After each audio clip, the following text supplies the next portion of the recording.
Art of Rage Bait. Lock in. Lock in. You. And you're still a man. So, also the block button exists. Like, I will literally just block. Also, I just haven't seen...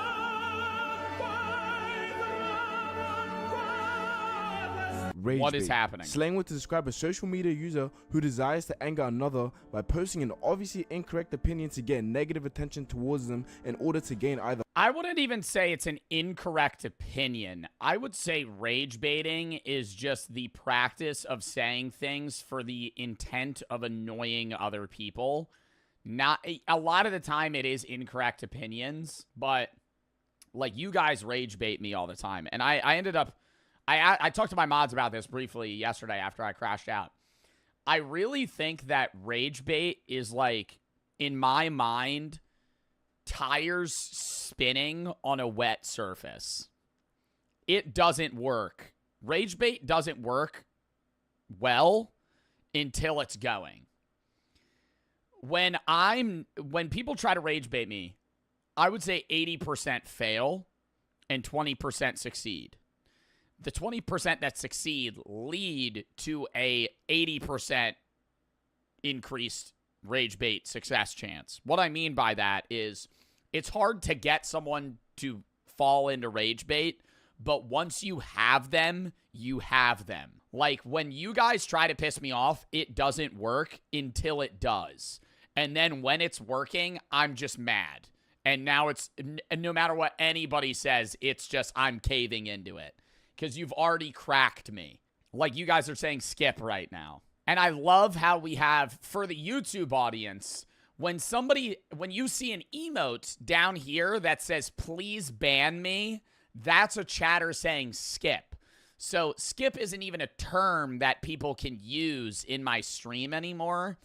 It just says, please ban me, because that's an indication for the mods to time those people out. I'll let it slide for this video. Rage baiting has existed since the dawn of time, and has even existed before we even knew it did. Like in 2nd grade when your friend would pretend to tell on you, just to ask the teacher what the... I ain't remember ever having a friend pretend to tell on me. When was the first time y'all witnessed rage baiting? How old were you? Probably like 10. I feel like when you're like 10, you have somebody try to rage bait you. When you're like 3rd or 4th grade, maybe 4th grade, you probably have somebody that's just like purposefully tries to piss you off. The time was. Yeah, that and like fucks with you. I don't want to say it's a level of intelligence to rage bait. Like people obviously get you mad when you're younger, but to have the wherewithal to purposefully upset someone and know what would upset them is hard. When your friend would go up to your crush and act like he's gonna tell her that you like her, but he just asked what that time was. Like, bro, why are you doing all of that? And as a child, this forbidden technique has always worked. I've done it, you've done it, your mom has done it, your grandma's done it, everyone's done it at some point. But of recent times, I think those examples of rage bait are doing too much. The people that succeed in rage bait are subtle. And obviously chat, it's a little different. But have you ever been with someone where you're like rambling about your opinion and they'll just disagree to disagree? Not like devil's advocate disagreements, but just like I don't know, man, I don't think it's that big of a deal. And then move on, right? Like shut them down. Like that level of rage bait, those people are like the Picassos of rage bait. They're able to just kind of nonchalantly shut you down with whatever you say, and they know what you care about, and they're going to act like it doesn't matter. There's been an epidemic in rage bait. And because of this continuous growth of rage baiters, everything you see on the media has to be observed carefully, because nowadays it seems like every post you see on TikTok, Instagram, any platform. Would you consider your TikTok comments rage bait? What, the I've been in the hills, rip Joe Bartolozzi? No. Those people are attention hungry, just trying to get comment likes. I don't think they're rage baiting because it doesn't piss me off. It's just cringy. On stream, it's a little bit different where it's like it'll annoy me. But if it's like rip Hills Joe Bart, it'll just be it. Like I look at it and I go, and just move on. Like I'm so used to it. It's trying to get you to start the 5th grade Ninja War in their comments after saying something as dumb and stupid and idiotic as Saitama beats Goku. Like a good example of this would be that Saitama might beat Goku, though. Saitama might beat... he does do, what, 100 push-ups, 100 sit-ups, and what, like a 10-kilometer run every day? I mean, I don't know. That's a level of dedication that you haven't really seen by anybody else. Poo is a good singer. Like, come on. Like who's even falling for this? She is far from good. Might be the worst singer I've ever heard in my life. Check out Young Boy's vocals though. He almost rage baited me there. I waited. I was gonna say Biba Doobie is pretty good. Just chef's kiss, man. Just I don't know what it is, but there's just something so beautiful, so extraordinary, so delightful about successfully rage baiting someone. Like, this is gonna be a top. Yeah, it's definitely, you feel a level of success that you don't get from actually having an accomplishment. And that goes into the schadenfreude, the idea of feeling pleasure from somebody else's pain. Succeeding in bringing someone's mood down that you know is like, you know, a level of success that you don't have elsewhere. What I was going to say is I think rage bait is overly used in today's world where people could be, I think a lot of the time people see sarcasm as rage bait. And that, like, the word and idea of sarcasm is, like, diminishing, where I've seen, like, social media posts where somebody will clearly be, you know, sarcastic, and they'll post something that's, like, obviously stupid, and that's what's funny. And then all the comments are like, bro, you're rage baiting. I'm like, they're not rage baiting. They're not trying to upset you. You're supposed to look at that and laugh because it is dumb. Like, they're not purposefully trying to piss you off. Like, if you're getting mad at that, you're just dumb. Yeah, satire. Satire, sarcasm, whatever it may be. And it ain't true till it's you being rage baited. Oh, man, I hate it. Even when you know it's rage bait, just the fact that someone could make such a stupid take makes me want to, Is that hypocrisy? No. Who are you to ask me if that's hypocrisy? It's called, not liking bad stuff happening to you. Like, there's just this beautiful sensation to it. Sensation. You know when you're having a conversation with a Kendrick fan and they're doing their average glaze session and you utter the words, God, he is better. Watch all hell break loose. You have just awoken the last phase of a boss before even getting to the first phase. You got 3 seconds to pray to God and make your way to the other side of the world before they get their hands on you. When you purposely make a top 5 Cardi songs list and happen to put 24 songs and none of his unreleased songs recorded in his back cave with a song that sounds like a... Oh, well, I just think Cardi in general is just fucking terrible. I gotta show y'all a funny ass TikTok. How many celebrities would you say are really losers? You know what I'm saying? Like Playboy Cardi, definitely a loser. Definitely a loser. Bro's what, 30 years old, still acting like a nonchalant vampire, my nigga? not seeing his kids, talking about all he eat is gummy bears and candy all day. That nigga's a loser, bro. 100% he's a loser. I mean, like, yeah, he got clout, he got famous, he rich as shit, but just cause you famous and you got a whole bunch of money don't mean you're not a lame ass nigga. He's a lame ass nigga, bro. 100%. Acting like a nonchalant vampire. Broken down microwave? Yeah, nah. Watch them fans, including me, find your whole bloodline, address, school, and job you work out the second you take another bet. One kind of fan base I'll forever fall for when it comes to rage baiting. I don't think it's that easy to rage bait Kendrick fans or even Playboy Cardi fans, bro. I feel like it's easy to rage bait like a Drake Glazer. Maybe Kendrick fans too. Like somebody that like glazes Drake, it's so much easier because they constantly deal with like people like shitting on them. So if you say anything, it's just like it triggers like not like trauma, but like some level of like, dude, shut the fuck up, and they get mad. LeBron fans, nah, I feel like Steph Curry. Like you could like Steph Curry Glazers, you could rage bait easier. Is Ronaldo Glazer.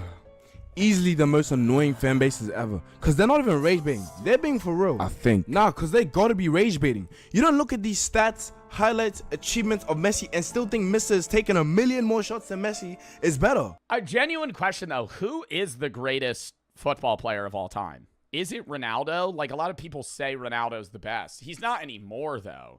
Isn't Ronaldo like way out of his prime? It's Messi. Who is the best soccer player of all time? I feel like it's gonna be like Pele.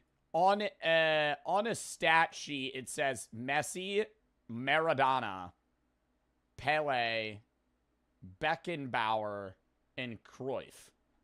Where's Ronaldo? 7 in terms of stats. It says Ronaldo had his peak in 1995 to 1998. Has Ronaldo been playing soccer that... Oh, that's the wrong Ronaldo.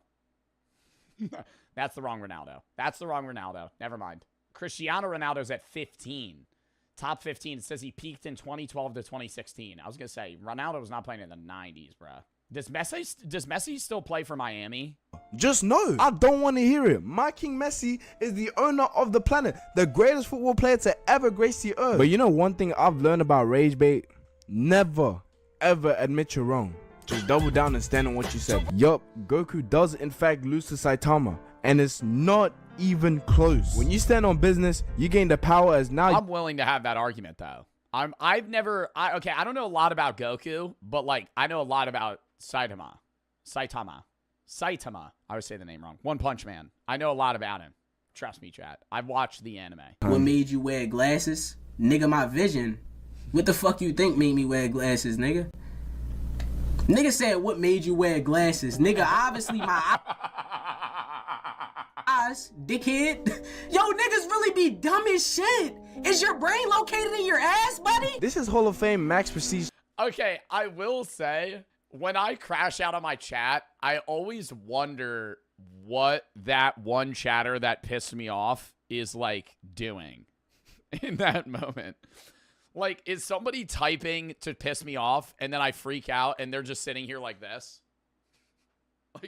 Like actively hearing me just fucking scream at them. Yeah, probably laughing. This type of rage baiting. You don't stumble across these kind of reactions every day. Rage baiting is all fun and games till you come across the wrong guy. You see this nigga right here, bro? He woo, nigga, you woo, right? Being on... What is this, phone getting fucking thrown down a waterfall right now? What the hell is happening? Being on the receiving end of rage bait is terrible, gut-wrenching. There is nothing worse than realizing you were successfully rage baited. The thing is, there's a difference. There's a difference between successfully rage baiting me and just being a downright annoying bitch. Like, they ain't even trying to get you tight. They're just stupid. Not succeeding. Rage bait, though, is a high reward, high success, high reward, but high risk action. If you fail at rage baiting, you look like a loser. If you fail at rage bait but not on like Twitch streams. I'm saying like if you're in a group of people and you try to rage bait somebody and fuck up, it's like, bro, like now you just look like a dick. Like, cause you didn't get anything out of them. You're just being an asshole. Stupid, dumb, and annoying as hell. Like them class clowns in school that'll do everything in their power to get 2% of the class to laugh at you for some dumb stuff like getting the answer wrong. Like, it's not even that deep. You didn't even... I think the biggest thing you could do is just not respond to them. Like, I have one friend that's really good at rage baiting, and the way I'll shut him down is I just won't... I'll act like he's not there, and so he'll input something, and I'll pause while he inputs, and then I'll just continue what I was saying as if he wasn't there. And that usually works. Or you go, like, on Discord, I'll go dead quiet, and he'll just go, Joe, and I'll wait.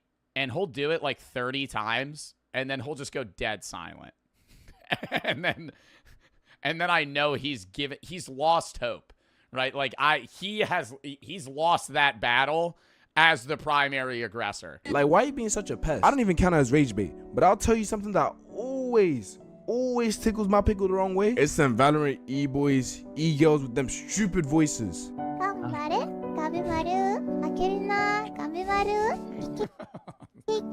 Ah, bro, what's your problem, bro? You're not in an anime. Oh my days. I don't think I've never gotten mad at that. Bro, what compelled you to do this, man? No, I can guarantee you, no one asked you to do that. Why are you doing that, bro? It's just so, bro.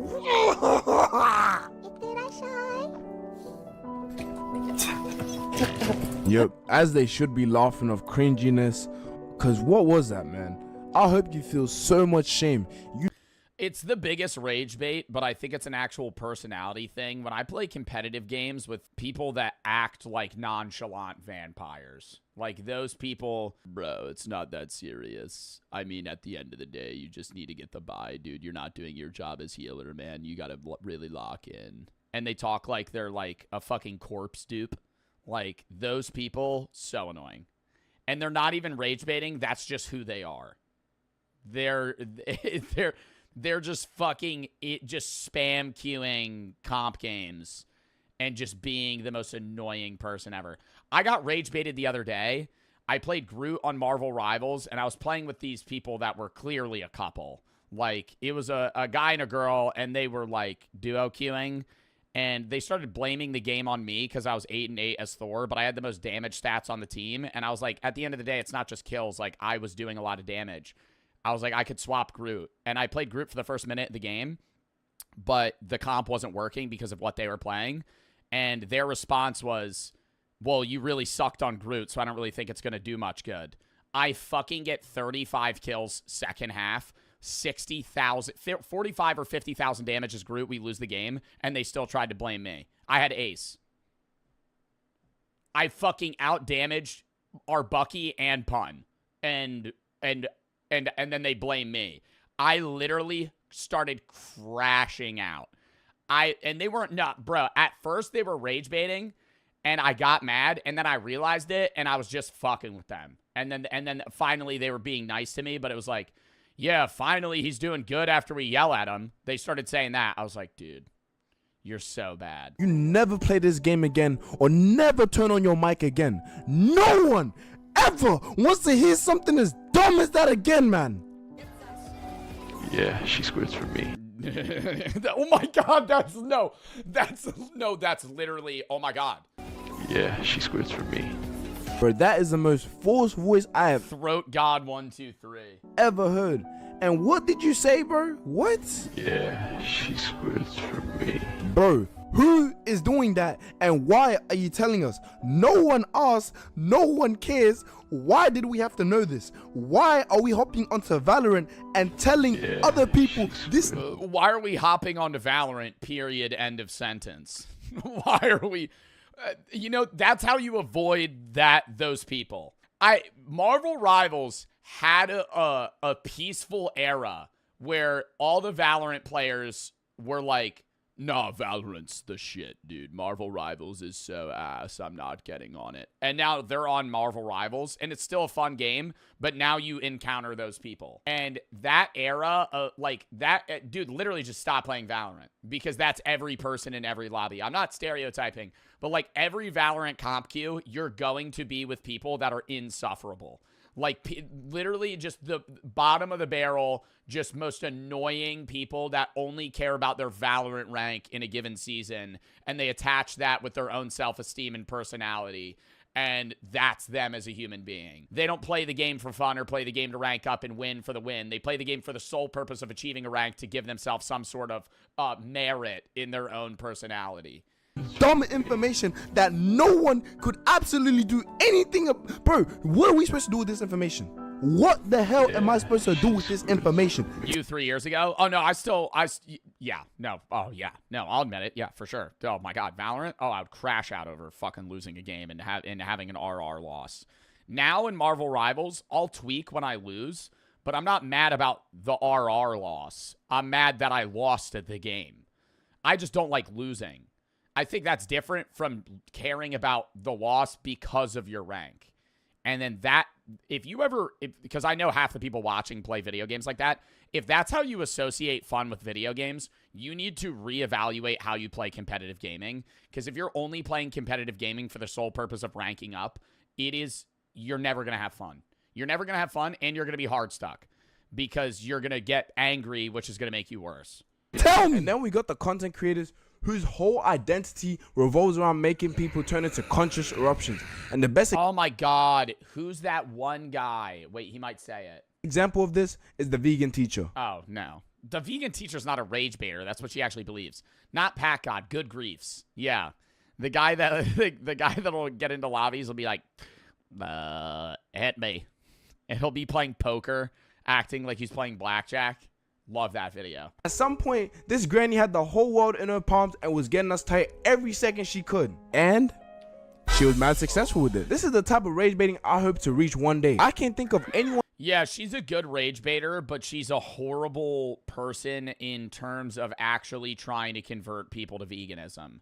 Her method works for clout farming, but not actually in succeeding what her goal is as a vegan. She, if anything, turned more people away from veganism than somebody that only just talked about the positives. Like, the way you convert people to veganism or any mindset in general is the openness and promotion of your mindset without dismantling theirs. You kind of want them to arrive at your opinion, their own, even though you implanted that in their mind. Like, if you were a vegan and you were like, hey, veganism's great because of this, this, this, and this. Oh my God, look at this new vegan place. This shit looks so good. Try it out one day. You're going to ease that into their brain where even if they don't become full vegans, they're going to start putting more vegan stuff into their diet and less meat. But instead of doing that, she was like, here's a video of cows getting decapitated. This is your fault. Here's a video of a horse getting fucked. How does this make you feel? I'm going to stand outside of a McDonald's with a ukulele and talk about how you're murdering things. Like, you're just going to fuck, like, that's not going to convince people to be vegan. Someone else who managed to make me comment so much hate on a single page. And what made you want Whataburgers today? I'm sorry, what? Whataburgers? Boiling. Are we boiling fucking beef patties? Whataburgers? More like, what in the hell made you think of making this? Oh, that's disgusting. Is it that one woman that cooked bacon on a radiator? Pardon my manners. I feel like I recognize this stove. There's a woman and she has to be rage baiting. I can't, but she looks like she eats the food. Like, she fucking sits down and has the table or has the plate and like shows her eating it. So I'm like, maybe she's rage baiting. That's a real committed rage bait to fucking actually make disgusting food and then show yourself eating it. My microwave's broken. Now I have to cook it on the radiator. Give it 10 minutes on full whack.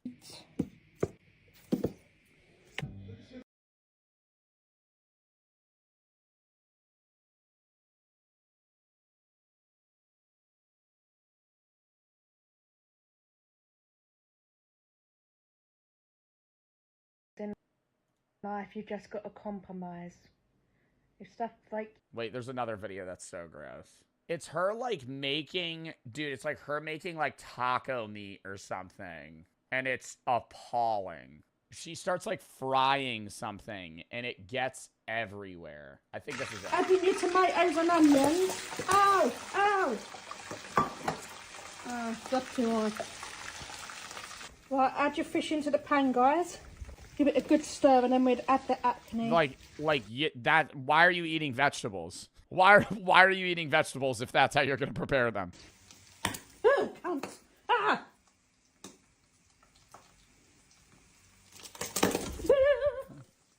Actually trying to leave me with nothing. Like, bruh.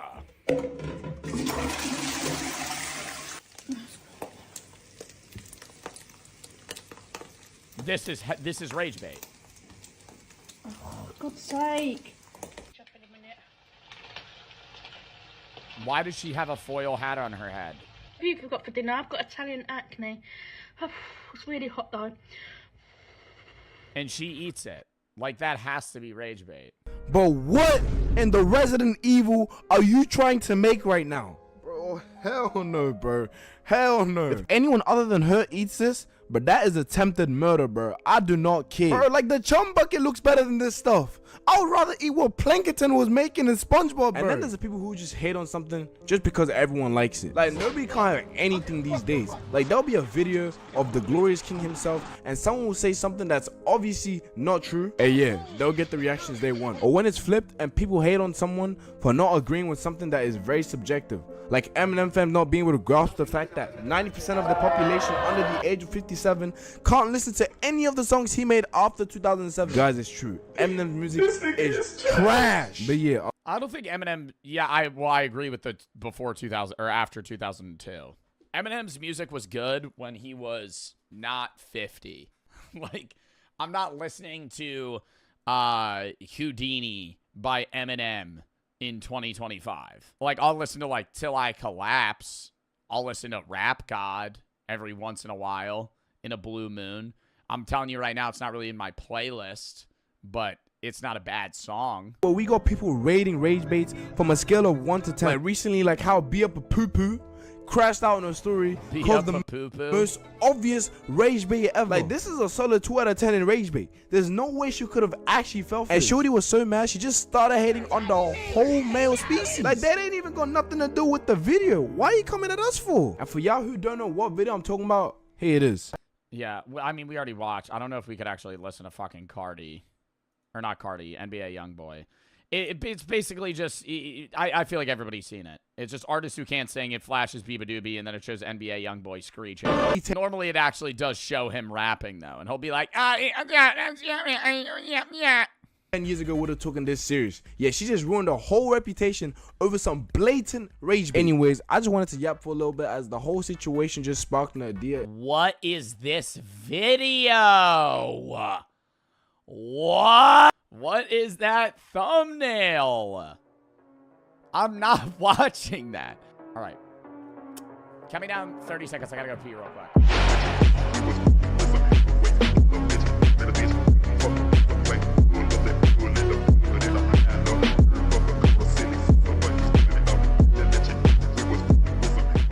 Next video. I met Mr. Beast. I'm already calling Cap. And my story, you'll have to see to believe. My life... All right, now I gotta crack a Jeef, too.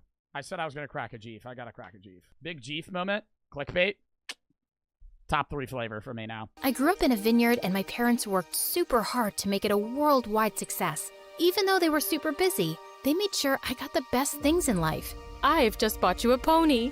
You can take him out on rides around the property. Do you want to get a puppy, too? We were super rich, but I didn't care about that. I was homeschooled to take over the family business, but I spent most of my time going on adventures with my best friend Luke. Come on, Luke. Let's go to the lake and search for sea monsters. Are you crazy? We'll catch a cold. And besides, it's How the hell was this going to I Met Mr. Beast? How in the is this going to end up with I Met Mr. Beast? Oh my god. You're talking about river monsters with your best friend Luke. This is the most boring, dumbass story I've ever heard in my entire life. My god, this is like when your grandpa tells you a fucking story. Like, they'll tell you a story about like yesterday, and they have to give you a whole life backstory about that shit. So I jumped over the fence and went running towards the lake. And poor Luke had to follow, but I stopped short. I don't give a fuck. I clicked on this video for Jimmy. I clicked on this video for Mr. fucking Beast. Saw a couple of village boys throwing rocks at a beehive. Hey, leave those poor bees alone. What, Luke? Those aren't bees, Sophie. They're hornets. Just then, a rock tore through the nest, and all the hornets flew out, and they were pissed. But instead of going after the village brat... And they killed Luke! They stung him 45 times, and he had a fucking hornet allergy, and they killed him! We ran for our lives, but we got stung so much that by the time we got home, our faces resembled beach balls, and it hurt. And Luke went ballistic. I told you we shouldn't go. You never listen to me. Dude, how does this have to do with Mr. Beast? I'm your friend. Friends listen to each other. You're not my friend. Your parents hired me to keep you out of trouble. Nah! He's your friend for money. Oh my god, that fucking sucks. She's a reckless maniac. I'm sick of getting hurt because of her. I quit. Mom, what's going on? Sweetie, you're in a... Sweetie, no one likes you. We were only doing what was best for you. You think this is best for me? My entire relationship was a lie. What else have you been lying about?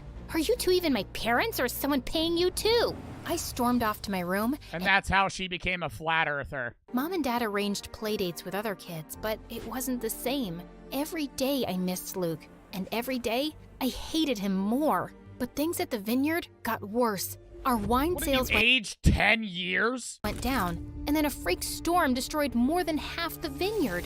We had nothing left, and the bank seized the family estate. Suddenly, don't worry, darling. As long as we're together, we'll be fine. The Durans have invited us to stay with them for a while. Stay with Luke? But he hates us. Beggars can't be choosers, love. And it's been years. I'm sure he's over all that. It'll be cramped in their small house, but it's temporary. She pulls up 10 years later. Don't think I forgot when you got my face stung with hornets.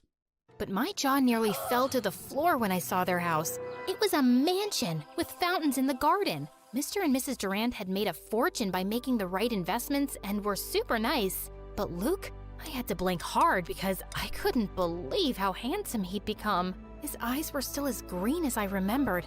Where's Jimmy? Is Luke Mr. Beast? Is that supposed to be, is Luke gonna be Mr. Beast? I was strolling around trying to let out a quiet burp when suddenly I slipped and fell in the pool. Strong arms pulled me out of the water, and I was face to face with Luke. With Jimmy! It was Mr. Beast staring me in the eyes. He held me tight and he offered me $10,000. I thought you had changed, but I still have to save you from yourself. And I'm sick of it. Hey, it was an accident. Once a troublemaker, always a troublemaker. Mom, you better hide the good plates or she'll break them in a freak accident. Luke, that's enough. Whatever. I have homework to do anyway. Mr. and Mrs. Durand apologized for Luke's behavior, but I didn't want to be a burden. I spent the night thinking of several business plans to get us back on our feet, but we just didn't have the money. A week later, I was waiting at the bus stop. How did they lose all of their money in, like, a month? I don't understand how this is even fucking panning out. She said they were rich as shit. They were so rich they had a vineyard that was doing amazing, and then it crashed.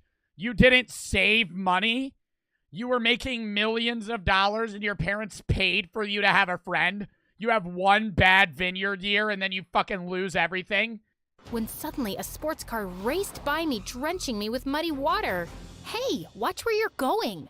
I am so— It was Jimmy. Sorry, I didn't see you there. Oh my God. Where's Jimmy? Where's Jimmy? That's the only thing I want to fucking see. Your ride, and we can get you cleaned up. My name is Bella, and I'm kind of a big deal there. You should stick with me because you're obviously new, and— Dude, second I get in a car and somebody immediately tells me they're a big deal, I'm getting out of the car. See you later, dude. No damn way you intro that with, yeah, I'm kind of a big deal. Bella talked non-stop till we got to the school, and by the time we were sitting in first period, I knew her entire life story. She was an only child. Her mom and dad were rich politicians. I don't care. I literally don't care. I know her. She's the family friend I told you about. The reckless one. Even turtles look reckless to a chicken like you. Guys, do you know what this means? We can be besties together. Bella was the sweetest girl imaginable. She didn't care whether I was rich or poor. She just liked me for me and took me everywhere with her. She doesn't even know you. You didn't get a talk at all. She likes you because you don't talk. She likes you because you let her talk. You're a fucking brick wall for her. She doesn't know anything about you. She knows your name. That's it. But it looks so cute on you, Sophie. OM squee. You should totally have it. OM squee? Holy shit, I'm punching them in the face. OM squeegee. Jesus Christ. Who says that? Our boyfriend doesn't mind. Put it on her, If Luke. Jimmy's not in this video, I'm disliking it. I do like it. We're halfway through.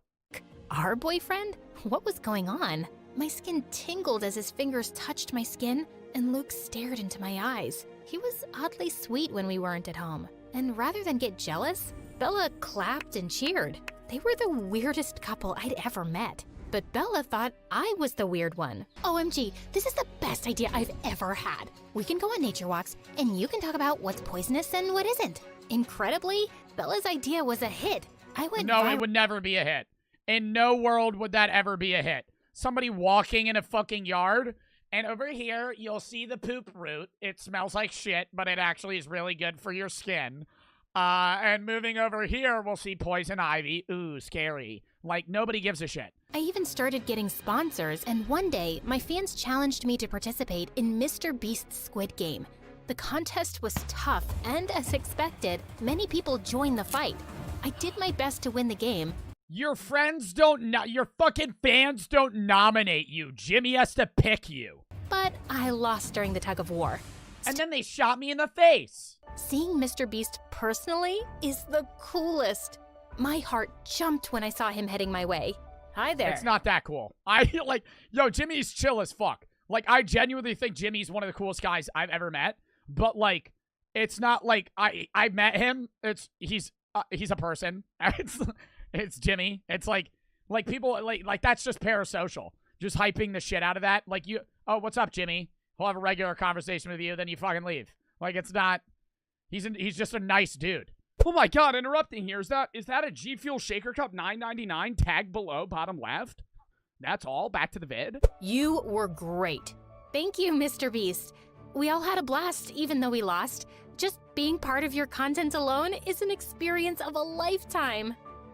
Well, making people happy. Well, I hate to be the bearer of bad news. Since you got out in round 1, it looks like you're not even going to really be in the video. You're probably going to be in a 5-second segment of the Squid Games. You got out pretty quick. And it's been quite a long while since I had fun like this. Really? Why is that? Well, sometimes life could get rough all of a sudden. Things happen without warning. That is so true, but no matter what... That is not how Jimmy talks. I already know this is a fake video. Because that is... In no world would Mr. Beast ever say that shit. That is so facts. That is so true. But, you know, life sometimes gives you rotten lemons, and you still gotta make lemonade about it. Like, what? Never stop walking the road to happiness. He would never say that. He would never say that. A journey of 1,000 miles begins with a single step. Nope. He might tell you about how he dropped out of college and had a whole life journey on being a social media influencer. He would never give you that whack-ass quote. Mr. Beast gave me a hug. Yep, never doing that either. And just like what Mr. Beast said, I never stopped walking the road to happiness. The money I got from my sponsors were used to set up a small grocery shop in the city. And little by little, we were saving up to move out. Life was getting better. You made enough money to open a grocery store? Dude, that probably costs like $3 million. How did they even come up with these videos? Like, if they're fake, I feel like they could be even better. You know what I mean? I feel like it's like a real-ish story. Like, why not make it more, like, extravagant? You have no idea what you're... Bro, this video had Jimmy in it for all of 30 seconds. Like, it didn't even have to do with Jimmy. I'm not the boy you used to know. It's okay, Sophie. It's just a phase. I didn't get what his problem was. It's not a phase, Mom. It's a lifestyle. But things with Luke and Bella were getting weirder. You just don't get me, Mom. You just don't understand how I am. So when Dad announced we'd be moving to our own apartment at the end of the month, I was relieved, but also bittersweet. Late one night, I was packing up my things for the move when I heard footsteps on the roof. I freaked out and picked up a baseball bat to investigate. There was so much crime in the city. We never had this problem in the village. What if there was more than one burglar? But it was only Luke. You scared the farts right out of me. Oh. Who the fuck would say that? That is, bro, that's the most loser thing to ever... Yo, I'm not even trying to be a dick. That's like the most loser thing to fucking say. Oh my God. I'm kicking her off the roof. This is definitively the worst My Story animated I have seen thus far. You have to admit, it was fun pretending to be my friend. I was never pretending. He looked at me like there was so much he wanted to tell me, but he couldn't. His lips were so close, and my heart beat like crazy. Pulled away suddenly. Jesus Christ. Dude, what am I watching? Twilight right now? Oh my fucking God. The cringe level is just peaking. I'm getting mad. Forget it. You won't understand. Had I almost kissed— What the fuck? This video had nothing to do with Mr. Beast. On our last day in the house, Mr. and Mrs. Durand held a farewell party for us. Dude, I hope this video ends with Mr. Beast blowing up their house for a video or some shit. Wanna dance? I shouldn't. Why? Do you think you'll trip and fall? No. Then come on. He whirled me onto the dance floor, and I felt like I was dancing on air. It was magical and thrilling. Then his lips came close, and all the voices in my head fell silent. But the music suddenly— Yo, you know a problem I have?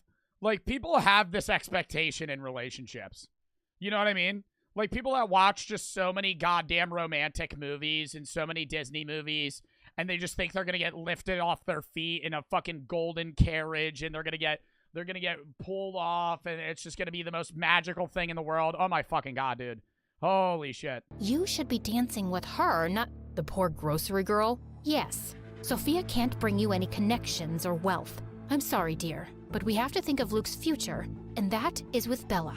I was so shocked my mouth fell open. My parents were furious. Is this how you feel about us? Why did you invite us to stay with you? Why throw us this party? Because they want to rub in your faces how rich they are now. They always envied you, and they didn't throw you this party. Bella and Well, to be fair, if they were that rich and they lost all their money in a month, they had to make some of the worst financial decisions you've ever fucking seen. It was all Luke's idea. He's been planning this party for weeks. I just helped with the decorations. Suddenly, all the guests left saying they were disgusted, and Mr. and Mrs. Durand looked panicked. And I looked down, and I had soiled my pants. I couldn't keep in my farts any longer. I held them in for years. I shit so much that it went over. It was so bad. When we were kids, I loved being your friend. You were awesome and brave, but my parents wanted to cash in on that friendship and started charging your parents for protection services. I hated it. We did it for you, son, so you could have everything rich kids had. I never wanted any of that. And even here in the city, you insisted I date rich girls so you can make Dude, the only thing I wanted that rich kids had was a hoverboard. That was when I was young, right? Like, all I wanted was a goddamn hoverboard. That was the only thing I wanted. And you know, one of the first things that I almost bought when I started making social media money was a hoverboard. But then I actually contemplated on it, and I said, wow, I'm glad I didn't have one of these, because these are the stupidest fucking things you could ever own. You have always used me for your own gain, and I'm sick of it. And look what it got you. You have luxury cars, you live in a mansion. But I can't be with the girl I love. I thought you two were in love. I'm a cheerleader and he's a jock. We had to date. It's like in the Bible or something. But we were never in love. In the Bible, in a religious text, jocks and cheerleaders must date. I thought you hated me. I did, but only because I missed you so much. Oh, Jesus I'm Christ. never gonna leave you now. Me either. Best friends? The bestest. And he kissed me, and it was everything. Then they got married and divorced a year later. Happily ever after. Done with that shit. Bro, Mr. Beast was in maybe 30 seconds of that goddamn video. And it was the most unrealistic fucking Mr. Beast thing I've ever seen in my entire life. That did not happen. Fuck that video. L video. Literally. Oh my god. Alright, I gotta go piss real quick. Then we're gonna go on to the bank robbery video.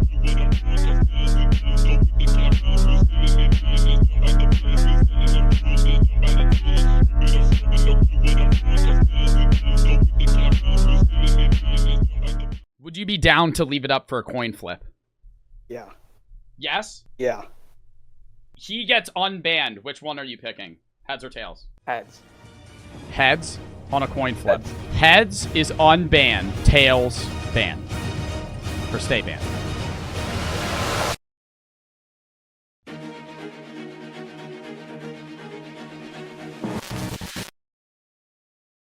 But first, we need some context.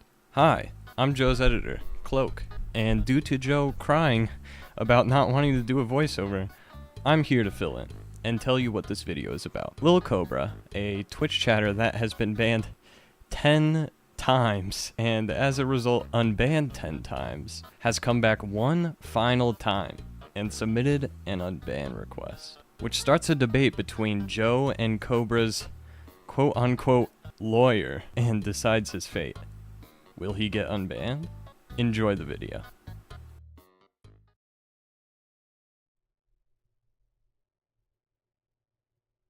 G Fuel time! Sorry about the awkward pause there, but I'm here to tell you about G Fuel. Do you like gaming? Yes. Do you like fuel? Also yes. Well, then you would love G Fuel. G Fuel is not only sugar-free, but also very low in calories, sometimes even 0 calories. If you're worried about being picky, who cares? Look at how many flavors they have. If this at all sounds intriguing to you, make sure to click the link in the description and check out G Fuel. If you buy anything, use code JOEB for 10% off. Now let's get back into the video. Let's look at Cobra's chats, and then this will be the final say of what's gonna go on here. Why ask us like democracy? We voted for Elden Ring once, and we all know what happened with that game. Disagreeing with me. He's also talked shit on Americans a lot. and says that, like, you love death threats means you're popular. That's not bad. Bro peaks in views. Tutorial to double views. She gaslights you. Bollywood. This is, like, recent. He has been better. He has been a better chatter. Like, it's just, like, he's not saying stuff that's that bad, but if you're thinking about it, he's asking questions that are, like, trying to piss me off sometimes. Oh, my God. This shit. No, this is where it's bad. No, this is where I wanted to ban him. This is where I wanted to ban him forever. He told me, if you have money, there is no stress in life, and that if the fact that I'm on social media, there's no stress. No hate, but why do you have stress? You're financially stable, have a name for yourself, got family. You have everything a man needs. Every man wishes what you have. Money and family, money then. And then he said, okay, this is my bad, blah, blah, blah. I hope it should be resolved. He assumed that because I told him there's stresses in my life, and he was like, but you have money. And I was like, buddy, like, not trying to get parasocial, but there's, like, family shit and all that, like, you don't know about. And then he was like, okay, my bad. But money. And then I brought up Robin Williams. I was like, what about Robin Williams? He fucking killed himself. He was a multimillionaire. Like, that alone would ban someone in my chat. Like, that alone would ban someone in my chat. You know what I mean? I talked about not talking about Biden. I talked about not talking about Biden because controversial and got timed out for 1 week. You were talking shit about me. I talked about Biden once and got timed out. You talked shit many, many, many times, too many to count. Like, you're not a narcissistic like me. We're on the same level of narcissism. Mods suppress our opinions. How many times have mods timed me out for the most stupidest things? It's just like, I don't know, bro. He brings up shit, wonders why he gets timed out. You get timed out for talking about Biden because it's like political. Like, you're just getting too political. He came in my chat. He came in my chat in June and said he's never coming back. This will be my last time we will ever interact with each other. It's like, see, that's why I don't want to unban him. Like, it's just like, I'm a changed man now. I'm a changed man now. Why do you have stress? Every man wishes what you have. You have money. Why are you stressed out? Cruz? How do you say that? I'm looking at your account. Thank you for the raid. We're doing a deliberation. Thank you for, I'm sorry I didn't see the raid. It's not showing up. I think oh my God. My alert box might be fucked right now. Thank you for the raid. I don't know how to say your name. It just annoyed me, right? Like, it rubbed me the wrong way. The fact that he assumed how my life went. He assumed how my life went and that I should just agree with him. Money brings you happiness in the sense of financial freedom. He didn't say that. He did not say that. You're making a good case. You're making a good argument. This is a good 2-inch argument. You're saying what he meant, but what do you mean? Money brings you happiness in the sense of financial freedom. Yes, but that's not what he said. He said money brings you happiness. If you have money, you can't be stressed out. There's no reason you should ever be stressed out in life if you have money. Bravo, 2-inch. You gave a good point. But why should I unban Cobra? How do you know if I unban him, he will not do this again? Because in July 7th, which we were just looking at, I promise I'm a changed man. And then he continues to just try and piss me off. Let's get in a Discord call. I can defend him. Oh my God, dude. I've almost been streaming for 4 hours. I'm not getting on a Discord call. What are you? You have 10 minutes. Once my stream hits 4 hours, I'm done. I'm done, and I'm going to make my decision. What is your Discord? I will get on a call with you right now.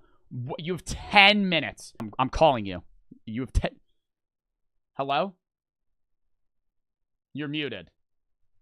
You're still muted. Oh my God. Okay, what's up? Okay.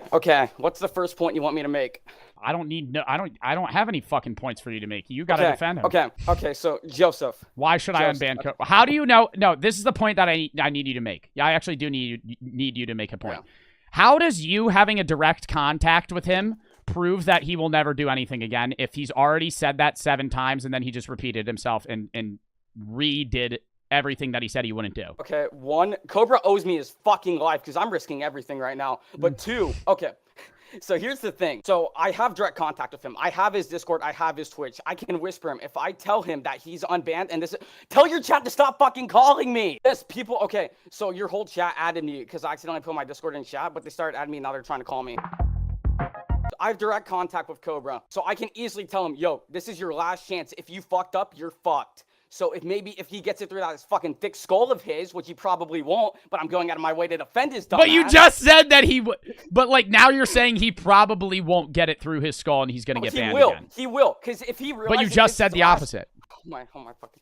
If he realizes it's his last chance, then he's actually gonna realize, man, maybe I should stop, saying shit and stop calling mods dirty mod, and then maybe. Why can't I just ban him and he can make a second account? Because if he gets banned, then he's just gonna be able to start all over again, continue talking all his shit. But if you give him his last chance, then maybe he'll actually stop and then not like start shit like how he used to, because he'll realize, oh fuck, if I do this, then it's not gonna end too hot. I feel like your defenses aren't very like good in comparison. Because what would you say about the other times that it was the end and he was banned? Okay. And then when he came back. So to the points of him saying that this is the end and he comes back, people like watching you. Now, I don't think Cobra has intent on, starting shit intentionally.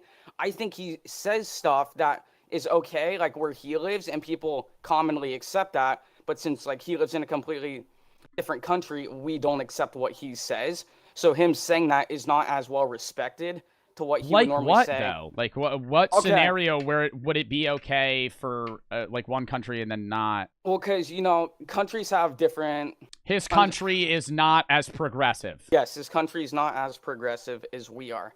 So But that has nothing to do with half of the shit that he's tried to piss me off with. Okay. So, telling me my content is quantity over quality, or telling me maybe the money thing, or him talking about politics. But what about him shitting on Americans and stuff like that? There's nothing you couldn't say, oh, that's just because he lives in a different country that's more traditional. That has nothing to do with that. He shits on us, and other people don't, and other people in America shit on Europeans. What? I don't know how you want me to. I don't know. I don't shit on Europeans. Well, yeah, but there's been times where he's been oh yeah, Americans, and he'll rant about something. But the only thing that I could think of that Americans will say about his country would or not his country, but the UK would be oh, people have space teeth and say Tuesday. But he'll say some deep shit. You're not giving me much to work with. Just tell me why I should unban him, because he's not going to do it again. He's not. He's gonna. Yeah, he's not. He'll learn from his mistakes. I don't believe that. How has he learned from his mistakes if it's happened 7 times? Learning it from your mistakes is oh yeah, maybe 1, 2, 3 times. But 10 bans? 10 bans? And he keeps saying every time, I'm not going to do it again. I'm sorry, Joe. And there's been times where he wasn't banned. He's probably pissed me off 50 times, apologized, said I won't do it again, and then did. What's going to be different about this time? Yo, like I said, if you give him this last unban, he's not going to start shit knowing he'll actually stay banned this time. Why would he? That's idiotic. Okay, this is what I'm going to say. This is to you and my chat. I want to unban him for the sole reason of my belief that he will piss me off again. He brings beef to me that I don't give 2 fucks about, and then talks about it like it matters. I literally said it doesn't matter that you're beefing with pros, and he said, yes, it does. It's a fucking... He's arguing with Bryce, Pros Ghost, who lives, I don't know, 8,000 miles away from him, and it's on a Twitch mod argument, and it mattered enough to contact me about it. Why does that matter? What about the times? There's been 1 or 2 times mods have banned Cobra without you knowing. What about the fucking Detroit Become Human? You didn't know he was banned for a week, and mods did it behind your back. You didn't know he was banned. Yeah, Cobra was banned in stream for a week, and you had no clue, and you asked, and mods lied to you, saying they had no clue. Yeah, but for rightful reasons to a degree. What did he say that was rightful reasons? Well, to get it's banned? just... do I need to go over? Bro, do you need me to go through all fucking 10,000 of his messages to pull where he said some just straight up offensive shit and just trying to piss me off? Okay.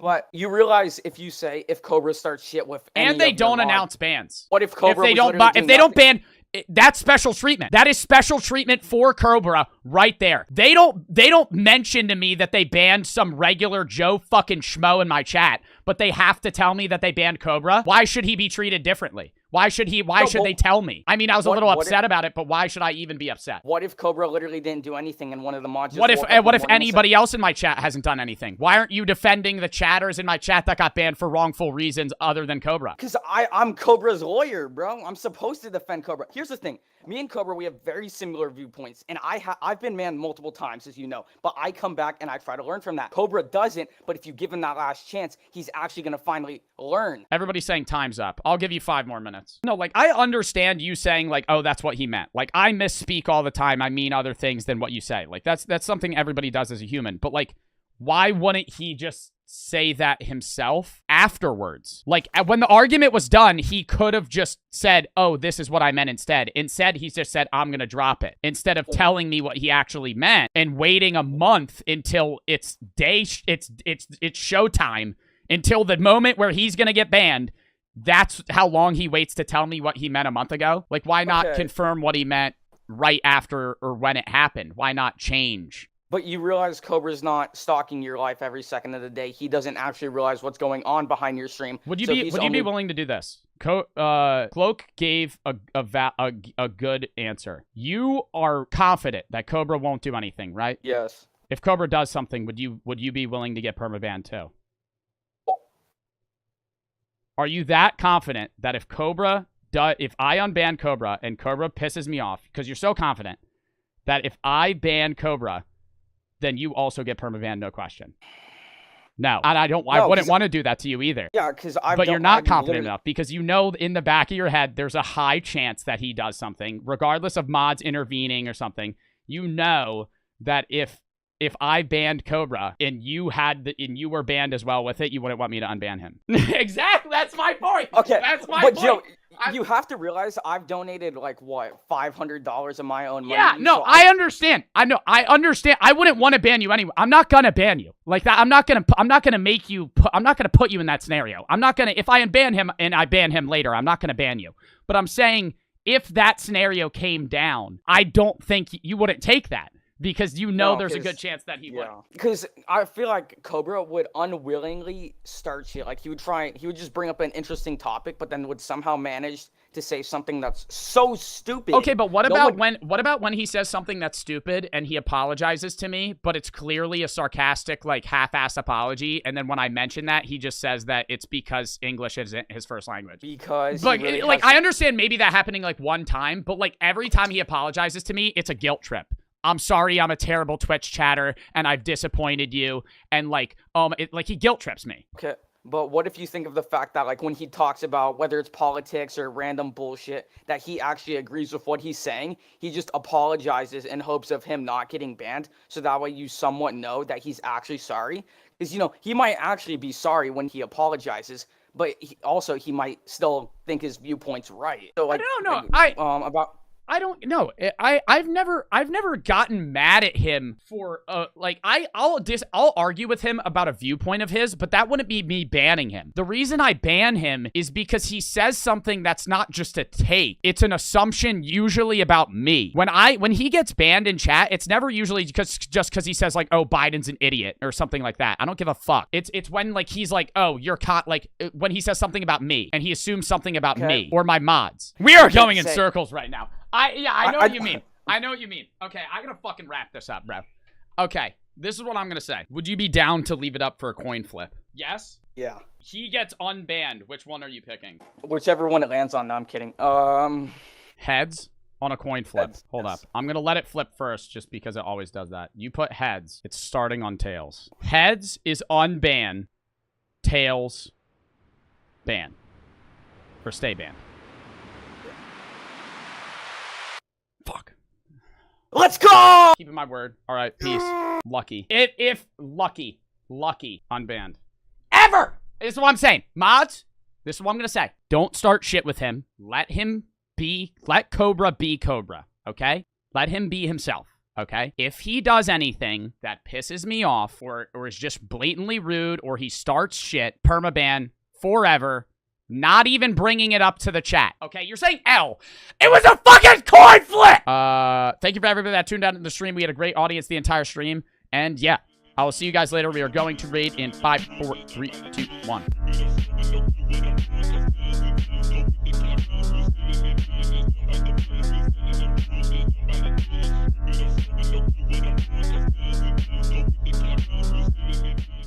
Off rip. How much money should a guy make per year? What's up, guys? Welcome back to the Daily Dropout. I'm Danny. Today, I'm going to be asking girls, how much money should a guy make per year?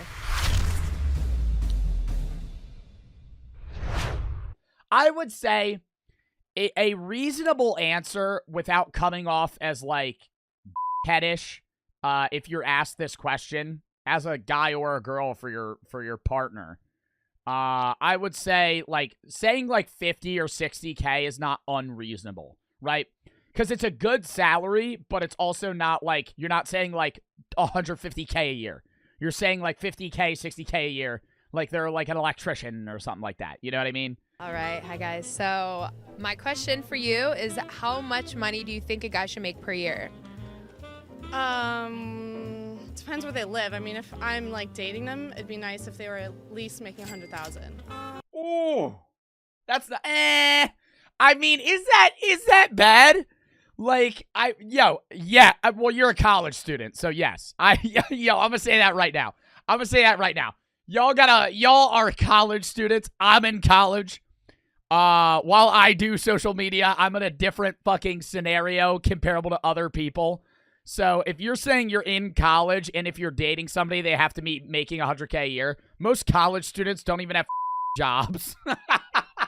Most college students work like 5 hours a week. Like, how old is this video? 1 month. This video's new. Her answer of saying like where they live matters makes sense, because if you're living in California, what you would want your partner to make is much different than if you're living in like Montana, right? Because the cost of living is fairly different. I have no clue. Like $1 million, $2 million?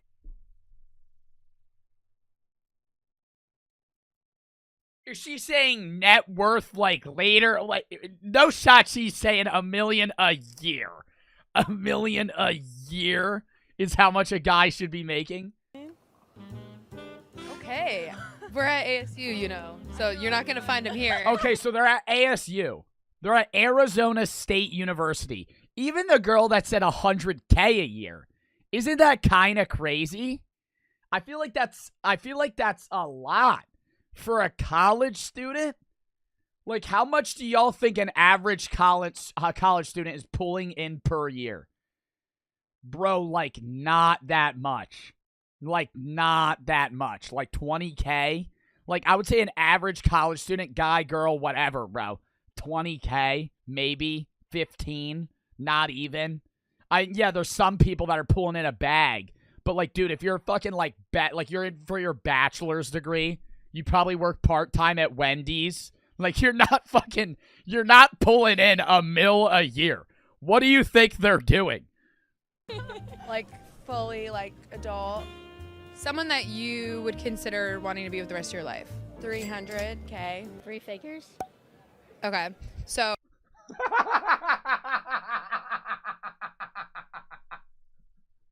bro, you could walk around and ask people for $1 a day and get 3 figures a year.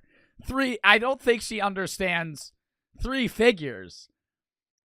I think she might mean like 6 figures, like 3 figures after the 0. Is she dead ass? Oh, why is that? Just because, like, that's a stable income, I'd say. 100? A stable income is 3 figures. What did she mean? What do you think she meant? 3 figures. I think she meant 6. I think she meant 6 figures. I think she meant like 100K. 500 grand? Is that a lot? Oh my god, is that a lot? Dude, college? I'm in college. I know how much money is. Like, do people in college not understand, like, how much $1 is in the average American income and, like, all this other fucking shit? Like, I'm 20 years old. I'm a junior in college. Half of these students are probably fucking older than me. Like, how the hell do they not grasp, like, hey, $500,000 a year is insane?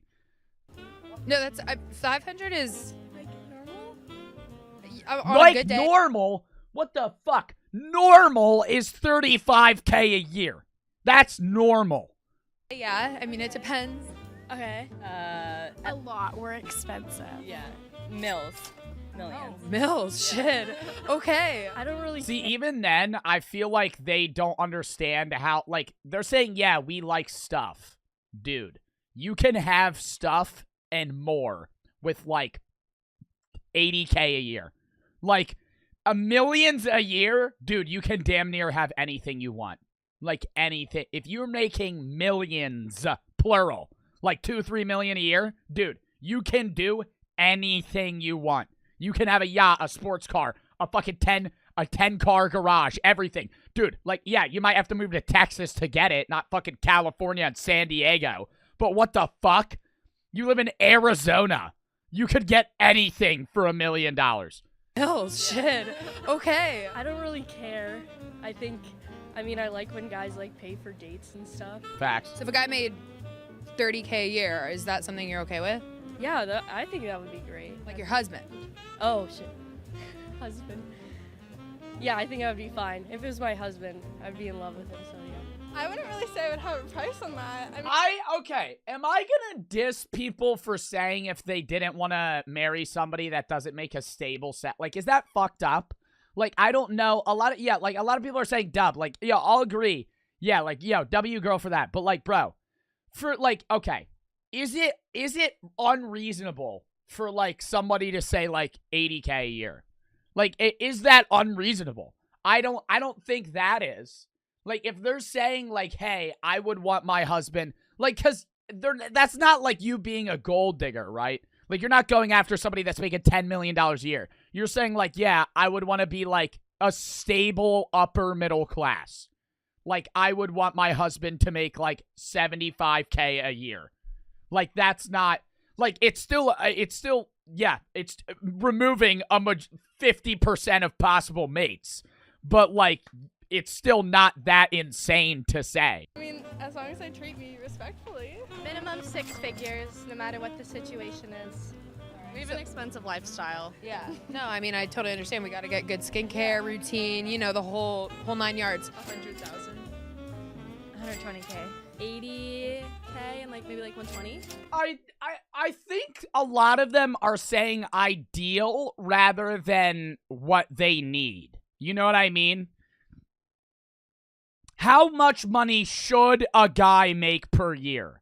Not how much money do they need to make for me to be with them. You know what I mean? Like, I don't think all these girls that are saying 100K a year are just not going to even talk to a guy that makes like 50. Like, they're still going to date them. They're just going to say, "Oh yeah, it would be nice obviously if you made more." Like, I think they're saying the ideal of what they would be happy with.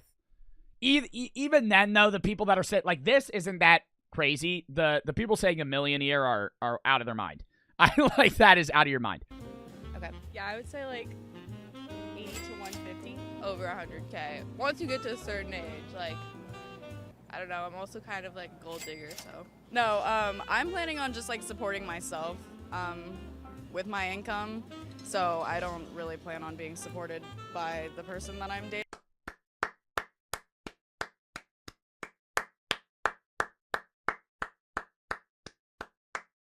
Yo, like, I'm not even gonna diss, though, people that, like, want to be supported by their husband or wife or whatever, because I understand once you marry somebody, your salaries kind of link, and then now it's, your money is now our money. But, like, the idea of, like, they're all college students. I feel like when you're in college, no matter who you are, the general goal should be, hey, I should be able to live by myself, theoretically, for the rest of my life and not need someone to provide for me. Like, that's the goal of college, to get a job that you're going to like and that could support your livelihood by yourself. Like, if you're saying I can't live a good life unless I have another person's income, like, the focus should be more so how do I make more money rather than how do I find someone who makes money. For guys and girls, because people do that all over. So I respect that. But I will also say that it's not bad to want a household income, to have two people combine their income. That's just smart. What is the lowest you would go, though? 500,000. See, like, that's absurd. Like, that's absurd. Like, that's a lot. Like, that's a lot. Like, there's a lot of people that make that. But, like, that's maybe, like, 4% of maybe, like, 3% of the male population in the United States. Maybe even less. Maybe 1%. You're probably top 1%. If you've been making like a stable $500K a year for like 10 years, I'm not talking like 1 year. Like social media influencers, like I'll make good money, but I'm not making the stable salary for fucking 45 years. Average influencer lasts a career for like 8 years. Like what I'm saying is like, if they're making that forever, dude, you're at a pool of like, I don't know, not that many fucking people. I could have a nice like subtle life with like a 200,000 a year, like Subtle life with 200K a year. 200K a year in Cali, yeah, a nice subtle life. If you're in like Texas and you're making 200K a year, you could have a mansion. You could literally own a fucking 8-bedroom home. Like that, you're out of your mind. normal, great, yeah. What's the lowest though that you would go for? I don't think money is stopping. Maybe like a. It has to be. You just said 1 or 2 mil. Would you be down for 80? Yeah, 80, 60. That'd be fine. See, that's reasonable. That's a reasonable request. That's a reasonable request. 60K a year. That's still a hard salary to get, in all honesty. But like over time, there's a lot of people like you could make that salary. Like you could make that over time. Okay, that's fair enough. $500,000. Like what's a good like? Here's my shit. And hey, some people are saying, how much do I make? I've already given the rundown. Go on fucking Social Blade. Google my name on Social Blade. I make a good salary. I'm not even going to cap about that. But what I'm saying is my situation is insanely abnormal, right? Like, I still deem, even though I make really good money, I still deem a good salary as $60K a year. Like, I think that's a good salary. Like, $65K a year is not bad. I think a rich salary is like $150. If you're making $150K a year, you're not rich, but you're like going to be rich. If you keep making that, you're going to be rich. If you invest the money wisely and don't waste it. And with 100,000, he's gotta, Yeah, I would agree. 100,000, preferably. I mean, as long as they're stable, like have a good job, like a car and a house. I don't think like money cares. Like, it's not that high on my list, I'd say. That was the girl that said they only need to make 3 figures. They only need to make $999 a year max. Well, I would probably say the lowest I would consider going is $65,000 a year, because then, like, if they're young, they have room for improvement and they can get promotions. Yeah, but a $65K a year, she's saying starting salary then. Not that many people are making $65K a year starting. Like, unless you're a coder, like, I know a lot of computer coding majors that made, like, $60K right out of college, $55K right out of college. Like, that's not insane for them. But, like, even if you're like, dude, you could be getting your PhD and being in, like, practitioner school and make, like, $80K a year. Like, you couldn't, like, and then it'll scale. But I'm saying, like, a starting salary of, like, 65 is actually pretty hard. Work their way up. Would you be comfortable? What's ain't 35K the average? The average American, the median American, the average American makes, like, 46. But that's skewed because then they're adding all the salaries up and dividing it by people. The median American, meaning the middle American, makes 35K a year. Meaning that there are half as many people below and half as many people above. Meaning like at least like 40 per. I don't know if that factors in people that can't work, but the median American salary is 35K a year. Meaning that there's a shitload of people that make less than that. Way less than that. Probably not, no. I don't want him to rely on me. If he's still working and making money, then I don't think it really would matter. If you're both putting work in. The guy I was talking to told me women shouldn't be working, so no. With a whole family, right? You got like 4 dogs, 10 kids. 10 kids is a stretch. I wouldn't date somebody that didn't work. I've said that to Brooke. Like if Brooke like didn't ever have a job, I wouldn't date her. I mean she does, and I genuinely believe like Brooke is the perfect woman for me. But like, not trying to be cringe here, so don't say fucking aw or some shit. But like dead ass, like if I had a girlfriend and like we were dating for like so long or whatever, you move in with them and all this other shit, and they just don't have a job, I'd be like no, like no. Like, if I, like, the day I get married, like, I plan on marrying Brooke. I know she's going to get a job. I know she has a job right now, so I'm not worried about that. But I'm saying, like, say in an alternate universe, I was married and my partner didn't have a job, divorce. Divorce. Now, I understand if it's like, oh, they got fired or they quit or some shit. But, like, would you guys date someone that didn't want to, like, if I'm going into a relationship and they say, yes, I plan on being a stay-at-home husband or a stay-at-home wife. No. No pun intended. That was disgusting. Okay, well, I'm expecting to make a lot of money, so Okay. I'm okay with like carrying it. So you're down to be the breadwinner? Yeah. No, I wouldn't mind if I was. That's a dub, though.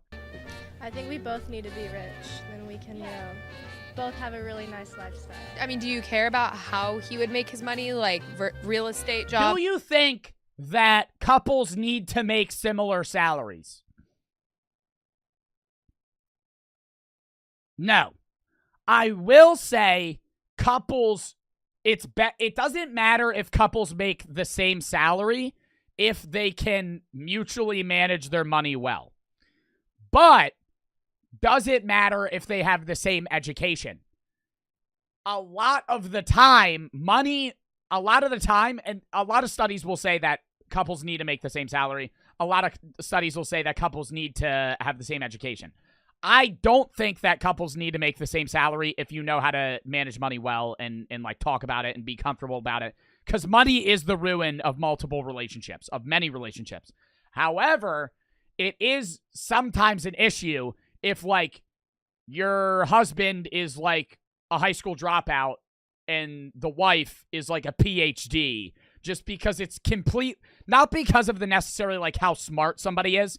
It's just completely different fucking lifestyles. One dropped out of high school and one went to school for fucking 7 to 10 years, like after them. So it's just how they perceive everything is just so different.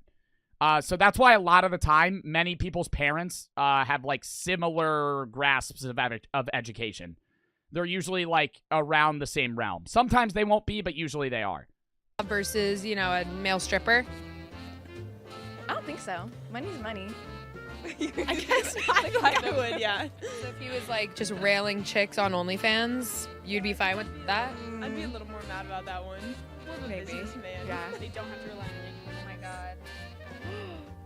Sorry, the ADD's really...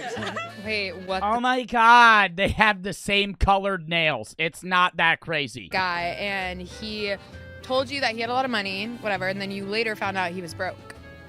I'd leave him. He's a liar. And he's broke. I'd leave him. If he has like no motivation to fix it. Or he's like, I've been selling feet pics nonstop on my OnlyFans, and I swear to God, I will be making $100K by the end of the year. I know someone that... They should have asked them if they would have been fine if their boyfriend obtained the money illegally. What if they're like, okay, your boyfriend makes $150K a year, but he sells heroin? Are you okay with that? Like, would they care? Does that. Your boyfriend makes $150K a year, but he's Walter fucking White. He has a basement where he cooks crystal meth. Yeah, are you okay with that? We like blackmail him, maybe cry a bit. Leak his dick pics. Yeah. I go to U of A. I would go. Really? Yeah. Okay, yeah, bear down. But the men here are way hotter, and all the guys there are assholes. Okay. Is that that's you talking shit? No, okay, a guy named Will. That's all I gotta say. He's in Teak. Yeah, you, Will and Teak. Do you guys care about... There's probably a million dudes named Will in fucking Teak frats across the United States. That called out no one. There are probably 45 Wills in Teak that just watched this video that got personally fucking offended from that. How he makes his money? Because if he's making good money, does it matter what he's doing specifically to make that money? Honestly, Oh, good question. This is what I was saying. Yeah. I mean, if I marry a woman, I'm most likely going to be taking care of her with my money because I'm going to school to be a neurosurgeon, but she still has to work. See, that's what I'm saying. The money imbalance isn't a problem. The problem is when one person works and the other one doesn't, usually. Because even if, like, say somebody's making $30K and the other partner's making $500K. That's fine. You're both still working. That's usually when it's a problem, is when the other person isn't working and it's just entirely one-sided. All right, next video.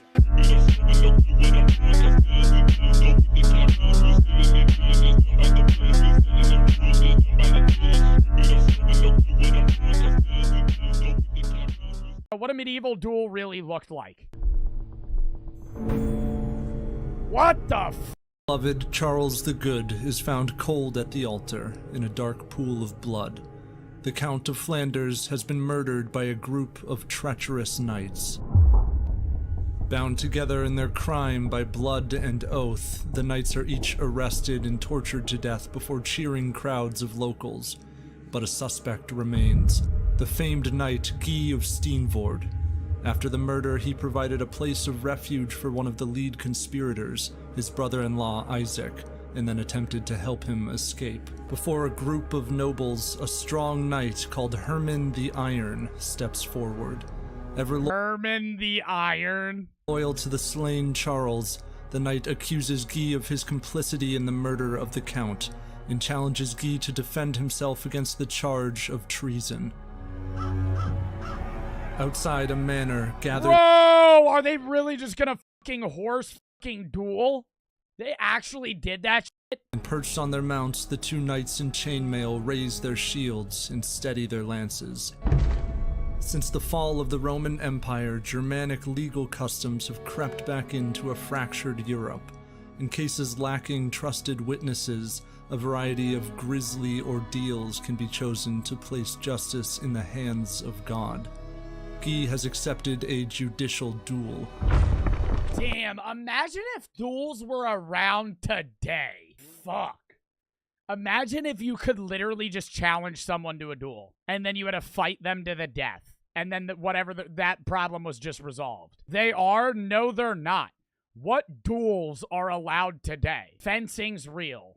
Yeah, and they wear protective shit. Fencing is real. Yeah, fencing would be a genuine duel if they didn't wear anything and they didn't have those little fucking rubber tips on the tip of their shit, and they actually stabbed each other. A trial by combat, in which victory will prove his innocence just as easily as defeat will reveal his dark sin. Damn, the ball won't lie. The ball doesn't lie. The duel doesn't lie. Damn. You think they said that shit then? They could literally say duel doesn't lie. Whoever just lives is the one that was right. Prove his. That's unfair, though. That is unfair, though. I challenge somebody who's fucking 4'11" to a duel. I just beat the shit out of them. Like they're not winning. Like that's so unfair. Oh no, duel doesn't lie. Yeah, but you're in entirely different statures. As easily as defeat will reveal his dark sin and provoke the wrath of justice. The knights break forward. In the stampede, Guy throws Herman the Iron from his horse. And each time Herman attempts to gather to his feet, Guy circles him, thrusting his lance to knock him down. Sensing the taunting lance of his challenger once more, Herman the Iron... Whoa, and people actually died this way. Like, imagine being in a duel, and you're just witnessing your last moments as one of your previous friends, probably, is about to fucking slice your head off. Iron charges and swings his sword. Viscera spill from Guy's horse, and the beast stumbles dead. Oh, you really fucking how to kill the horse? Guy reels in the red grass. Staggering to his feet, he unsheathes his blade and rushes Herman. The knights collide with locked blades, savagely swinging and chopping, until the gasping fighters throw down their shields and fall upon each other, losing their swords and resorting to fists and jammed fingers. Damn, fist fighting to the death? Fuck! And smashes his gauntlet against Herman's face. The crowds hear the thud of iron against bone as Guy batters him about the eyes and forehead and nose. And with each blurred strike, Herman the Iron grows limp. Guy of Steenvoorde sits atop the dazed knight, reveling in his own divine vindication. Yo, chat, would y'all rather partake in one of these duels or a gun duel? I feel like gun duels are fucking not as gruesome. Holy shit. Like Western duels, it's just a fucking walk and shoot. This shit, they're manically beating each other to death. but the vanquished knight stirs beneath him, gently moving his hand down to the lower edge of the cuirass where Guy was not protected. Herman seized him by the testicles, and summoning all his strength for the brief space of 1 moment, he hurled Guy from him. By this tearing motion, all the lower parts of the body were broken, so that Guy, now prostrate, gave up, crying out that he was conquered and dying. The bleeding knight is brought back into town, and dragged beside the swaying corpse of another convicted conspirator, Guy of Steenvoorde is hanged. They hanged him after that? POV me versus Joe. 2-inch, you would never be able to fucking do that. Somebody said, new vid, this shit boring as fuck. Maybe you're boring, Hayden. Maybe this shit's fire as hell and I'm actually intrigued by the story. You're telling me this motherfucker loses in a duel and then gets hung instead of actually just letting him bleed out or stabbing him. They make matters even worse. Yeah, my bad. I lost. Yeah, all my bones are broken and I'm fucking bleeding out of my nuts. Medieval Europe is a land humming with the divine and replete with profane contradictions. The magnificent castles of kings and queens loom over towns of wood and stone. Farther out are the thatched roof villages and cropland, which host the servile peasants bound to their lord's domain. The many polities of this continent are governed and policed by distinct groups of nobles, clergy, and knights, oath-sworn to chivalry. They are expected to clear the land of evil, witches and sorcerers and criminals of all stripes. Thus, a trial by combat is not an arena for knights to prove their valor, but a terrifying last resort for the accusers and accused. A seemingly Bro, that is way more scary than being in a gladiator match. In a gladiator match, that shit's for fun, right? Or not, well, it's for fun of the people that aren't in it, obviously, right? But like, it's like a sport. In this is a duel to the death to prove that you're innocent. And you're fighting someone that you know. Even those fighting on behalf of monks have no qualms about seizing victory by gouging out the eyes of their opponents. And although women, clerics, and children are often required to hire so-called champions to fight in their stead, this isn't always the case. You could duel a kid? You could fucking duel a kid. Oh my god. Bro, they're getting murdered. Oh, it's so over. It's so over. You challenge a 6-year-old to a duel. How the hell are they killing you? In marital duels, a wife could fight her husband, who would be subject to handicap. Wow, they fight the husband to the death? That included standing in a ditch with a hand tied behind his back. All right, I don't know if that handicap's fair. You're fighting your wife to the death. You have to stand in a hole and you have to stand buried in a hole and have your fucking hand tied behind your back. How is that fair? Say Brooke and I duel. I'm in a hole with my hand behind my back. Bro, she's killing me in 10 seconds. How the fuck would I defend myself? I'm dead. That is not fair. That is not fair. When husbands are defeated, they are executed. Wives are buried alive. Okay, well, the stakes on that one. All right, now the stakes are evened out a bit. Fuck. Holy shit. Okay, now that makes the wager a bit higher. Holy fuck. Dude, husband loses. Executed. Yeah, he's in a hole, hand tied behind his back. Wife loses. Buried alive. No. That happened, too. Like, a lot. That's not like a one-time thing that happened in human history. Like, motherfuckers just did this shit. Herman the Iron survives as a heroic knight who has defended his count's honor. Bro, and what if you win? What if you win and you're a captain? What if you win and you were capping out the ass and your opponent was just weak as shit? They accuse you of fucking murder. I ain't do that. You fucking stabbed them, you win. Well, you did murder him. The castrated corpse of Guy of Steenvoorde dangles from a tree, the rotting subject of mockery for the passing peasantry. Wow. Stripped of shimmering armor and professions of piety, the medieval duel is as simple as it is brutal. Two people fighting for their lives. Wow. Wow. Oh, there's more. If you're like me and want to know exactly how knights like This is an ad. How much you want to bet? Herman the Iron would have lived, how they shipped to Magellan 3000 covered. Well, go to Skillshare now. Well, Skillshare.com could teach you how to win in one of these fights. With Skillshare.com, you can learn how to make bombs and such. All right. Next video.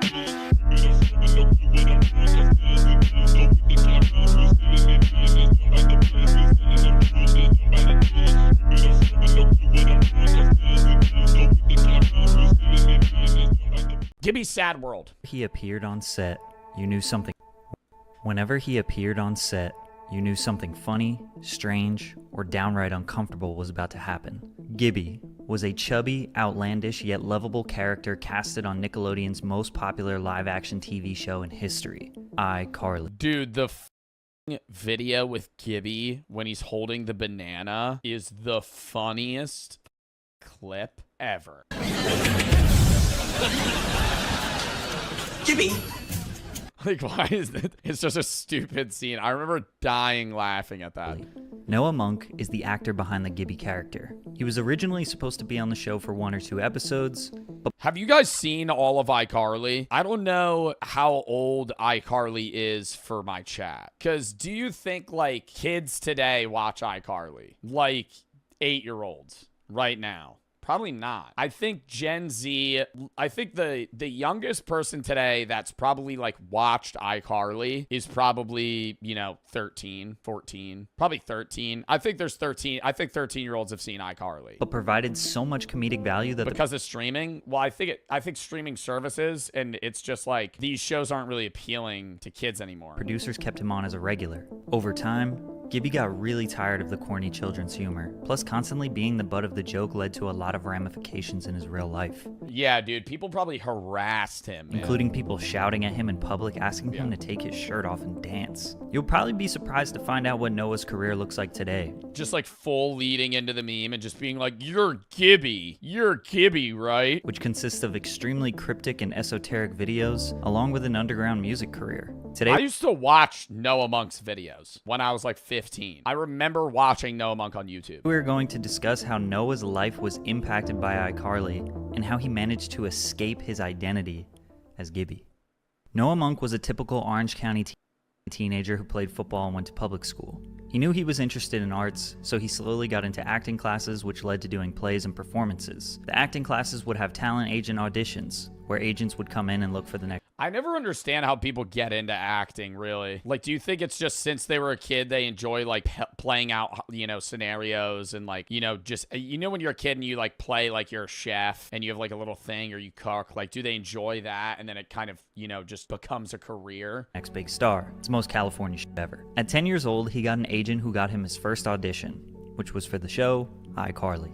The audition was just for an episode or two, but the production team realized how valuable he would be as a goofy side character, so he became a regular on the show for 57 episodes. One thing I could not find out is if Noah was trying to establish any credit. How much do you think they get paid for that shit, bro? I always wonder that. Like, do you think they made life-changing money from iCarly? Probably not, bro. That, like, nothing. Unless they're getting, like, what is it called when you get checks, like residuals? Like, the people on Friends are millionaires. Oh, even when the show was so popular and it was an adult show where they were getting paid like $1 million an episode, and they get paid when it's played. But I think Disney Channel, Nickelodeon actors generally probably get paid like $1,000 an episode. They probably got paid less. I don't think they get royalties. That's probably a Googleable question. How much did iCarly make per episode? It says like 100K. Freddie's upgrades for his YouTube channel. They earned 130K from TechFoot, 100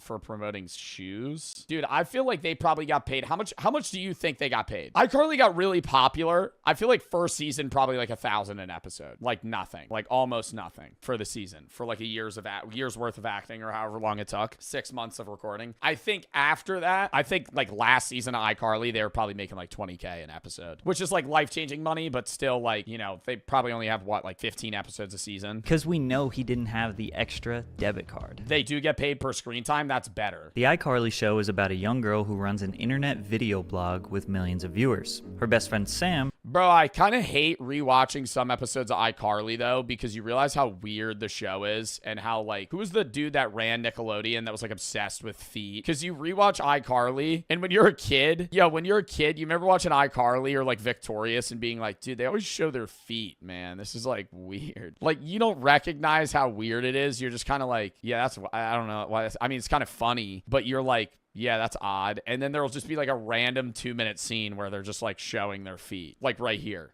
Like they would just be like gripping their toes. As her co-host. That's why I stopped watching. When you were like 8 years old, you went, it's too much feet. Freddie is their filmer / tech support, and it's all filmed in the upstairs. Love Spencer. Love Spencer in iCarly. Great job on Drake and Josh. Really love him on Drake and Josh. Of Carly's brother's apartment. Gibby is just a kid that goes to school with them.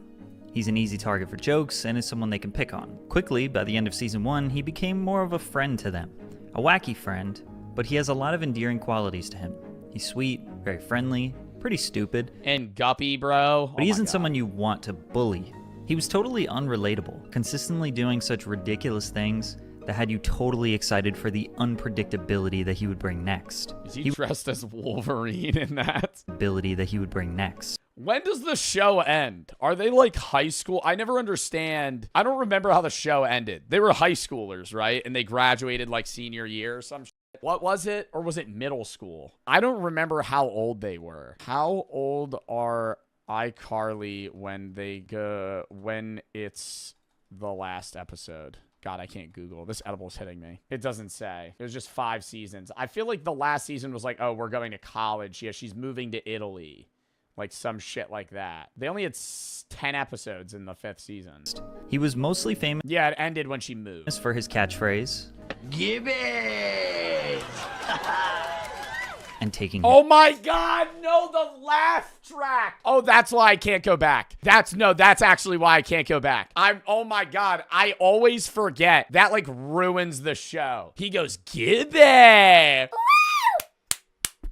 Standing ovation. We're fucking screaming after we hear him go, Gibby. I know it's fake. I'm saying it's the same thing as a laugh track, though.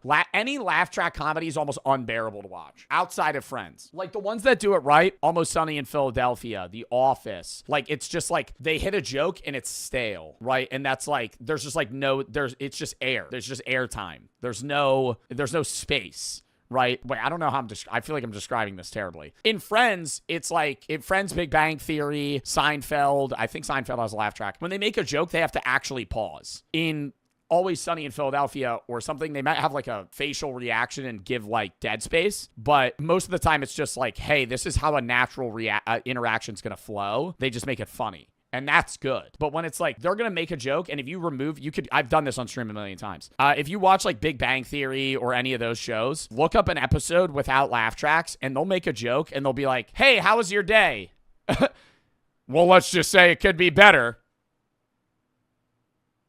Like, there'll just be like empty space, and it's so fucking weird. But when you watch the show, it doesn't matter because they're just they're filling it with laugh tracks, so it feels normal, and they're just trying to make that's not funny.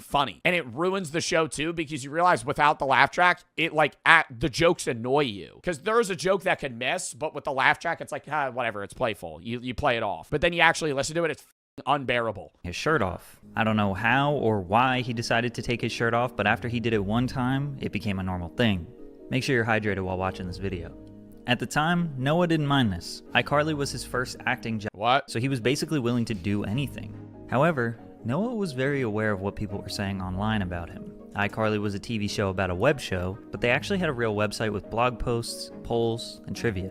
Viewers could also leave comments on the website. Noah says that age 10 and 11, he was reading rude comments about his appearance, which obviously made him feel bad. His parents even— I mean, you gotta be a loser to go on the fucking iCarly blog and be actively updated with that, dog. I gotta be serious. If you're watching iCarly and your day-to-day basis, you're pulling up the iCarly website to post your opinion about how you don't like Gibby on the vlog, that's like, what the what level of obsession as a 9-year-old do you have to have with the fucking iCarly cast for you to be hate posting on a iCarly blog? Even discovered a website for people with fat boy fetishes that he was posted all over. What? Needless to say, Noah had mixed emotions with fat boy fetishes that he was posted all over. Needless to say, Noah had mixed emotions about the whole taking his shirt off thing. His parents never forced him to continue acting. It was his passion. They were always around and kept a close eye on him. Noah speaks nothing but the highest praise of his parents. They raised him right. Head thrashing to a dirty bass dubstep drop with Noah Monk, just like old times. This cringy 2012 tweet indicates that Noah and Nathan had a love for dubstep. Noah also said that when he was around 13, one of the iCarly production members, Daniel Gonzalez, no, not this iCarly. I was gonna say, did Danny Gonzalez have anything to do with iCarly? That would have been so weird. I'd be like, that's a fact I've never heard. Gave him MF Doom and De La Soul mixtapes. So it's pretty evident that Noah discovered his love for music in general during the iCarly years, which led him to becoming a music producer slash DJ, which we will get to. The last episode of iCarly was filmed in late 2011. Yeah, no, that episode's weird. I don't like when they do the mannequin shit like that. Yo, you remember the Halloween episode where they get trapped in Freddy's mom's closet and it's really dark and there's like a ghost or something? That episode gave me nightmares. Late 2011, and by seasons 4 and 5, Gibby was a main character. His success and evolution on iCarly was so prominent that Dan Schneider felt he deserved his own spin-off TV show, Gibby. This show still remains Gibby's a show? There's a show just for Gibby? Still remains somewhat of a mystery. I'm here editing the very first episode of Gibby, or whatever we end up calling the show. It's making me laugh hard. Oh, did it never come out? Noah Monk equals genius. There was a pilot episode filmed and edited according to Dan, but never aired or leaked onto the internet. All we have is the title card and logo for the show. We also have 46 pages of the script for the first episode, one picture of what seems to be the cast and crew, and a few photos of what appears to be the film set. Dude, they have a whole set for a show that never even aired once? What makes them not air it? Of what seems to be the cast and crew, and a few photos of what appears to be the film set. All of this is technically unconfirmed. Dan was begging Noah to show him his feet, and that's why we never got the... I'm just kidding. We don't know what happened exactly, but we do know that Gibby never got his own Yeah, dude, I remember they used to put like feet. They would be obsessed with spaghetti. Spaghetti and fucking toe. Spaghetti with feet. show. And in 2012 marked the official end of iCarly. 5 seasons in what some... Yeah, spaghetti tacos. Oh my God, my feet are in the spaghetti. I'd be like, dude, what? Considered to be the best Nickelodeon live-action show of all time. Noah stayed busy, trying to get roles in other shows and films immediately. In 2012, he got a main character role in a Nickelodeon TV movie called Nicky Deuce. It was essentially the family-friendly reboot of The Sopranos, which included most of the original Sopranos characters, including James Gandolfini. The film didn't go into theaters, and it isn't highly praised or anything, but acting alongside those legends is a major accomplishment. After this film, Noah was sick of children's TV and the corniness of the humor. He knew it was time to leave. It is corny as fuck. I don't think I could watch any of those shows now and like actually laugh. And they're all these really, it's like, you know, Zoe 101, how it's filmed at that like college in Cali, and any of the iCarly shows, like none of them really feel real. Like an actual like high schooler experience. It all just seems like very glamorous. Like that one set was so lit up and nice and like San Francisco like fucking vibe. I don't know. It just the one show that really feels real is Ned's Declassified School Survival Guide. Like, so not real, but the actual set just looks like an old 2008 high school. Like it just looks like, hey, this is like an older high school that people would actually attend. Nickelodeon in the past forever. In 2013, he went back to high school for his senior year. He doesn't consider himself a social outcast, but had a difficult time mixing in with kids who knew each other their whole lives. He would spend most of his free time on Ableton learning how to make music. He produced dubstep under the name Noxic. From the cyber shore. Then moved on. Dude, I used to listen to dubstep and rave Monster Cat every day going to school. Like every single day. On the EDM trap. Make the ground shake.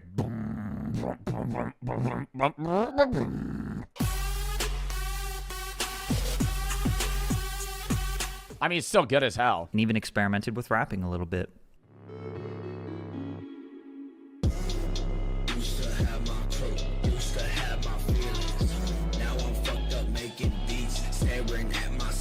It didn't take long for him to want to get back into acting. Luckily, he landed a role as Naked Rob in the 1980s-based sitcom The Goldbergs. Noah played... Oh my my god, I remember. Oh my god. Wait, I remember watching the Goldbergs when that shit, back when I had cable TV, because cable fucking sucks ass. The Goldbergs would always be on. Nobody's ever main that show, I gotta say. Everybody's seen the Goldbergs, but nobody watches the Goldbergs. It's on. If it's on, it's on. You watch it. I remember watching that and seeing Noah Monk and being like, bro, that's Gibby. What's the one where they have the really, oh my god, there's so many like random like family sitcoms that are so forgettable. What's the one with Brick? The Middle. The Middle is like the most forgettable fucking show you've ever seen. And it's not even bad. Y'all ever seen The Middle? Not Malcolm in the Middle. Just The Middle. Like, this is just like, yeah, it's some white family from America. Don't really know any of the actors' names, but they're there. Malcolm in the Middle. Is Malcolm in the Middle forgettable? I feel like Malcolm in the Middle is more known. And they have Bryan Cranston in Malcolm in the Middle. This show's old for me. I never watched Malcolm in the Middle. This show's old as fuck. When did Malcolm in the Middle come out? Release date 2000. Yeah, that's too old for me. I remember George Lopez. Wow. You remember George Lopez?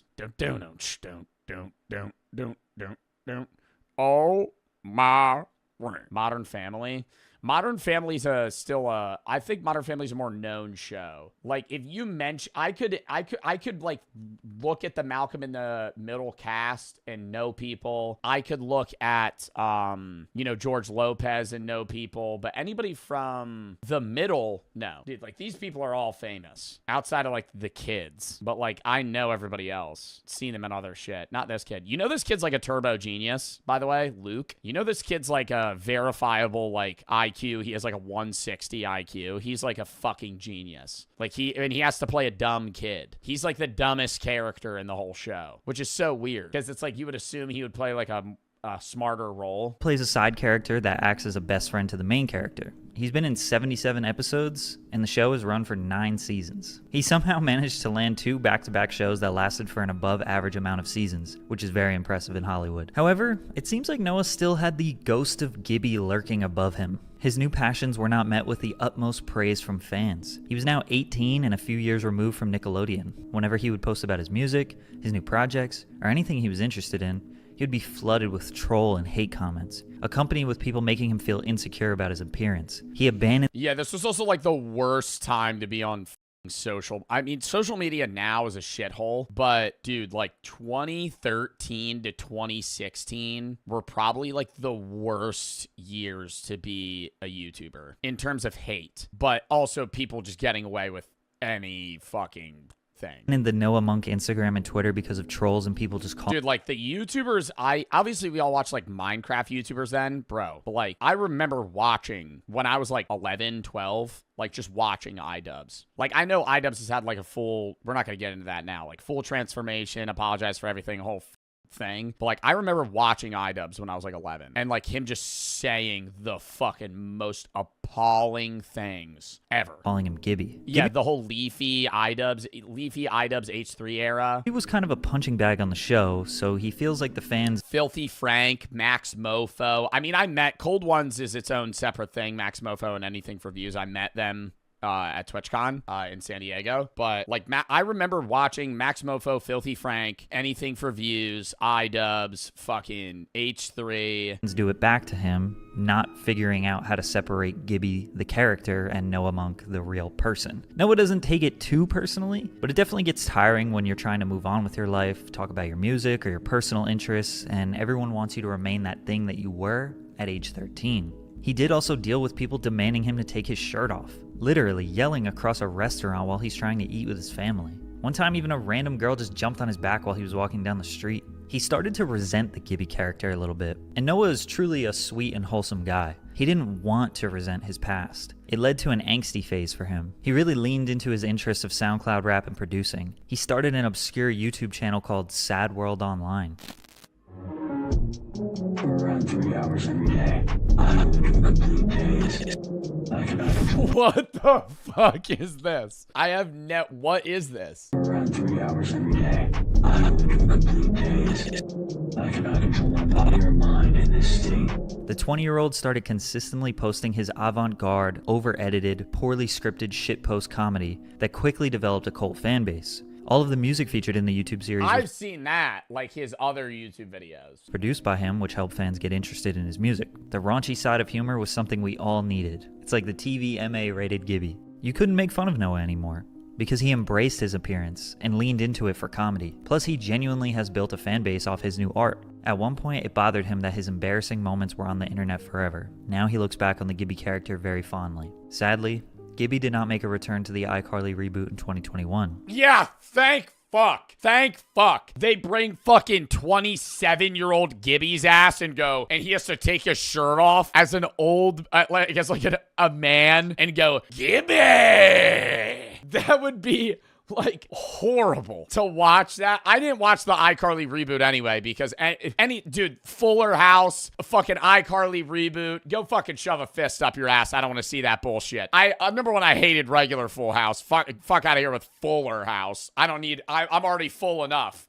I don't need any more. iCarly, okay, you know, the reboot. But like, bro, the whole point of iCarly was like, they're kids making an internet show. Now they're having kids. They're 30 years old. He also didn't make an appearance in season 2.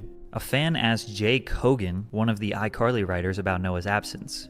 They made a season 2 of iCarly reboot. We've approached him. This response obviously suggests that they had reached out to Noah, but he denied. Why? Could be a couple things. He could have just been busy. He works full-time on another show, plus he works very hard on his side projects and music and YouTube. But the more likely reason, which is why a lot of people don't want to do reboots, is that he wants to leave Gibby in the past. Only in the past few years did he come to terms with the Gibby character. Before that, he had mixed emotions. No more kids TV. Fuck, man. Come on. We've discussed this. That shit stain on my legacy ain't a stain no more. It's a full-on load. You know, if he did the reboot, he would have to relive the whole experience of people flooding his social media with comments about his appearance. His acting career would again be at the mercy of one character. A lot of young actors want to outlive and move on from their child roles. Plus, you know they would have wanted him to take... Yeah, I think being known for a role you play as an adult is better than one as a child. Like Macaulay Culkin as the kid from Home Alone. Oh my god. Being known as that for the rest of your life would be fucking so annoying. Being known as Walter White, cool. Being known as Jesse Pinkman, being known as fucking Trevor from GTA, like, those are cool roles. It's whatever. But being like a 35-year-old man and they're being like, give it a rest. Take his shirt off at least one time, which as a grown man is probably not something he's interested in. Noah successfully escaped the box of being Gibby forever, and now he can look back on his legacy as a positive experience, all from the comfort of his new sad world.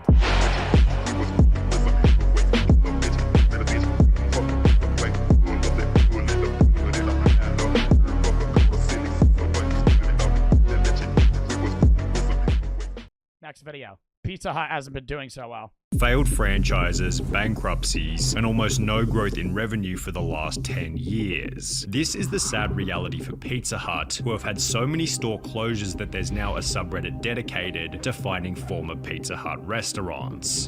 You want to know why Pizza Hut's failing? Because no one goes there other than when you're done a soccer game when you're 8 years old, okay? You go to Pizza Hut after you win a soccer game when you're 8, okay? You don't go to Pizza Hut because you like Pizza Hut. No, right? Nobody goes to Pizza Hut. And they got that square pizza, dude. That's why Pizza Hut sucks. Let me just give a little sneak peek on that. That's why Pizza Hut blows, dude. You got that square pizza. Ain't nobody want to eat that. I'm not going to Pizza Hut to eat whatever the this is. Dude, then I get that center slice. Give me a circular pizza so I get crust on every slice. I don't want no middle slice, no crust. I gotta hold it like it's a saucer. Yeah, no. What are you bugging about, bro? No. Half of its market share over the last 20 years, we have to begin by asking the following question. Why was Pizza Hut so unique and successful in the first place? Back in the 1990s, Pizza Hut... Soccer games. A reputation for having some of the craziest yet most unique and successful pizza designs, which were not only delicious, but also gave the public a reason to talk about the business. For example, in 1993, Pizza Hut released the Bigfoot, a massive 2 feet long by 1 foot wide square pizza. Square pizza. How innovative. No.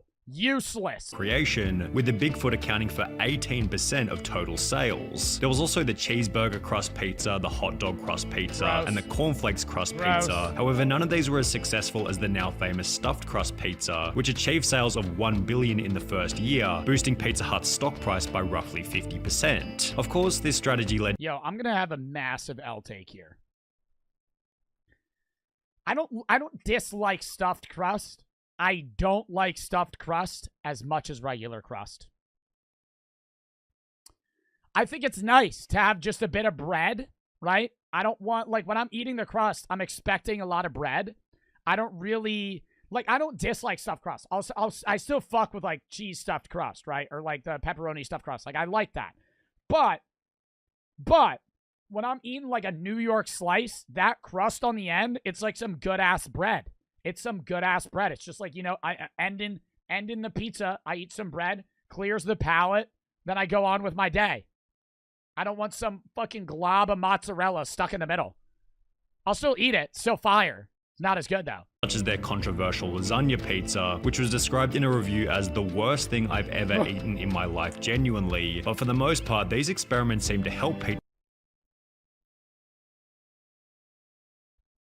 The cheesy bite bacon salad pizza, is that real? Pizza Hut stand out from the crowd, especially when they were served in their distinct dine-in restaurants. These restaurants— Thin or thick crust? Thin. Thin. That snap? Like the snap, if you get a nice thin crust pizza, I'm talking a nice thin crust pizza, right? You get a little bit of fold and you hear the when you fold it, and every bite you get like a snap, that shit's fire. That shit's fucking fire. Restaurants added a social element to pizza, turning it into an event as opposed to just another meal. The early memories that we all have of going to dine in at our local Pizza Hut are infinitely more memorable than the hundreds of times we've ordered takeaway from Domino's. During the dine-in days, Pizza Hut had something that physically separated them from the competition. Nobody could offer an experience quite like Pizza Hut. It's not a, what do you mean, okay, Sonny, what do you mean an experience quite like Pizza Hut? You just go to Pizza Hut and get pizza. It's not like, yeah, if they got a salad bar, right? It's not that much better. Providing them with unbelievable levels of success, especially in the early days. Pizza Hut had the monopoly on pizza and you paid through the nose for one. At first they had to educate the dining public with little signs saying, pizza is traditionally eaten with the fingers. For the first few years, I remember that there was no takeaway, dine-in only. I remember that a family-sized pizza cost around $20. Nowadays, that would equate to probably $50 or more for a pizza. People pay— Who the fuck is paying for a $50 pizza? What the fuck are you talking about? What do you think, they got those reasonable ass prices? In what world is a big pizza $50, dude? What are y'all paying for a goddamn pizza? Like a regular, what, like an 18-inch? An 18-inch pizza? What, maybe fucking $20? $20 today, still. Even then. Paid it because they were experiencing this delicious food for the first time. The Pizza Hut dine-in experience was seemingly profitable in the beginning, but this didn't mean that it was going to be successful forever. Some insane anecdotes claim that a new source destroyed Pizza Hut dine-in completely, or that dine-in was destroyed by their staff choices. However, the main issue seemed to come from other competing pizza Little brands. fucking Caesars, bitch. Little fucking Caesars, dude. That's why you got trumped out. $5 for a fucking goddamn pizza. That is impossible. They might have some alien goo in that shit. Yep, pizza. That motherfucker literally broke down your business. Not even, what is Pizza Capers? Nobody ever heard of that dumb shit, or crust. The fuck is that? Domino's, Papa John's, for sure, Papa John's and Domino's. But that Little Caesars pizza. That motherfucker, yeah, Little Caesars, dude, because you're gonna have a Caesar looking at those goddamn prices. W marketing, dude. W fucking marketing. You're about to have a seizure at how drastically low these prices are at Little fucking Caesars. Sponsor me, Little Caesars. I will no doubt work with y'all without a fucking doubt. Little Caesars $5 pizza, unmatchable, dude. Unmatchable. Little Caesars pizza. That shit literally. Oh my god, that one commercial they have too.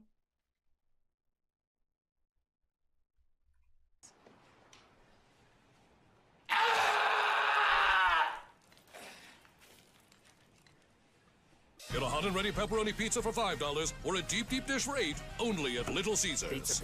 Pizza. Literally, bro, that commercial alone would make me go out and buy Little fucking Caesars, dude. No doubt. Who were specializing in delivery. There's something about pizza that makes it perfect for eating at home. The box acts as a plate, there's no cutlery needed, and the compact design of pizza reduces the potential for mess. Domino's began to take advantage of this at a time when Pizza Hut didn't even offer delivery. In fact, Pizza Hut only began delivering pizzas 27 years after launching their business. 27 years? So because they saw how successful Domino's was. The convenience of delivery meant that you didn't need to go to a dining. That looks disgusting. I ain't know what fucking pizza that is. That looks grimy, dude. That's full on tomatoes. Restaurant if you wanted to eat pizza. And if or you is that pepperoni? I can't even tell. Is that pepperoni or that looks like pepperoni, or is that tomato slices? Those are tomato slices. That's a who the fuck is taking a goddamn thick ass bite out of that? Y'all see that? That's literally a half of a tomato. I'm not eating that. eat pizza. And if that's you real pizza, bitch. I'll stick with the fake pizza then. did desperately want all-you-can-eat Pizza Hut, I know that's real pizza. I ain't eating that shit. You could literally just go to any all-you-can-eat restaurant offering pizza and eat your 8 slices along with 100 other food options. Pizza was no longer an exclusive thing in the same way that it was in the early days of Pizza Hut. This lack of exclusivity in combination with delivery also shifted people's perceptions of how prestigious pizza was. As mentioned earlier, Pizza Hut adopted the dine-in model when pizza was an exclusive new dish from Italy. However, Domino's and delivery in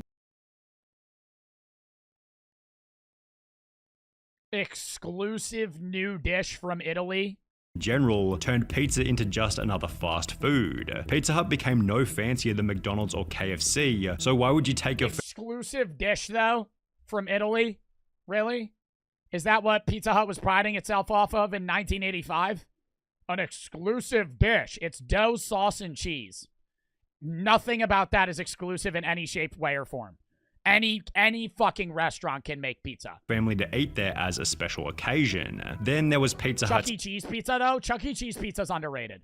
I don't give a fuck if people say that shit looks like they piece it together and use fucking fake-ass pizza. Bro, Chuck E. Cheese pizza is also kind of fire. Increased pricing and decreased quality. Overnight, the price went up from $6.49 to $8.49. The high school students, previously a common sight, disappeared. With fewer people, the quality suffered. Pizza Hut was always more expensive than the alternatives, affordable only when getting second, third, fourth pizzas at a reduced price. But it got more expensive. The pizza remained very greasy and people started eating low carb. There are better alternatives, especially for that money. Pizza Hut CFO David Gibbs made the claim that having dining This man looks like he would own Pizza Hut. This man looks like he would be running Pizza Hut, dude. Look at those pearly ass fucking teeth. Ain't never eat his pizza in his entire life. Bro runs fucking Pizza Hut, has never had a slice of pizza ever. in restaurants is now a negative for the business, stating the challenge Pizza Hut faces is that it has a large dine-in business. Dine-in is waning in relevance. In other words, Pizza Hut needs to focus less on dine-in and more on what people want, which is to take their pizza with them. This was also highlighted by Artie Stars, the president of Pizza Hut USA, who stated the biggest problem that Pizza Hut is facing is perception. Alright, now this man only eats Pizza Hut pizza. This guy only eats pizza. Breakfast, lunch, and dinner, right? He's got a coupon stack that he gets at Pizza Hut. Of Pizza Hut USA, who stated the biggest problem that Pizza Hut is facing is perception, explaining that many of its customers don't associate Pizza Hut with delivery. Stars said the facade of its locations reinforces this idea, and it isn't helping to lure in diners. When you drive by the location, it doesn't scream, "We deliver." To promote delivery to its customers, Pizza Hut delivered pizza to space, the Oscars, and the top of Mount Kilimanjaro, but it still seems as though they aren't competitive on delivery. And that shit's burnt as fuck. Oscars and that the top shit of Mount burnt as fuck. Bro, you really got the most burnt ass pizza to send to fucking Mount Kilimanjaro. That shit is literally charred, dude. Kilimanjaro, but it still seems as though they aren't competitive on delivery. And on the topic of Pizza Hut in comparison to its competition, we should also highlight that Pizza Hut is extremely uncompetitive from a health perspective. Their standard pepperoni pizza contains a whopping 8,153 kilojoules, equal to almost 2. What the fuck is a kilojoule? I thought he was about to say calories, bro. What the hell is a kilojoule? 2,000 calories, which is close to the entire recommended daily adult calorie intake. And I'd mac that. That's also cap. 2,000 calories a day for women, 2,500 for men. Bro, that's like so untrue for like most people. Like if I ate 2,500 calories a day, I would lose weight. It's almost twice as many calories as Domino's pepperoni pizza, which has 4,450. Yeah, but Domino's looks better too. I mean, this is also picture based, but that looks like plastic. Kilojoules or a little over 1,000 calories. But it's not fair to make this point unless we see no damn way a whole Domino's pizza is only 1,000 calories. A fucking 10-piece chicken nugget meal at McDonald's is like 1,500. Size and quality of each pizza. So we ordered a pepperoni from Domino's before doing the same with the nearby Pizza Hut in order to compare the two different pizzas. As mentioned, the Domino's pepperoni came in at 1,064 calories, while the Pizza Hut pepperoni came in at 1,948 calories. And with the Pizza Hut pepperoni costing double the price of the Domino's $5! Woo! Whoa! Whoa! Jesus Christ. Bro, you can live on that. You can live on that for that's a day. You get 2 of those, that's a day's worth of food. Pepperoni, you might expect that the Pizza Hut pizza would be double the size. However, as you can tell from the opening, this isn't the case.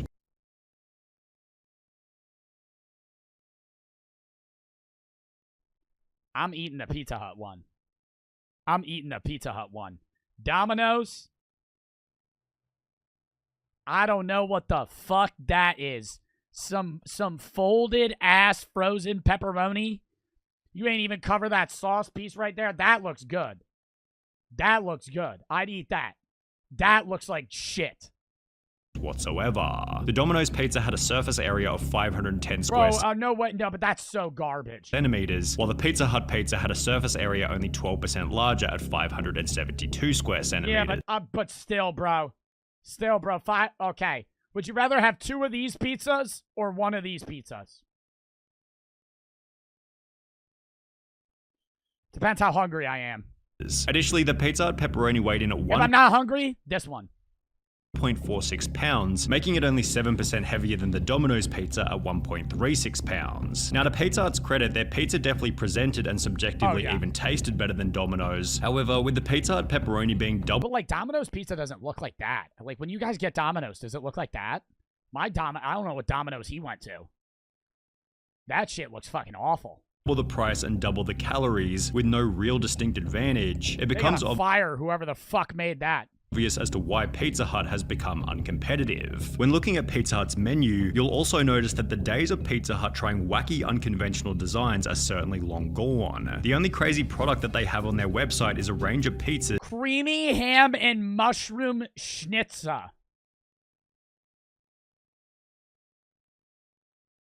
What the fuck is schnitzel? Which use a chicken schnitzel.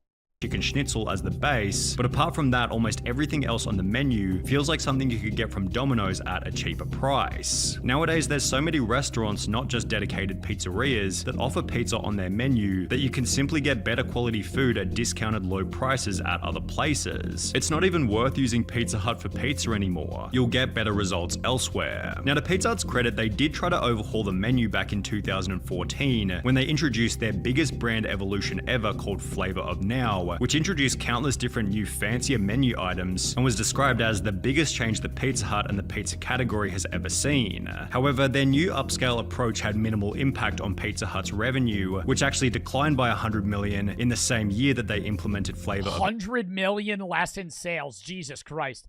I'm looking at that. I'm like 12.1. That's not that big of a deal. 12.0. 100 million. Now, which becomes even worse if you consider that during the same time period, Domino's sales grew from 10 billion to 15.8 billion. Billion? And if we instead look at older... Wait, why am I shocked by that? I literally read 12 million. I was like 12 million. No, I thought it was 12 million and then they lost 100. That makes no sense. We can see that the average sales per store has barely changed since 2006, which is about the point where the dine-in model died. While a consistent 12 billion per year over the last 10 years still seems like a pretty awesome scenario, the growth experienced by competing pizza brands has led Pizza Hut's market share to decrease from 25% in 1995 to 14.3% in in 2016. 2016 also marked the year where Pizza Hut lost their 45-year-long title of the world's largest pizza brand to Domino's. However, their stagnant revenue has caused significantly worse problems than simply losing some arbitrary title. For example, in August 2019, Pizza Hut announced that they plan on shutting down over 500 underperforming stores in the US. And exactly 1 year after that, in August 2020, Pizza Hut's largest franchisor, MPC, announced that they were bankrupt, having roughly $1 billion in debt, forcing them to close. $1 billion in debt. Bro, like, that astonishes me. How a business can lose $1 billion. Not like lose $1 billion of profit, bro. Lose $1 billion to the point where you're in debt. Like, your business doesn't have money. You have to pay back $1 billion. How? 300 of their Pizza Hut franchises and put their remaining 927 stores up for sale, representing 1/5 of every Pizza Hut restaurant in America. 1 month after this, Pizza Hut announced that they'd be closing more than 10% of its stores in the UK, with this taking place in the very same year that Domino's and Papa John's had net gains of 17.6% and 15.9% respectively. Just got outmatched. Sucks to suck. Sucks to suck, Pizza Hut. Really does. Really does. Just got outmatched. In the process, Pizza Hut was undergoing a logo change, although not to something fresh representing a bright future, but rather to the same logo used during the Pizza Hut glory days of 1974 to 1999. They out-pizzaed the Hut. Damn, they really say you can't out-pizza the Hut, and they fucking did. They did the not uncapable. They did the impossible. They out-pizzaed the fucking Hut, dude. Wow. Chief Brand Officer Marianne Radley stated, "Embracing our iconic Pizza Hut logo is recognition of a time period where Pizza Hut the most recognizable pizza logo is Domino's and Little Caesars. By far. Unequivocally reigns supreme because that's where the future is headed. However, at the same time..." Bro, if Little Caesars ever sponsors me, I'm gonna jam one of their fucking pizzas through this spear and go, pizza, pizza. Pizza, pizza. Pizza, pizza. Bro, look at this shit, though. W spear. W spear. It feels as though they're desperate to remind the world that Pizza Hut still exists, and this doesn't sound like the kind of play made by a company who's going to be reigning supreme anytime in the near future. That was a good video. All right, we got 2 more.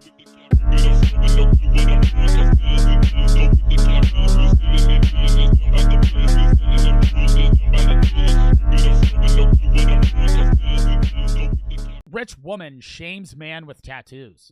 What happens next is shocking. A genuine Darman video today, not an off-brand. Hello. Aw, is it a boy or is it a girl?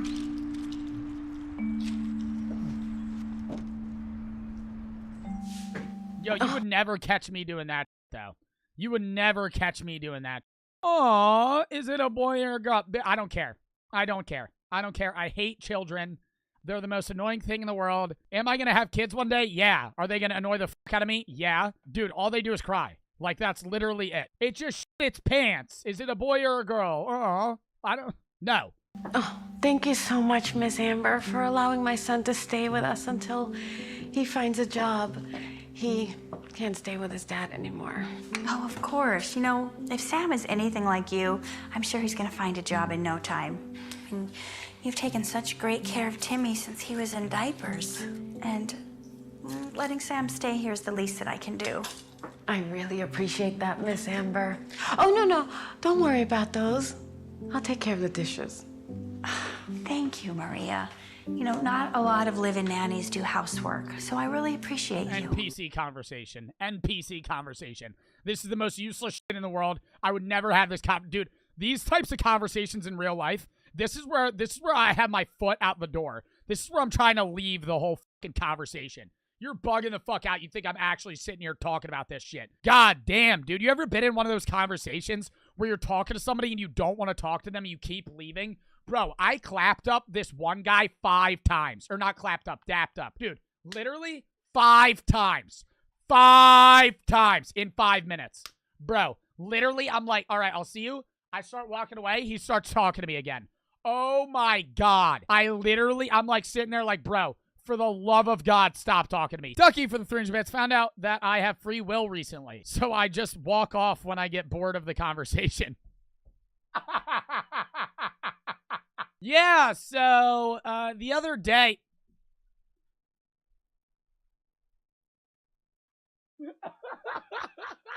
Can I help you? Hi. I'm looking for... Oh, Sam. Oh my God, I thought that was going to be Timmy. Holy shit, I was going to say no damn way that bro's named Timmy. Oh my God. Interrupting the video to tell you about today's sponsor, HelloFresh. If you don't know what HelloFresh is, they deliver whole meal ingredients and directions to cook them, all cheaper than grocery stores and 25% cheaper than takeout. Look at this. Everything's so easy and laid out for you, and it's cheaper than grocery stores, and it saves you time. And they have 35 weekly options. You can change things up. You can go calorie smart, carb smart. You could swap out proteins. They have so many options. HelloFresh makes cooking and prepping so easy after a long day. Would you look at that? Fast, easy.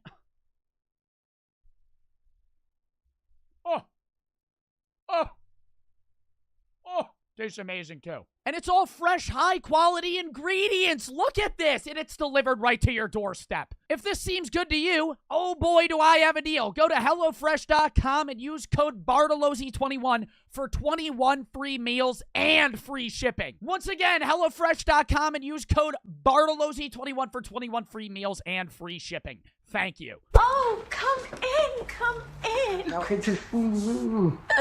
So good to see you. This is your son? Oh, yes, sorry.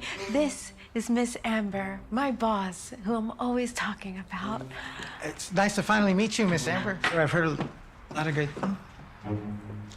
Maria, can I talk to you? Oh, yeah, just close the door, close it. Sit. You didn't tell me your son has tattoos. You didn't tell me your son was inked up. You didn't tell me he had all those tattoos. Is he in some sort of a gang or something? Oh my goodness. Sam? No. Pre-watched. It's in the title, dickhead. I ain't pre-watched shit. It literally says, rich woman shames man with tattoos. No fucking shit. It's common sense. That's what she's gonna fucking say. He can just stay here a month. A month? No, I do not feel comfortable with him staying that long, especially after seeing him. Okay. Can he stay just a week? If he hasn't found a job by then, I'll get him a hotel room. Fine, but no more than that. Do you think there's people that are actually that pressed about tattoos? I feel like they're so commonplace now. Like 50 years ago, if you had a tattoo, like people would freak out. But now I feel like it's like 1 in 3 people have a tattoo. Like it's not even out of place for somebody to have a tat. Yeah, I know. Who's that one from? Oh, you see the Timmy? lighthouse then? Timmy, come over here.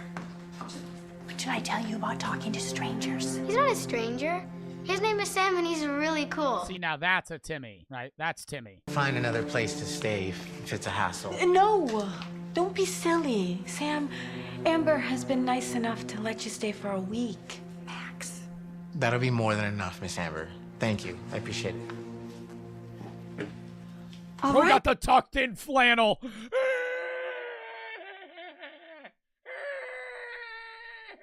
Bro got the tucked in flannel. Oh God, with the blue jeans. I completely forgot. I have a doctor's appointment. I was so excited that Sam was coming that it completely slipped my mind. I can't watch Timmy. Maybe Sam could. Yeah, I don't mind. No, I don't feel comfortable with that. That's where I get up and leave the house, right? I don't care if I have nowhere to stay. The second they ask me to watch their kid, yeah, bye. Bye. I'll sleep in my car. Maybe you can take Timmy while Sam settles in. And leave him here alone? I don't think so. Oh my God, what do you think? He's gonna start stealing shit? Amber, I'm sorry. Maybe you can take them both. What choice do I have?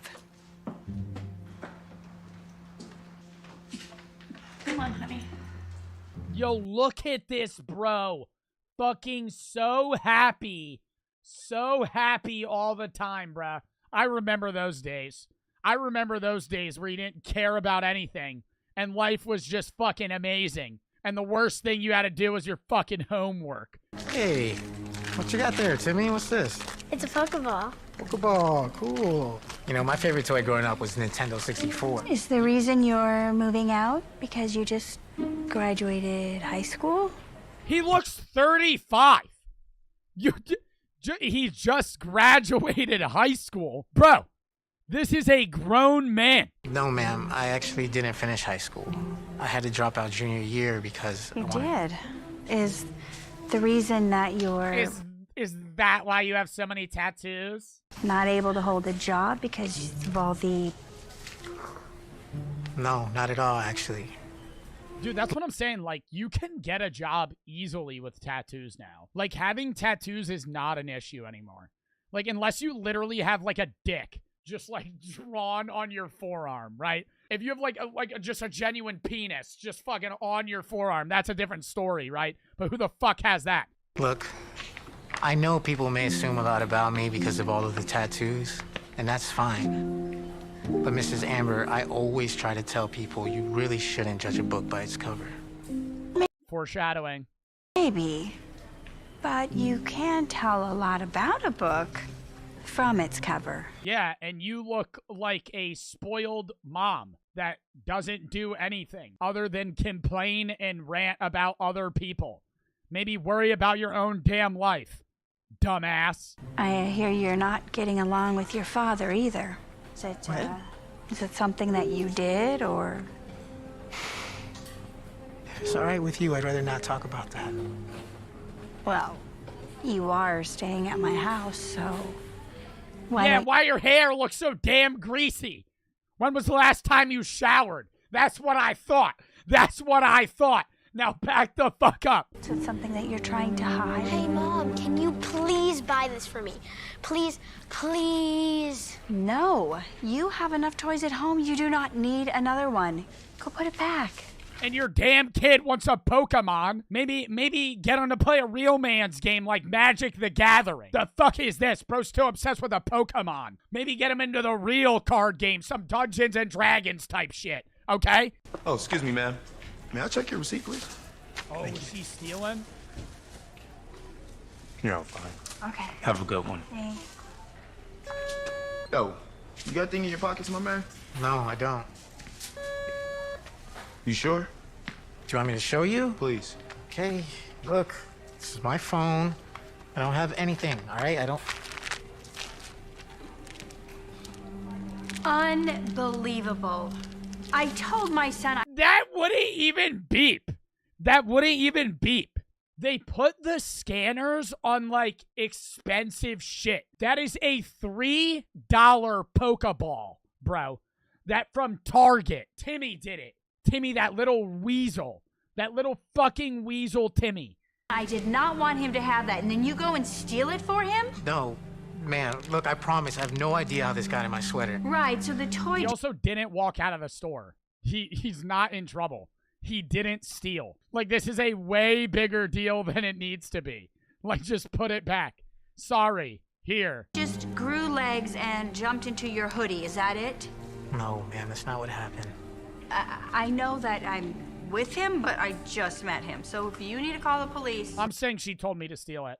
If she's going to be like that, I'm literally going to make a whole ass story up about how she told me to steal it. There's no need for all that, ma'am. Plus, the cops won't even show up due to the low dollar amount. But I will have to let you know that you're not allowed in this store anymore. Yo, that's crazy how there's a million targets. Yo, that's so crazy how there's a million targets and you're a fucking Target security guard. When a mall security guard presses me, I go off. Cause like, it's just like they're trying to abuse, dude. I already told you all this one story about when I was on an escalator and this security guard started telling me that he was gonna kick me out or some shit. I'm like, dude, you're just trying to abuse your power here, man.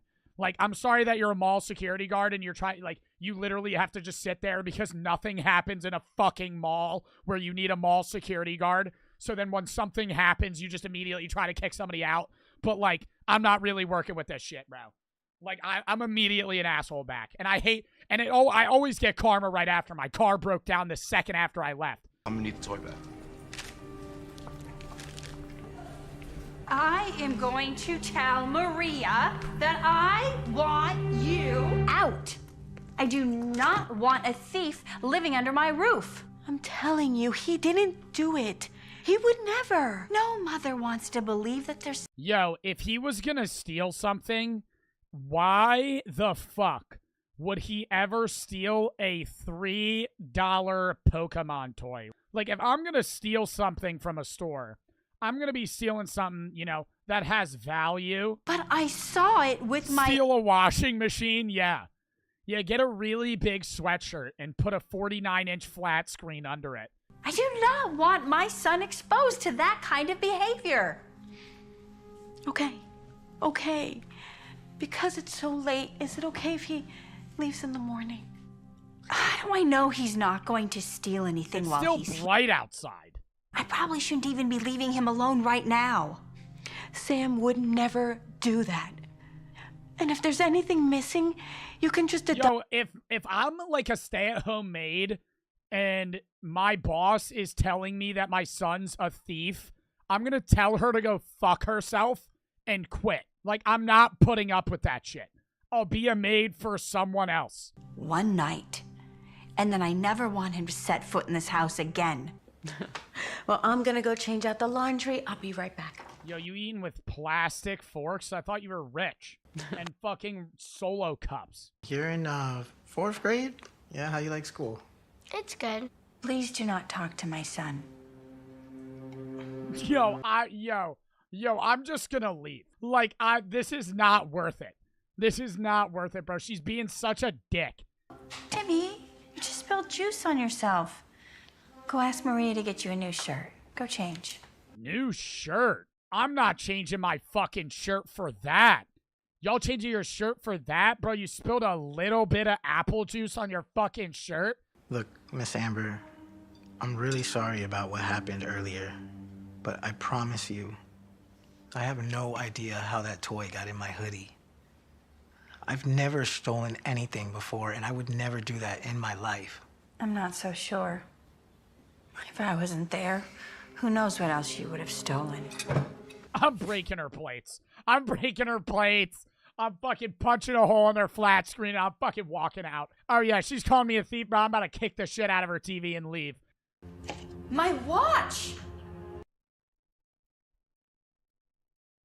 What about it? Is everything okay? Like you don't know. Oh, my God. Here we fucking go. Know what? Ma'am, if it's missing, I can help you look for it. Would you cut the crap and just hand it over? Bitch, I would be like, pat me the fuck down. I'm in TSA right now. Pat me the fuck down. I've never even seen your watch before. I don't know where it is. Don't play dumb. First you steal that toy from the store, and now you're stealing my jewelry? No wonder you can't get a job. You probably have a criminal record. You're nothing more than a conniving thief. Fine. Clearly, I'm not welcome here. I'm just gonna pack my bags and I'm gonna go. Yeah, and I'm taking her watch. Oh, I'm taking her watch. I'm gonna have that shit on my wrist. I'm gonna walk the fuck out. And then bring your bag over here so I can get my watch out of it. Such a shame. No wonder your dad kicked you out. Hey, he did not kick me out.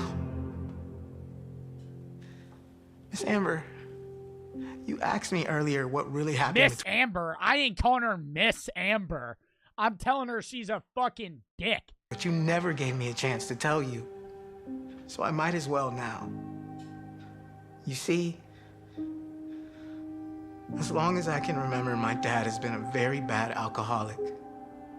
And he would always come home. He looks the same age as his dad. What the fuck? Late and stumbling. This is a flashback. And drunk. So I helped her leave.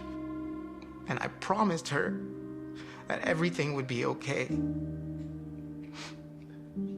And of course, once my dad figured out that she was gone, you can only imagine that he did not like that. We got the champion underwear on. So he started to take his abuse out on me.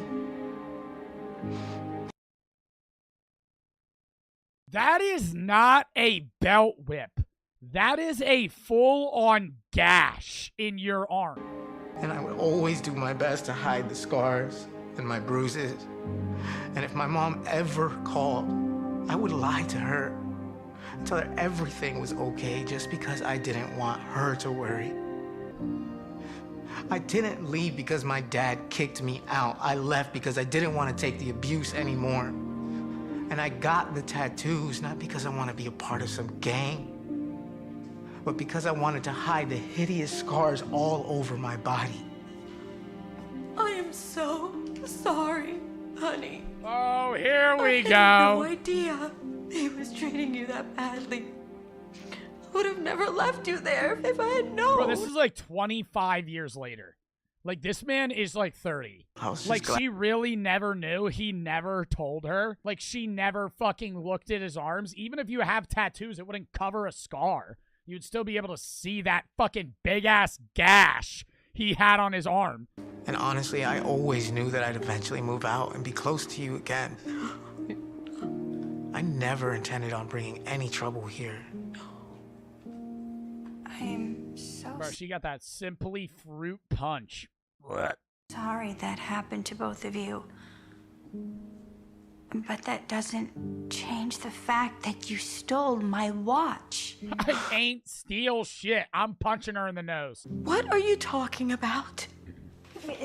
It's gone. He didn't steal it.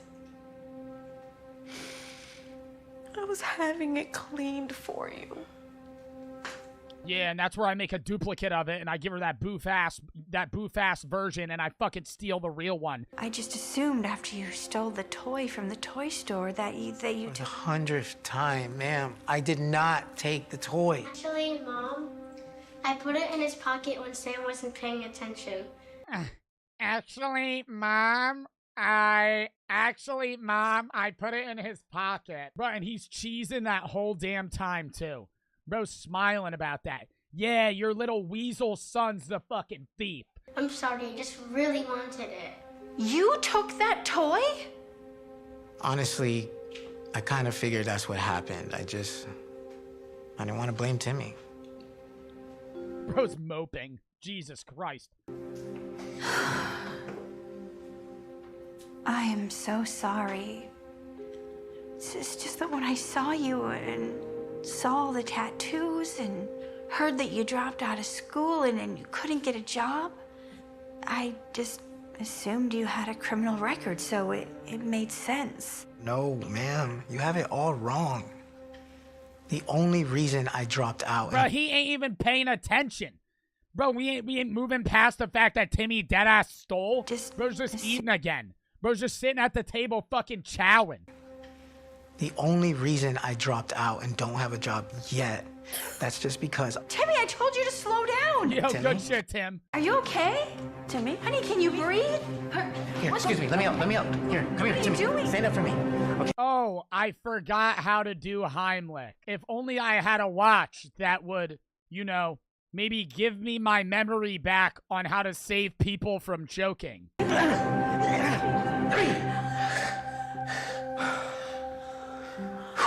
Timmy, it's really food. Sweetheart, are you okay? Thank you, Sam. How did you know what to do? When I was trying It's not that fucking complicated. It's like you literally just fucking squeeze their stomach rapidly and try to get them to exhale. It's not that hard. The reason I dropped out of high school is just because I wanted to join the nursing program. That makes no fucking sense. That makes no fucking sense. You literally have to go to college to go to nursing, don't you? So that I could start my career right away and make some money. That makes no fucking sense. Does that make any sense, chat? You literally have to get an associate's degree for nursing. Yeah, you need to go to college? Yeah, what the fuck is this bro talking about? And I'm honestly the youngest person to graduate in my class, too. How the fuck did you go to college? Did you get your GED? I had tons of job offers at home, but I didn't take any of them because I wanted to get away from my dad, be closer to my mom. I'm just gonna go. Spaz. Yeah. Hey, I'll call. Wait. I'm so sorry for how I treated you. You were right. I never should have judged a book by its cover.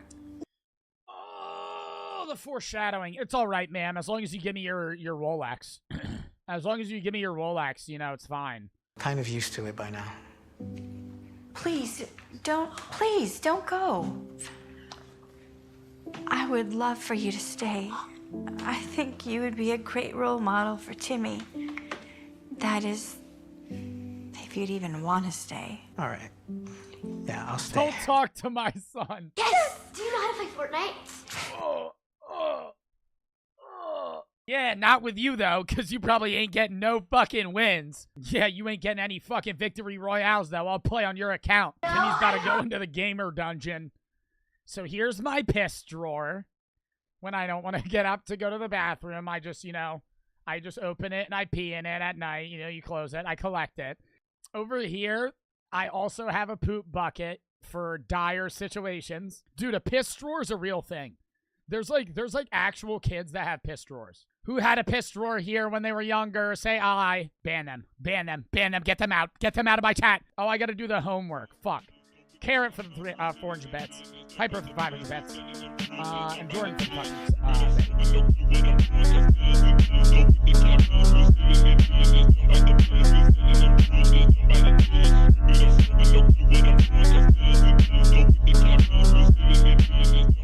The insanity of Kid Nation. Those are extremely fake. Crying, screaming, fighting, the normal things to have in these shows, correct? But what if I told you they were real this time? And the cast? Literal children, between 8 and 15 years old.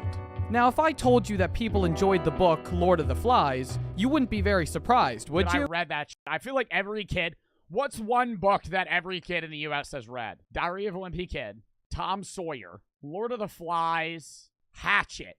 Hatchet is one I feel like everybody's read. No, I haven't read Hatchet. Great Gatsby. Yeah, everybody reads in high school. The Hunger Games, I don't think everybody's read that. I think in-school required reading, if we're going based off legitimate required reading, I would say, yeah, To Kill a Mockingbird, Great Gatsby, Tom Sawyer, and Huckleberry Finn. Flat Stanley, you might have read that in, like, kindergarten. The Outsiders? What is The Outsiders? Y'all are saying, all of y'all are saying Outsiders. Romeo and Juliet? Yeah. But that's not really a book. That's more of, like, poetry.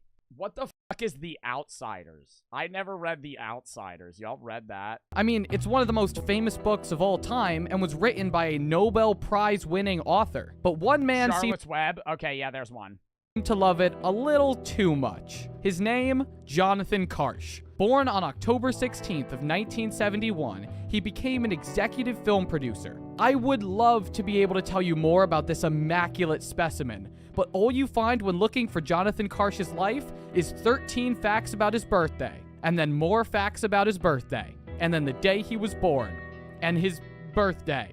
In 2003, however, Jonathan Karsh won the 2003 Sundance Film Festival Best Director Award for the documentary See, okay, nah, like, now you're just handing out awards, bruh. Like, see, that's what I'm saying. Whenever we watch short horror films, award-winning. 2003 Sundance Film Festival Best Director Award. Well, yeah, the 2005, 7-Eleven in Orlando, Florida, Best Actor, Coach Actor, AI Robot Actor Award goes to, like, we're just handing out awards for nothing. There's so many fucking award shows. After a pretty stagnant few years, in 2007, Jonathan Karsh would host the most controversial reality show of the time. During the screening for TV reviewers, producer Tom Foreman acknowledged that, and I quote, Kid Nation would inevitably share some elements with William Golding's novel Lord of the Flies. Isn't Lord of the Flies where they start murdering each other and eating each other on, like, an island, and they make, like, groups, and they, like, kill each other? Book where they literally kill the fat kid. And then, answer my question. On September 19th of 2007, 40 kids, 40 days, they might starve to death. No adults, that's not good. 15 deaths. Kid Nation.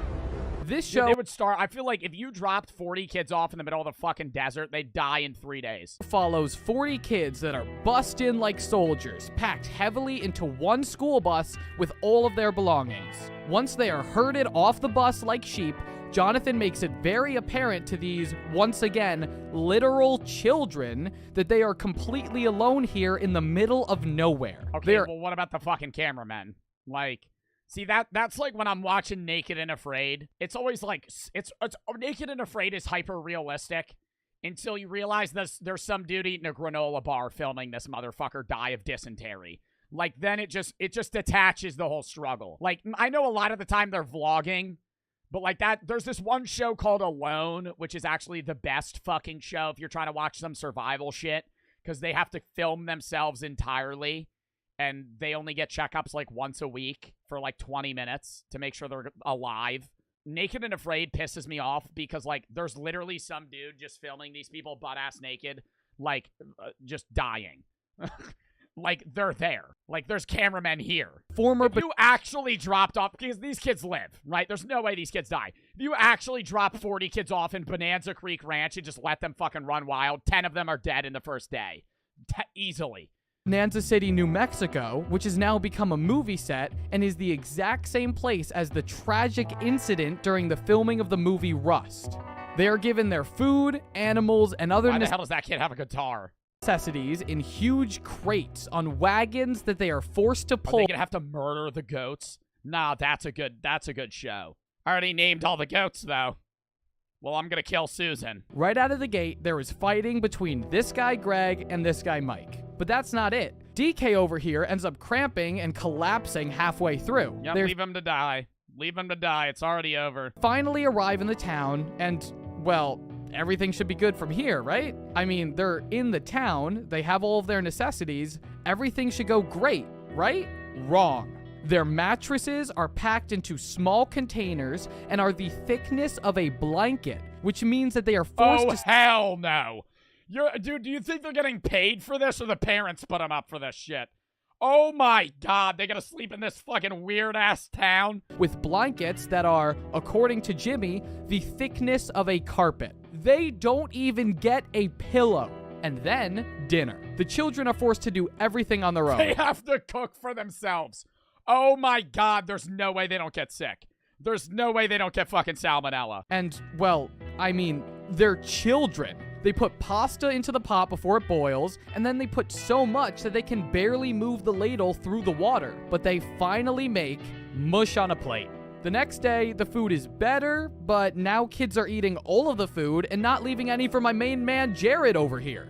The kids fight, Greg and Mike have another conflict, everyone shouts until Michael steps up to control it. All right, if we already ran out of food day one, everybody. I think we need to sacrifice somebody to eat because we've all agreed to not kill the pet goats. I say we eat Jared. Later, Jonathan Karsh reveals that his brilliant idea is setting up a caste system for the children that is decided through a giant... A caste system?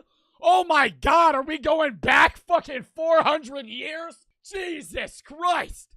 The religious caste system! They each get paid for doing their jobs. A solid $1 in Buffalo nickels for the upper class, who don't have any specific job to do, 50 cents for the merchants who run the stores, 25 cents for the cooks who make all the food and wash the dishes, and a whopping 10 cents for the labor class, who take 10 cents?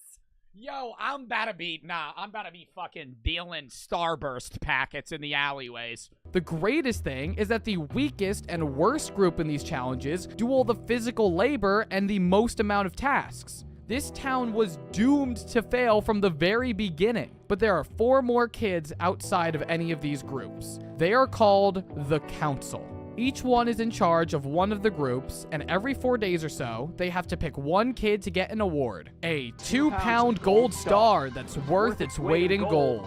Literally. $20,000. Look at that kid. That kid's about to start sweating how many V-Bucks he can buy in fucking 10 years after this show airs. Let's hope he kept on to the gold star. $20,000. Pre-tax. Game shows today are the biggest scams in the world.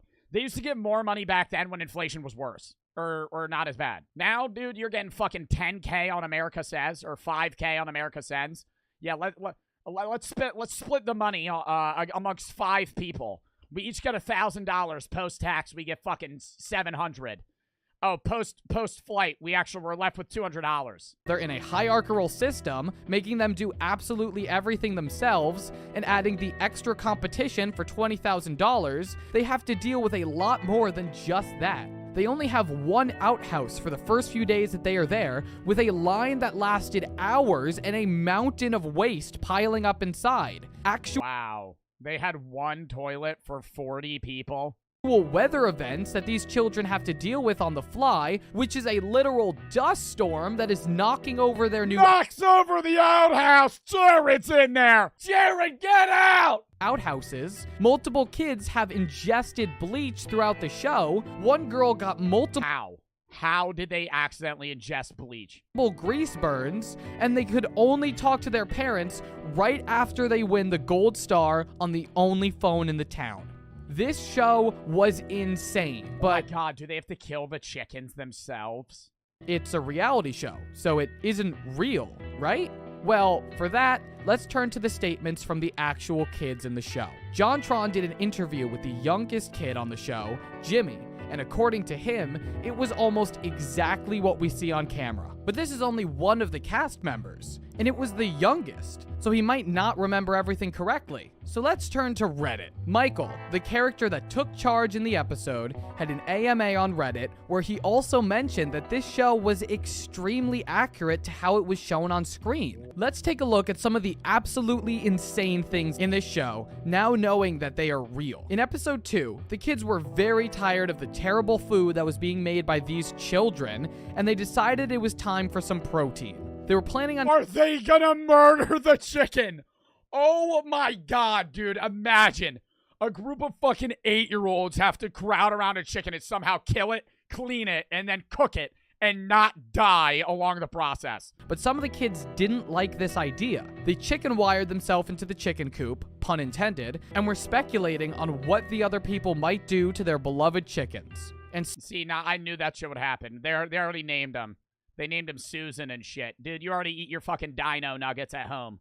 Open the goddamn chicken wire. We gotta cut its head off or we're gonna starve. Eventually, Greg and the others got into the chicken coop and, in front of all the other kids and camera people, beheaded the chickens and plucked them to put in a stew. They were so desperate for food that they killed their chickens and the crew let them. Yo! Oh my god, no way. Dude, that's crazy. They were allowed to fucking run in there and just chop the chickens' heads off? This isn't the first time the camera people just watch these kids instead of helping them. In the first episode, they filmed the youngest kid crying behind the house. They just film him. The anger in these kids grows and grows, and they all constantly gang up on the yellow team council leader, Taylor. Don't get me wrong, I am not defending Taylor. But when it gets to the point that she is crying multiple times an episode because she is constantly getting berated by everyone else in the town, one would assume that anyone else would intervene. Jonathan Karsh even stands— But why are they yelling at her? In episode 4, the kids start discussing religion. Many of the kids act very—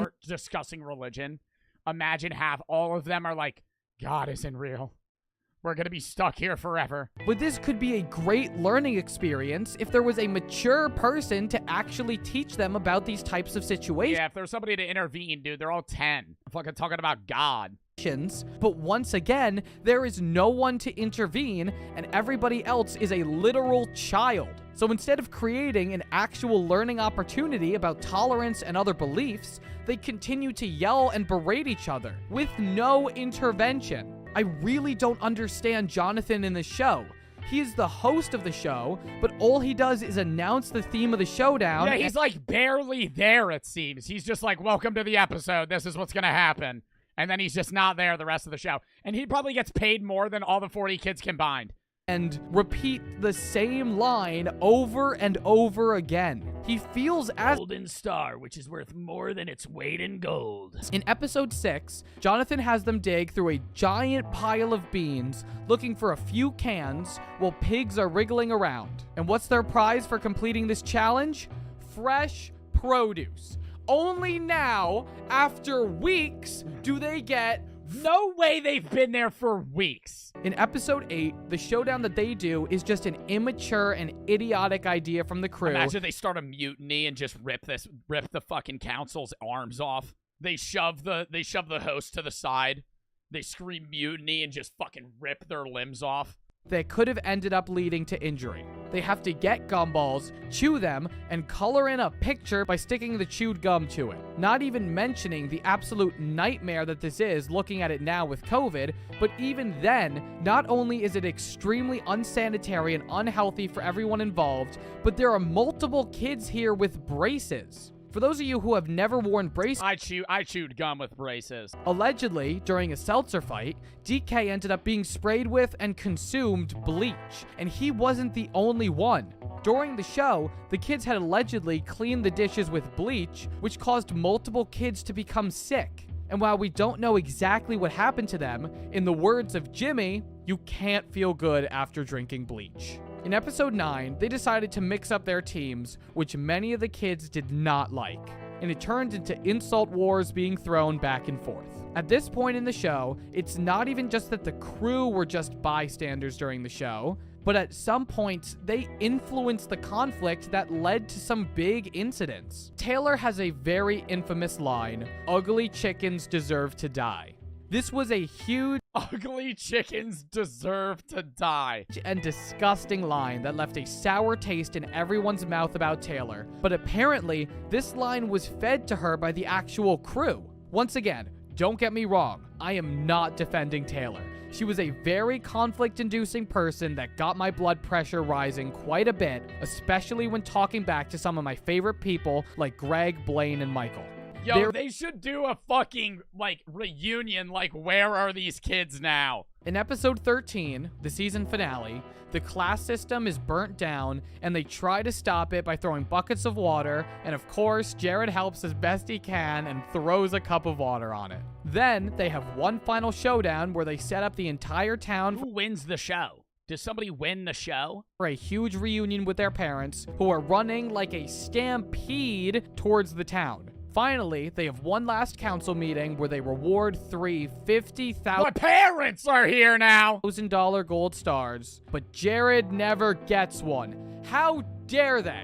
Jared got no bread the whole show? See, this show was absolutely insane. CBS canceled it very soon after, not even scheduling it for a season 2, and understandably so. With everything that went down in it, some of the parents began trying to sue for what their children went through, but the amazing... Well, you kind of signed a contract for your kid to go fucking through this shit. And I say that in the biggest air quotes possible, amazing crew came up with their contract. Woo boy, this contract is super scummy. The New York Times ended up getting do they get to see the contract? Yeah, it's probably they can't sue for anything. Copy of the contract, and according to them, it contains some crazy stuff. Apparently, even though the children were paid, they were not subject to any state or federal laws, meaning they could keep the children working as long as they wanted, and they didn't have to follow laws. Okay, but bro, that's on the parents for not reading the fucking contract. You're giving your 8-year-old away to this family, and you're not gonna read the fucking fine print that says, oh yeah, we could keep them and make them work forever. It was in fact so scummy that it made sure not to hold any of the producers responsible if any of the children got pregnant, contracted STDs, suffered emotional distress, received inadequate medical care, housing was unsafe, were injured, or even if they died. If they died? Dude, oh my god. You're telling me the parents read that fucking sentence? Bro, that's as bad as the fucking Ocean Gate submarine shit. You're like, I'm gonna read that. Yeah, let me sign. All right, see you in a month, Timmy. If you die, I can't sue. Worse is that even though the children did receive $5,000 for being on the show... Oh, $5,000? $5,000 in 2007. $5,000 in 2007 today. That's $7,333. That's awful. This show is absolute insanity and was probably not very fun for the kids to film, but at least there were some good friendships that were made from it. That's actually pretty cool if they became friends after that. But it's also probably just some traumatic shit. They might just never speak to each other. They should do a reunion. Lock in here. I spent 100 hours in the world's richest city.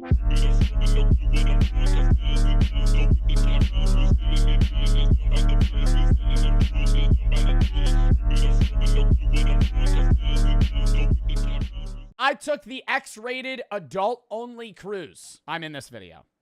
But people want me to react to it, and I also think it would be funny to watch Jack's POV, and then also just rant about it. There's a cruise so X-rated that the only people allowed on board are adults. On board, you can find... I love that guy.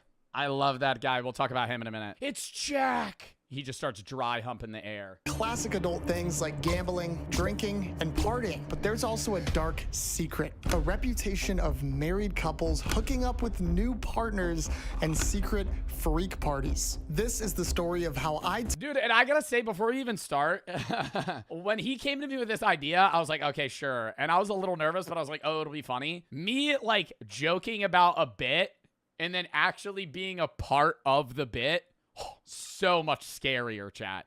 You know, sitting here and being like, oh, we're going to go knock on the door of swingers and try and, like, you know, see what they'll say. Way different than actually physically at 9 p.m., half drunk, walking around a cruise ship, knocking on the doors of swingers. Oh my God, Rob Little's in this vlog. Did he include Rob? Took this cruise in hopes of completing... It's a Rob Little! One insane goal. You'll get that joke in a minute. Getting a lover to come back to my room. Bro, he was so dead ass too. Like, when he was talking to me, that's the thing is, like, Jack wouldn't let me know what his actual plan was. He, like, kept me in the dark of half of it. And so when he, like, gets this guy to come back to the room, I'm like, are you gonna let him in? He's like, I don't know. I'm going, dude, no. Behind me is our adult-only cruise, Virgin's Resilient Lady. Now, I actually have some special news. I won't be doing this alone. We have a special guest, actually the most requested collaboration in the history of the channel. Everybody welcome. Come on, yeah, walk in. Joe Bartolozzi. Hello, wonderful to be here. We're going to be Holy Aura. Holy Aura, who is this guy? Causing some mayhem. I'm very excited to be with Jack, drinking with him. For the people that don't know who you are, what makes you... Bro, what was funny is, okay, right at the time of this recording, it's probably like, maybe like 9 a.m. No, it's probably, no, it's actually like 1 p.m. I'm lying. It's like 1 p.m. I showed up the night before at 11:30. I meet Jack, we talk for an hour, and then we just go to a bar to like 3. And I'm like, I thought we had to be at the boat at like 6 a.m. He's like, oh, no, board's at 1. We check out at the hotel at 10. We just sat at a coffee shop for like 4 hours because we had nowhere to go. And we have these fat-ass suitcases. We sit at this coffee shop, and I'm like, we got to go somewhere else. So we go to this bar. I just start drinking. And he's like, Jack looks at me. He goes, you're drinking right now? I go, yeah. I go, Jack, I'm going to be so honest. I'm probably going to be hammered for half this trip. And he was like, oh. Okay. So rich and famous. Streamer. I'm like, we're going on a fucking cruise that's meant to be crazy. I'm like, yeah, I'm gonna get drunk. Type in chat. Type in chat. Oh, TikToker. I'm sorry for dripping. Ex-TikToker. Drip is what I do. And instead of being behind the scenes reacting, I'm gonna be a part of the video. Joe, I've gathered a couple reviews. Not a fan of watching any of my old TikToks. For us to read about this cruise. Pretty scary. Starting us off, since there are no kids on board, people feel a lot more justified in PDA. Things we saw around the pool were... Oh my God, yeah, dude. Holy fuck. At the nightclub, sure, but that's like kind of normal for the nightclub. The pool was so weird. I think cruise pools are disgusting because there's always like 100 people in the size of like a backyard swimming pool. And they're all just kind of posted up. There's like a lady reading a book with music blasting and she's like trying to relax. And then like 3 feet over, there's just a girl in a G-string just throwing ass. Completely unacceptable to like 50 Cent. The point couples were getting up and walking away because of the discomfort it caused. What were they doing by the pool? That's for us to find out. And maybe take part in. Maybe just find out. We'll see what we get into. While on board, a straight couple proudly informed us that they were enjoying swinging. Does your audience know what swinging is? Swinging is swapping. A lifestyle of non-monogamy where sexual relationships occur outside the established couples. Swingers tend to refrain from romantic attachments to the outside partners. Yeah, it's different. It's not like polygamy because they don't have it. It's just like they're romantic with each other but sexual with other people. Swapping partners, but only in bed. So now my 13-year-old audience knows. Yeah. Cool. Passengers are allowed to expose themselves. All right, now explain what munting is. And have loud sex on the balcony next to you, and staff does nothing about it. Outside? Yeah.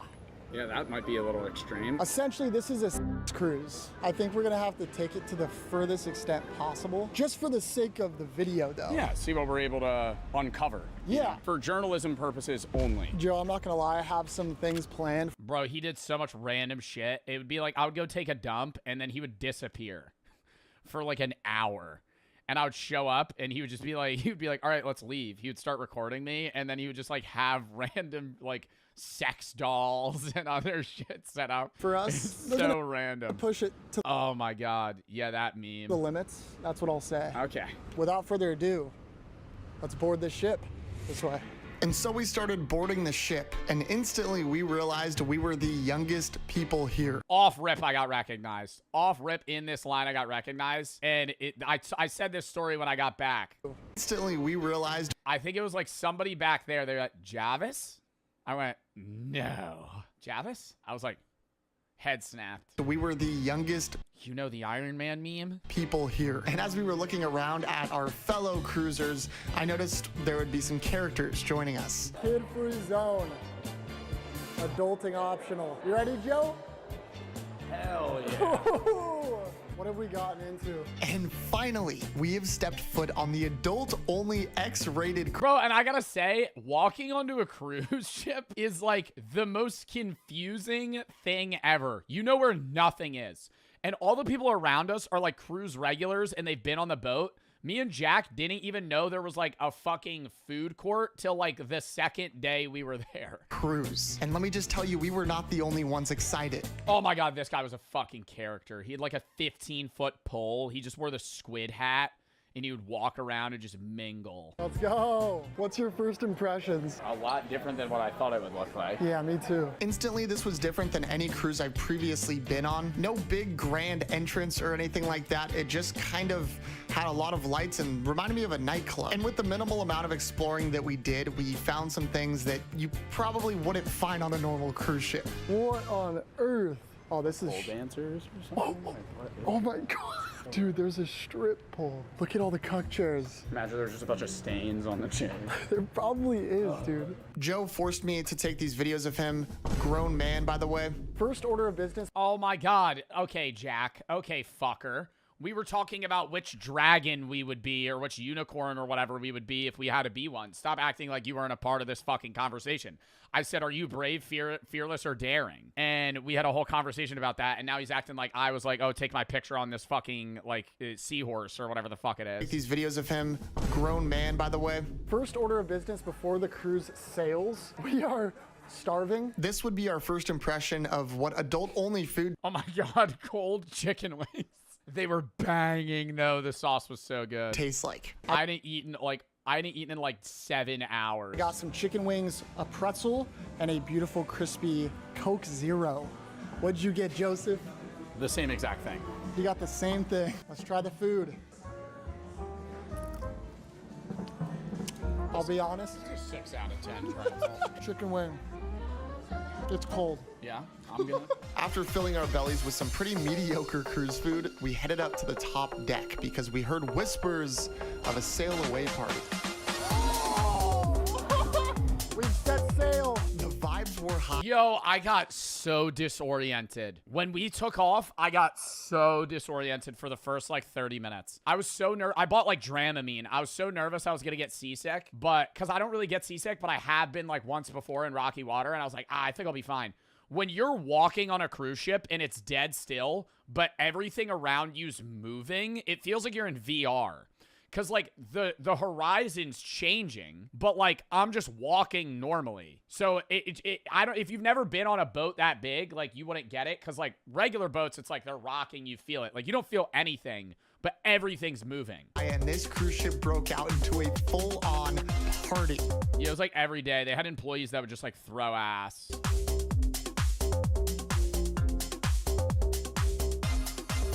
Like a dumbass. We were slowly drifting away from Miami, and the only thing that could make this experience better was a drink. If you like pina coladas, cheers. Bro, every drink we would have, Jack would go, this shit sucks. And he would just order a glass of champagne. And I go, that's the worst drink you could get. That is a pina colada with like extra rum or like a rum floater or some shit, and he's like, this sucks. And I'm like, how do you not this is like one of the most liked drinks of all time. Tastes like shit. It tastes like shit. It tastes good as hell. We sat here and enjoyed our first drink of many on this ship. Me and Joe had a lovely conversation. He's an awesome dude, and we were also talking about how the heck we were gonna get a swinger to come back to our room. But right now we couldn't worry too much about that because our room just so happened to be ready. Hopefully the room's nice. Hopefully 9274Z. Oof. It's clean. I remember that room for the rest of my life. Dude, we got lucky too. When we were walking around the cruise decks, we were on one of the only ones that wasn't scalding hot and didn't smell like poop. There was one, I think it was like floor 5. It was like the first floor of rooms. It was so hot and it smelled like poop, like everywhere. Wow. We did not just totally set up that shot. This is pretty nice. This is actually nicer than I... This is first impression. Jack tells me when we show up, he goes, there's going to be 2 beds. There's going to be 2 beds, Joe. We walk in, like we just put our bag down, set up the camera, and then we got like an authentic reaction to the room. Didn't even like look outside. And I'm like, oh, there's 1 bed. Expected. Why are you laughing? Where's the second bed? This was supposed to be 2 beds, guys. That is what he booked. That's actually what he booked. Oh my God. This is the bathroom. Very nice. Very clean. Complimentary soap, makeup towels, and a sexy hot dude. Here is the shower, body washes and conditioners. Cock chair rating, we're gonna give this a good back support. Got a bit of an ass support as well. The problem is if I'm in the cock chair and I'm looking right, it's kind of a neck issue to see the action that's going on. So we would actually have to pivot to get a better view here. I think the view is actually the best selling point. Oh my God, yeah, dude, one of the coolest things was just middle of the night. How dark it was. Like you could see the stars really well, and it was just pitch black. Like the epitome of pitch black. Oh, Cut. This is beautiful. There's a flat screen TV. We have a water station with comes with a rationing that water, bro. Oh my God. We ended up getting the beds separated. So like that bed is actually 2 like twin. It's not a twin. What is it called? 2 singles combined that we like separated, and so we just slept they like pivoted and our heads were like facing each other. We had to ration that water the second and third night because we got so drunk and I was waking up and it was just like we had both of those. I don't know if he talks about it. I've shared this story before. You'd probably see it in my YouTube video of it. But we were so drunk. There's no water. Like that's all the water they give you. And we're already like halfway done it. And I'm like, we're going to run out of water, dude. Like, what are we going to do? Jack's hammered. He just goes and fills one up in the bathroom sink and hands it to me. And I'm like, bro, I am not drinking water out of a fucking cruise ship sink. I wake up at 9 in the morning like fucking dried out SpongeBob. And I Google, is Virgin Voyage's sink water safe? and I just down it. I end up talking to Jack in the morning. He's like, I was rationing my water that whole night. He was like, I sleep with my mouth open, and I would wake up, my mouth would be dry. He would go, I'd take a sip and then know that I'd wake up probably 4 more times. So I would give myself like a 1/4 of the water and then fall back asleep. It was fucking hilarious. The one night was bad. It was the night that I went to the casino and I lost so much money. We were so drunk. It was after Gun Bay, this like Korean barbecue place. And we ordered room service and I'm eating like a full fucking chicken asparagus meal with my hands. He eats a burger and then cheesecake with his hands and he's like, want some? And he just holds it out like this. And I'm like, no, I don't want any. Then he opens this bag of popcorn and he's eating it, but he's getting like 4 kernels in his mouth for every 5 on the floor. And then he just falls asleep. So we wake up, there's popcorn everywhere. I'm like, we need to clean this up. This is like bad. Octopus? Overall, very satisfied with the room here, but the bed situation. We just called to make sure we were able to split the beds. I'll come later just to fit that bed for you, okay? All right, thank you. Thank you. Thank you. Great service. Goat. There's one last thing to check, but first, Joe, can you turn off the light real quick? It's black light time. We're gonna see if this place has any stains. Hopefully there is none, because we're sleeping here tonight. Looking for any sort of stainage. Now, this is an adult-only cruise, so I mean, I could only imagine what might happen in these rooms. Whoa! It didn't really catch up on the video. There was just like stains on the walls. There wasn't really much. I don't know if it's out of the ordinary, but I'm not gonna lie, there was quite a bit of see it. stains, but nothing that was too alarming. Oh my God, Joe. All in all, very clean hotel room, except for the walls. I'll give him a pass. Why didn't you include any of this stuff? Because this is his video, bro. His video was the freak cruise. Mine was just trying every bar on a cruise. Dinner is upon us. Joe really just wants to drink as much as he can. So, yeah. Yeah, effectively. Yeah.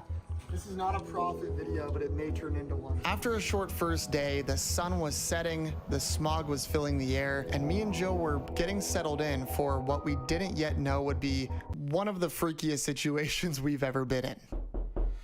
And speaking of freaky, on our way to go get a drink, we once again stumbled upon the red room from earlier. Yo, it's smoky, bro. Some of this may be blurred, but yes, this is our first glimpse of what we would be experiencing on this cruise, and things we're gonna get. Yeah, the freakiest casual shit was the shows. Like, all of the shows were like very risque, like borderline naked people. A lot freakier. Thank you. We've arrived to a place called the Sip Lounge. I will say this cruise feels like an adult cruise because everything is oddly fancy, or it just feels like a club. You guys are gonna be so proud of me. I got a glass of champagne. Let's give it a shot.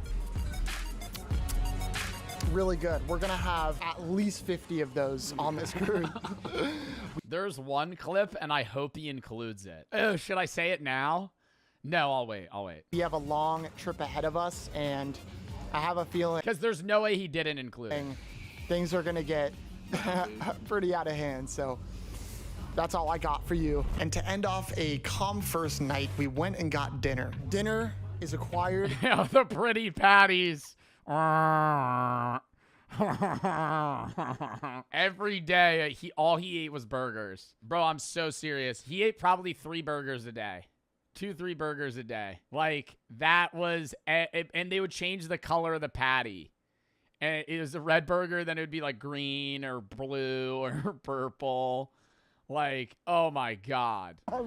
It's dry to the point of like, no amount of ketchup is gonna save this thing.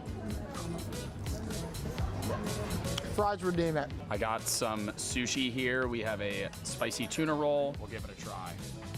Yeah, bro, my problem was like all the stuff that they had that was like good, like drunk food was beef. So every day I would get really drunk and then I'm eating like sushi or eggs. Like that, like vat eggs. Like I'm eating fucking like just breakfast.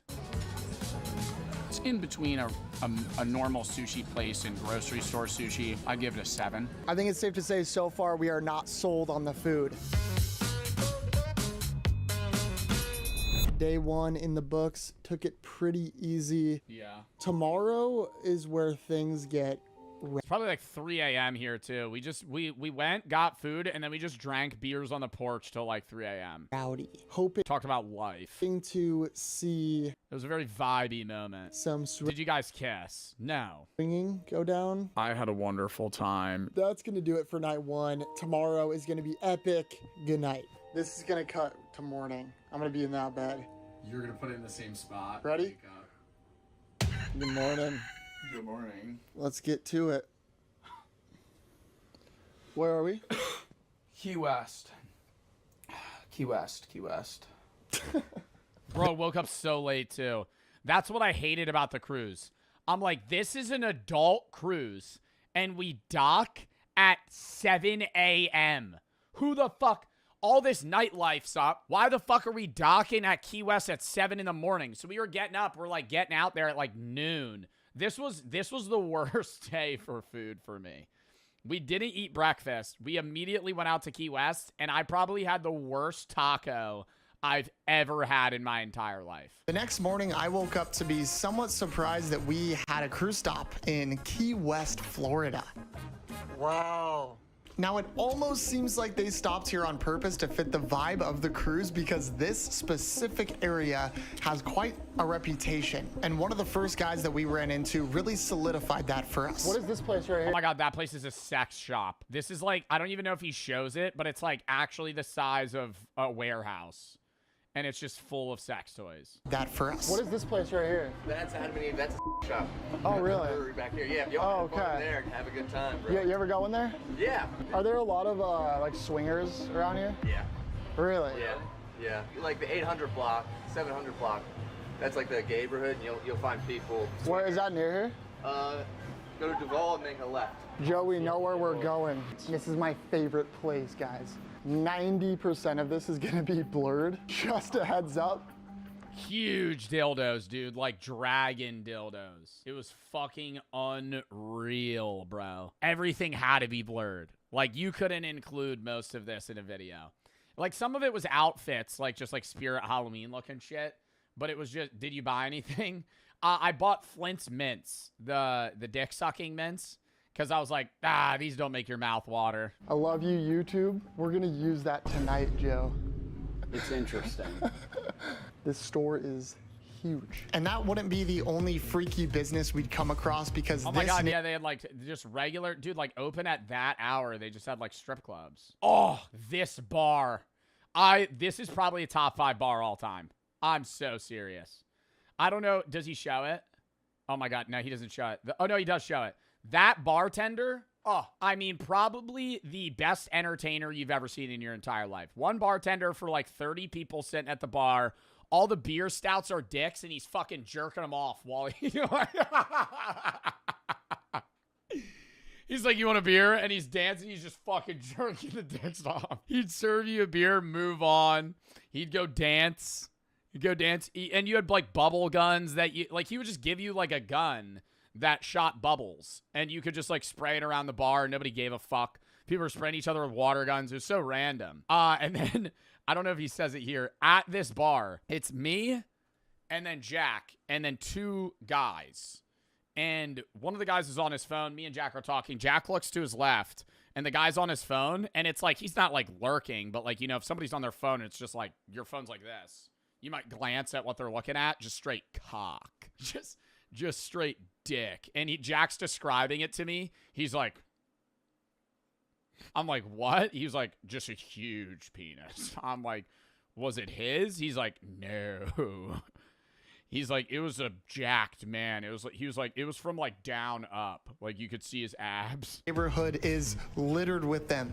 And so for white or black, I didn't ask that. For scientific reasons, and not because we wanted another drink or anything, we did some investigating. Now, if I had to guess who owned this bar, I would probably say that guy right there. It's that guy right there. And we're seeing him, and then we see him on the cruise later. We're like, oh my God, he's on our ship. Hey, Diddy. Lots of the beer taps here were men's genitals, but that wouldn't be the only one I'd see because I was sitting next to a couple, and when I glanced to my left, I saw on his phone he was looking at It was a full picture of a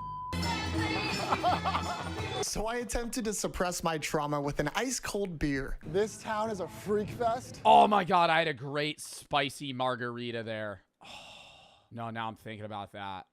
Oh, that was so good. With an ice-cold beer. This town is a freak fest, and I kind of love it.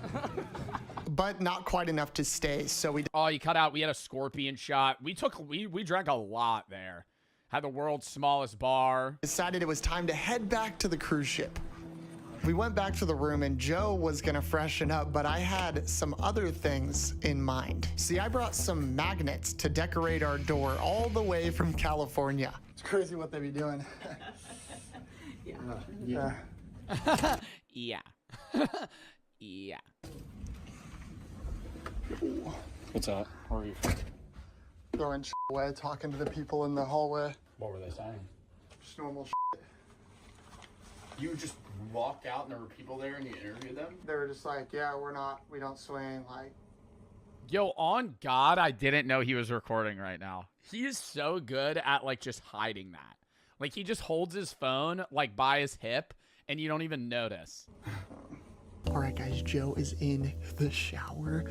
I have decorated our entire front door with upside down pineapples. If you don't know what an upside down pineapple means, basically, it means that you're a swinger. This gives us the chance to not only look like swingers, but attract them. So there's a very slim chance we get a knock on our door at some point in the cruise. I also added a black loofah onto the door handle. Swingers put these on their doors in various different colors to signify the type of swinger they are. Every color means something different, but the black one, that one means full, all-out swinger. Basically, nothing's off limits. We'll see what Joe thinks when he inevitably finds this out.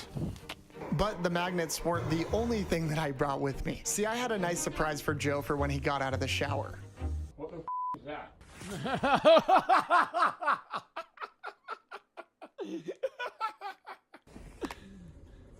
Got out of the shower. What the is that? Wait, what is that? What is that, bro? No, you put that in there. Yes, you did, bro. Yes, you did. Hey, I brought it. Off to lunch. Dads. Bro, stop with this shit, man. Loofahs aren't... Look at our door, bro. Look at our door. We'll swing if pushed. What does that loofah mean? Black is all out. Wow. I'd say that worked out pretty well, and hopefully that gets us one step closer to our goal of getting a... Oh my God, and there was these women. There was like a group of like 4 women in their 40s that were so hard trying to get us to swing with other people. Not them. They were like, Jack interviews them and they would like find us on the boat and they're like, you got to go to this floor. Like, we're trying to help you guys out. And they would ask us. And then it was like after the guy actually showed up, it was like the next day, they're like, you find anybody? And Jack went, oh yeah. Oh yeah. And they were like, okay. Swinger to come back to our room. I've gotten a Red Bull, sugar-free of course, and a cheese pizza. Not gonna lie, this actually looks... Oh my God, the pizza was the best thing on the boat. Genuinely. Outside of like the fancier stuff, like just everyday food. Half decent. Hopefully, this is the best food we've had. Looks nasty, bro. Some of the food there was so shit. So far, because it's been mediocre at best.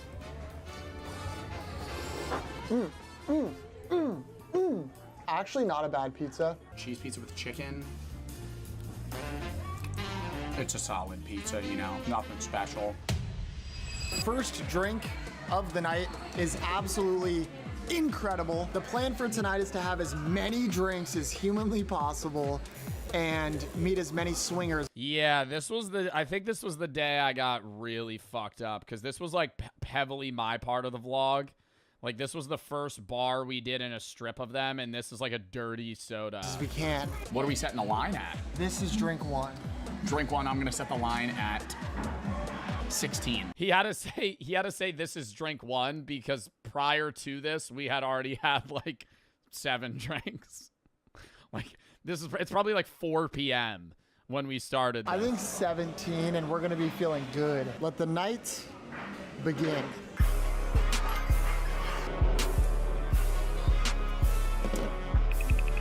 Drink number 2. Oh my God. No, this part was fucking sick. It had a button. Oh my God, what is it called? Oh my God. Button that makes your tongue numb. It was a Szechuan button. A buzz button. And I was like, why did they put a fucking flower in my drink? And I jokingly eat it, and my whole tongue goes like numb. And I'm like, oh my God, what the fuck? Oh, I shouldn't have eaten that. Maybe I'm allergic to it. And then I Google it, and it's like, oh no, that was the point. Oh my God, weird tingly feeling. It was awesome. Awesome. If they ever put one of those in a drink, that's what it's for.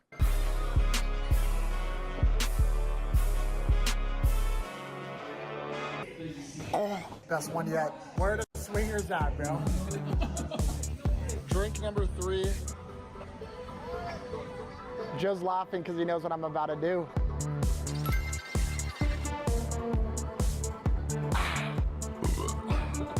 Refreshing. But he'd do that with every drink. Like, no matter the drink we had, he wouldn't enjoy it. He just wouldn't drink it. And then when I'm halfway done mine, he'd just chug it. And then go, all right, let's go to the next bar. Joe's nursing his. Drink number 4. Oh. Drink number 5.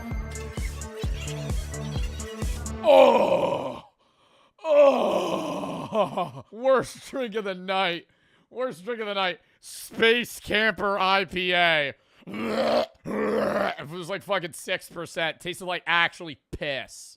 Oh my God. You make drinking look way too fun. Here's the problem is, I think drinking for me is very fun. And then the next day I go, that was horrible. Fucking room. Okay. Changed clothes, but still the same me. You're still in your bathing suit. They don't see the bottom half. And we made our way to our dinner reservation finally, Gum Bay. Oh my God. Oh, this was where everything went downhill. Gun by. I just started to get shots with strangers.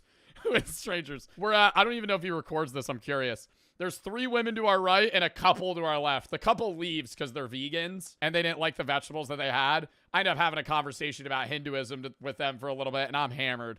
They end up leaving. Me and Jack slide down, and I just start drinking. We get a bottle of soju. This is like the fastest way to get drunk at a Korean place. Bottle of soju and beer. Or you get sake and beer, and you just pour like probably like this much soju and this much beer. And it's like, dude, you're you get probably 4 beers for the bottle of sake, and now you're like 10 drinks in. Where we'd be sitting with other people. It smells so good, Joe. Ooh. Hello. Hey. And because we not only have a drink goal of 17, but because we're on an adult-only cruise, the drinking continues. Drink number 7. This is technically 2 drinks because I dropped a soju bomb in it. Then drink number 8. It's a beer with 2 shots of soju. Puts them down. And all, yeah, I say he puts them down to the waiter because the waiter's like staring at Jack just chug beers. Oh my God. All I ate at this dinner was fucking octopus, squid, and there was no chicken. So I was just eating like octopus, squid, and like shrimp. And then like vegetables. I had like curry at one point. Or some shit, like some form of curry. Subscribe and like. Drink number, I lost count. Things are about to get rowdy. I don't know what's gonna happen, but you're about to. That's like a tipping point. When I start talking like that, that's how I know I'm hammered. When I like watch it back, like I'm probably like 8 out of 10 drunk there, like maybe like 7. But I'm like, things are about to get crazy, and I'm talking all slow. It's a beer with 2 shots of soju. Put some down. Oh, did I rewind? Drink number, I lost count. Things are about to get rowdy. I don't know what's gonna happen, but you're about to fucking see. I just ordered 5 glasses. This is the scene I didn't want to spoil. You don't know what happened after this, but I'll say. Champagne. I have one goal tonight, and it's to drink as much as possible and meet a lot of swingers. Bottoms up. taking one. I'm already hammered. Right after this, we pay. You walk out straight back behind Jack. Left, there's a bathroom. He goes, I think I want to go vomit real quick. And I'm like, same. Not because I was too drunk, but like the champagne sits in your stomach like a rock. So I go, we walk over, I lean over a toilet. I'm standing. Like, I'm not kneeling. Like, I just lean over, just vomit up the champagne glass I just drank. So does he. We walk out of the bar and we're like, all right, what's next? Allegedly, we may not have thrown up after this. We definitely threw up after this. But those drinks were exactly what we needed to loosen up and finally try to... Oh, no. Oh, my God. He started interviewing so many women. This lady had the coolest earrings. Those are earrings. To talk to some swingers. I was on a mission to get one of these people to come back to our room. This is my 12 Virgin cruise. Do you swing at all? No. You have to look for upside down pineapples. I have them all over my door. But you don't have any I have them all over my door. Nobody's showing up. on you. So, wear a shirt or? Yes. Really? Well, at the very least, we have some new information and we're a little closer to our goal. In $800. Woo! Big money. You want that gold. And it doesn't land. Again. 45. Joe. I'm probably down $700, but who gives a shit? Because we have. I lost $4,000 on this boat. Corona extras. I lost $4,000 on this boat. I remember I looked over at Jack. I swear to God, it was like over the course of the days. The last day was the worst. The last day I was playing double blackjack hands, $50. I was playing 100 total per hand because it was 250s. And I'm sitting with a guy that's playing the same. And we're just talking. And it's like not clicking to me. I'm like, oh my God, wait, I just lost like $3,000. And then I just get up and I'm like, I need to stop. Drink? I don't even know. I remember I looked at Jack and I was like, I'm breaking even on this cruise. I was like, I'm breaking even on this cruise. He goes, react to my video. I go, oh, I will. Number's gonna be on screen. You had 2 drinks off camera. I did some building off camera. If I can get Joe to have enough drinks, we can end. There was a guy on the boat that lost like 12 and was talking to us about it. But he was like, I just get free cruises, so I don't care. Because the more money you lose, like I probably have a free Virgin Voyages cruise. Because every time I gambled, I would scan my bracelet. And then on the app, it would be like, you're building up to this. So it's like, they probably give me a free cruise because I lost that amount of money. Up with a swinger in our room. Potentially. But for now, it's beer time. Bad. This is drink number... That's probably drink number 18. Cheers. Yeah, I think this is the day that we ordered room service and he ate popcorn. I'm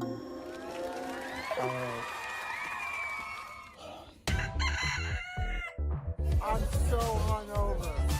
Breakfast is served. Bro, can I say how unenjoyable this pool looked, though? I didn't get in it at all. This feels like a bath, you know? Like, every cruise is like this, though. Like, you see how close everybody is? Like, you're just sitting next to straight-up strangers. Cruise pools are so tiny. Like, this is the size of a backyard pool. Like an in-ground pool. I'm so hungover. Breakfast is served. You look like yo. Welcome to day 3. Last night. Wow, I remember feeling like that. No, that's when you realize drinking's like killing yourself. Because I remember I was eating this and I'm drinking like ginger ale and water, and like every time I swallowed food, I got nauseous. I was so hungover. Look like yo. Welcome to day 3. Last night might have gone a little more rowdy than it should have. I just want to say, I don't know what I filmed last night, but what I think happened is we started getting drinks 1, 2, 3. Around drink 9 or 10 was where things went off the... Oh, but it was the best part of the cruise right there. Oh my God, no, that was like nostalgic almost. Wait. Around drink 9 or... Right here, the sun's setting.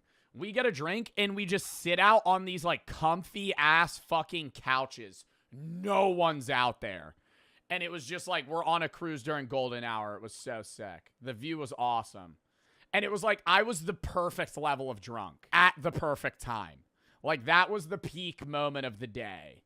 Because I was like fucking buzzing and I was just chilling. 10 was where things went off the rail. We went to Korean barbecue. They gave us so many drinks. After we had that food, I had 4 back-to-back glasses of champagne. Joe took down 2. And then we went to the bathroom and we threw up everything. That champagne sat in my stomach like a bag of rocks. Oh my God, no, actually, that was like the first time that I remember like in that clip where I'm like, oh, I need to throw up within the next 2 minutes. Like, Threw up everything. That champagne sat in my stomach like a bag of rocks. I walked over to the toilet and just went, ugh. And then we time jumped, and I was just sitting at a blackjack table losing 45.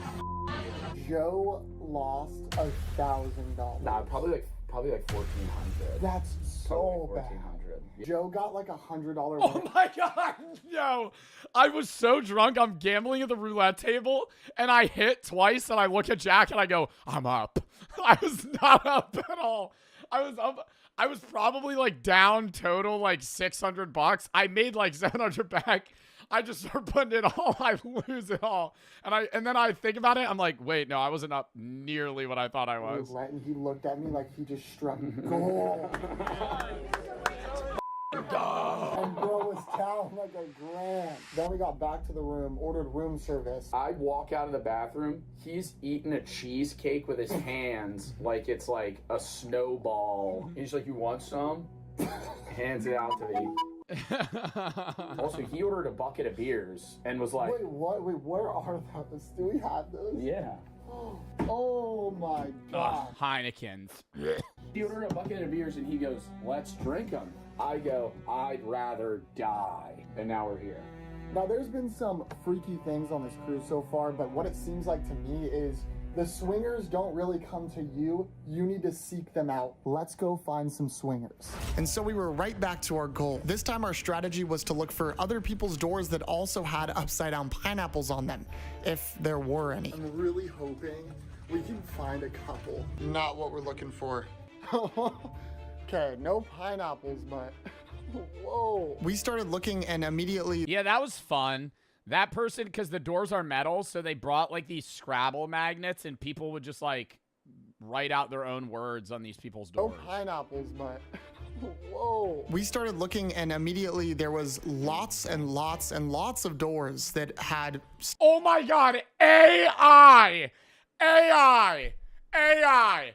Every old person's door was like lifelong cruisers, and it was just like fucking AI stickers. And I'm like, wow, this is all old people. Like, you could tell whose room was like people that were 75 and people that were like 40. Stuff on them, but none of them upside down. That's all AI. That has to be all AI. Happy anniversary. I love it when we're cruising together. Pineapples. I did start to get a little bit worried here because not only have we not even met a swinger, but we can't find a door with an upside down pineapple on it. There you go. I mean, I see photos of it online all the time, but we were searching far and wide to no avail. Did you see any upside down pineapples? No, not this time. Do you see them a lot or no? Bro, I feel like he actually framed this as like we were struggling. We found upside down pineapples in probably the first like 10 minutes of looking. Like, we had to go to the second, we had to go through a whole floor and we didn't find anything. But it's like we found them pretty quick. Oh. Yeah, a lot. Really? Not this cruise. That is intel. Floor 6. No, no, no! Oh my God. It's real. It's real. Ah, dude, and I just want to know who these people were. Like, we knocked on their doors and they didn't fucking answer. Later tonight, we come through and we knock. And see if they're here. And after that first door, we started realizing there was a lot more of them on this ship. Holy. Oh my. Yeah, this one was crazy. This is as in depth as Jax, and Jax is a joke. Life is better upside down. Down for shenanigans. Plays well with others. God, bro. Plays well with others. Certified. And in my head, I'm going, whoever you think's in this room, it's the exact opposite. Like, the person you'd least expect is the person that's in this room. Swinger down. Actually, no. It's probably the dude with the squid hat in the beginning. Like, if this guy opened the door, I would be totally unsurprised. You The little squid dude, where is he? Excited. That guy. If that guy opened the door, I'd be like, you know, hey, what's up? Oh my God, bro. Plays well with caring. It's real. This boat is freaky. This was exactly the type of hope that I needed, because tonight was the very last night that it was going to be a party on board, which means we had one opportunity and tonight had to be our night. So as the sun was setting, we took this opportunity to sit there and have a long thought out conversation of the game plan for tonight. You're uncomfortable with the swinger stuff. Yes. You're like, yeah, man, we'll just like walk on this, say we're gay lovers and they're swingers. We want to have No, because I kept saying that to Jack. He's like, we're going to just knock on their door. I'm like, what are we going to say? And he's like, we're going to say we're swingers. And I'm like, okay, they open the door and we're going to say, hey, we want to fuck? Like, what are we telling these people? I know how to make you more confident. Close your eyes, Joe. Don't open them. Don't open them. You gonna blow up the all again? No. Keep them closed. Open your eyes. The f***ing pineapple shirt, bro. Oh my god. Do you have one as well? You ready? Yeah. How do you feel? A little more. Dude, I feel like that shirt's tough. I think I still have it. Confident now. Tonight, we're hitting the club. We are knocking on swingers' doors, and we are gonna get hammered. Like, I'd wear that out. It's just a cool shirt. It's like they're like very colorful pineapples. Once again, we'll see what happens. Let's hit the town. So this was it, our last night to pull this off. And I'm not gonna lie, with these shirts on, I was more confident than ever. Thank you. Joe, on the other hand, he was gonna need some liquid courage. Yeah, in my head, I was like, okay, if I'm drunk, I'm not gonna care. That was the worst one yet. Me and Joe. And we're talking about it. He didn't bring this up. He has like, that's a camera in his hand too. And he's like, okay, I'll hold that on my side. He's like, I have these meta glasses. And he's like, would this work? Bink, bink, bink. It's literally like, wait, I have these meta glasses. I'm like, yeah, wear those. Yeah, let's wear those. Are on our way to the pineapple rooms that we scouted earlier. I am hoping they answer. Joe, you're gonna be next to me, and we have to sell to them that we're swingers. We're doing this. Yeah. Dude, I've never done this. Ready? Yeah. No. Hold this. No answer. Next one. Either they're not home. Dude, I'm just like getting flashbacks to the anxiety this gave me. Looked through the peephole. Like, holy fuck, I was so nervous because I was like, what are we gonna say? And decided we're not hot enough. Maybe they're swinging right now. I hear people.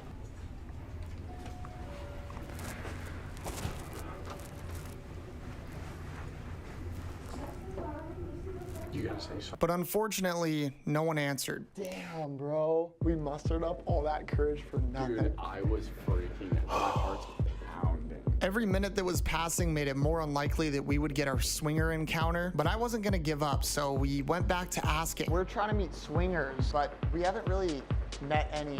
You're not trying. Bro, and he's so bad. This is what was bad with the camera. He's like putting the camera up on his drink and he's talking, and I'm like trying to cover it with my elbow. Cause I'm like, it's so obviously recording. It's like so obviously recording. And I'm like, but they just didn't care. Like they would see the camera and just not care. We're looking for swingers. No interest at all. Which again proved to not. That was a bachelorette group too. That's the funniest part. That group right there, he like walks up to them. Cause I think that they had like a dare. They were playing like Truth or Dare, and one of them walks up to Jack and like says something to him. And he's like, okay. And then he like goes up to all of them and he's like, we're swingers. which again proved to not be the best method. You're not swingers. No. Oh my god, these were the ladies that were trying to help us. These women are so nice. That's not a problem. That's what we're looking for. But I've heard online through Reddit forums that the one place the swingers like to hang out is the nightclub. And with it being completely dark and empty everywhere on the cruise, I knew that would be the one place I could actually count on. Behind us is the Manor. It's the only nightclub on ship, and apparently lots of swingers and freaky people are in there right now. We're gonna basically be hunting for swingers. Immediately when we entered the club, I knew this was our chance. Now, obviously, there was lots of people in here that could not be swingers, but there was one guy who couldn't seem to get his eyes off me.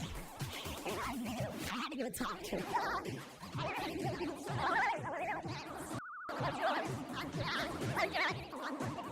Oh my god. Oh my god. Oh my god. And this part was so awkward. In the moment, like, I had no clue because the music's so loud and he's like, record me. So I'm just drinking and I'm recording the club. So like in the camera, I'm just kind of panning because I'm like, I'm not obviously just recording him. I'm like recording everything, but I don't even know what he's saying. And so through this whole conversation, I'm just kind of like, what are they talking about?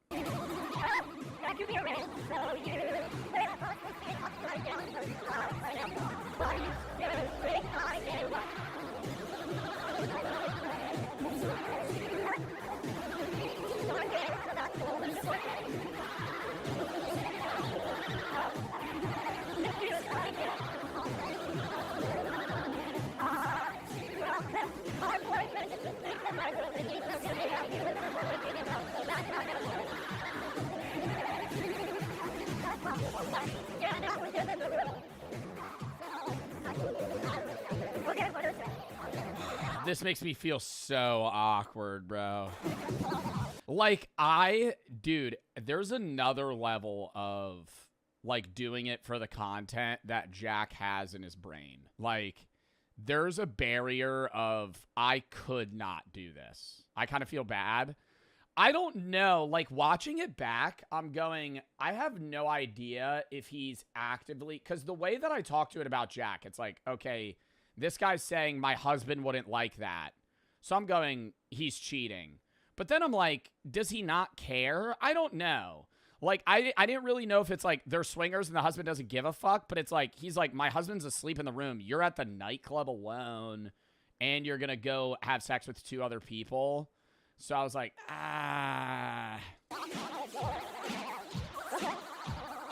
Or you said my boyfriend? Yeah, my boyfriend. Yeah, it could be an open relationship, but I just feel like that's so odd at a cruise for like the partner to just be asleep. It was like not that late here at this point. Easily the most uncomfortable conversation of my life.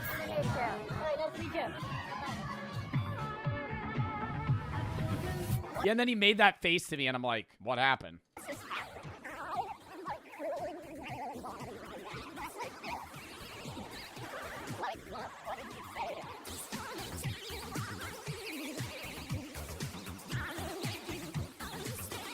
I gave him our room number. He's gonna knock. Joe, he's gonna knock on our door at 1 a.m. You told him to come at 1? I said 1 a.m. I was filming you, and I'm just going, I'm just filming the club, man. And I see him wrap his arm around you, and I go, oh, God. He tried to kiss me, dude. He's surefire knocking on our door at 1 a.m. Yeah, who's filming? You'll see. I think he shouts him out. Not opening that bit. Because right after this, he shouts I'm opening it for sure. You're opening it? Yeah. This is Armando. The GOAT, Armando, we met the night before at the blackjack table because the club's right by the casino. And Armando was like one of the 5 people on this cruise that was our age. The average age of the people on this cruise was like 40. Like that nightclub was genuinely 40-year-olds. Like 40-year-olds, late 30s, maybe.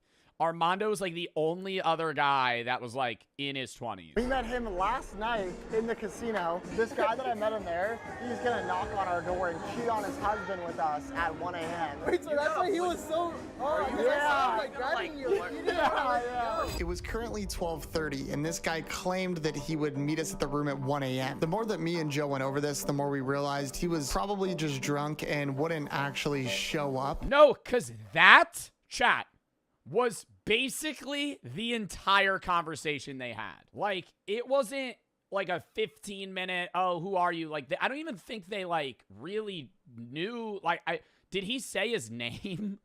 I think it was just like, yeah, we're gonna have sex, show up to the room. But, you know, we thought we might as well go down there 10 minutes early just to see if he'd actually show And I'm joking in the elevator, and I'm going, Jack, what if he's waiting for us? up. Heart drops right here. And as we came out of the elevator, Heart drops right he there. was sitting right there.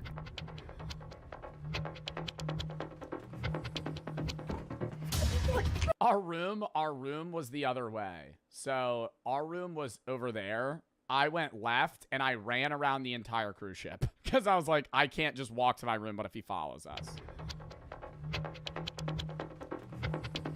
So this is me doing a full sprint around the whole. Yeah, I sprinted around and I passed the room too.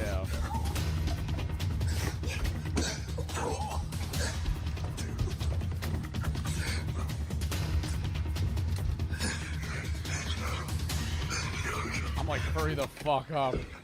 Oh my god. Holy shit, Joe. He was there. He was there waiting. Holy shit. Oh my god. Yeah, I saw his face. I went, oh my god, that's him. Holy he wants to have so bad. His husband's asleep. Me and Joe exit the elevator, and he is Waiting, sitting there. waiting. You had a 2-minute conversation with him, and he's just ready to. His husband's asleep. Yeah, he's gonna cheat on his wife. Oh my, this cruise is so freaky. How did you even pick that guy out of the crowd? He just like looked at me first. And I was like, he wants it. Wants it.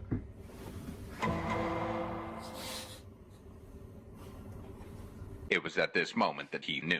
He f***ed up.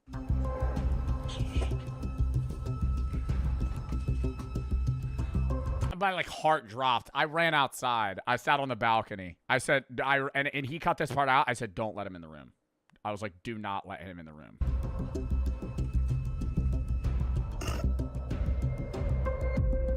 Because, bro, I didn't know, like, the level of bit commitment Jack's in. And I'm like, Jack would let him in the room. And then it's like, I walk in and it's like pants off. Like, let's do it. And I'm going, Like, we gotta wall that off now. He was gonna open it? I don't know. I just said, Jack, don't open the door.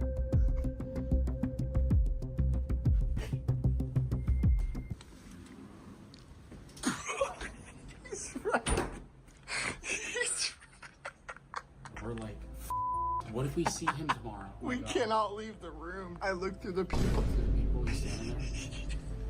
He's like waiting for like a DoorDash. He's ready. Like, Let's go see if he's still there.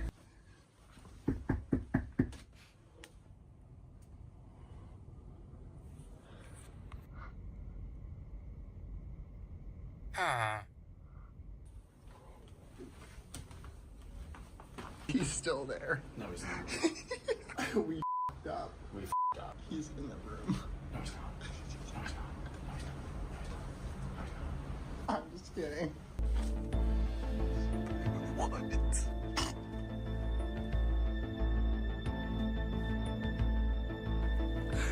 Yeah, it was probably like 15. It was probably like 15 minutes. He walked away for like a few minutes and then came back and knocked again. And then stood there for like another 5. I look through the people. He's just waiting. No, because I sat out on. He knocks. Jack goes and looks for a minute. Then me and him talk for like 5. He looks again. He's still there. We talk for another 5. Then I look. He's there. And then I saw him walk away. For like 15 minutes. No party thought we'd actually get a swinger. And that's not even swinging. He's like cheating. See, I don't know though. Like, I don't know, though. That's what it seems like, but I'm like, their conversation was so short. I'm like, he just said, my boyfriend's asleep. He wouldn't like that. I'm like, are you insinuating that he wouldn't like you cheating, or like that he's just tired and doesn't want to have people having sex right next to him? I'm like, I don't understand.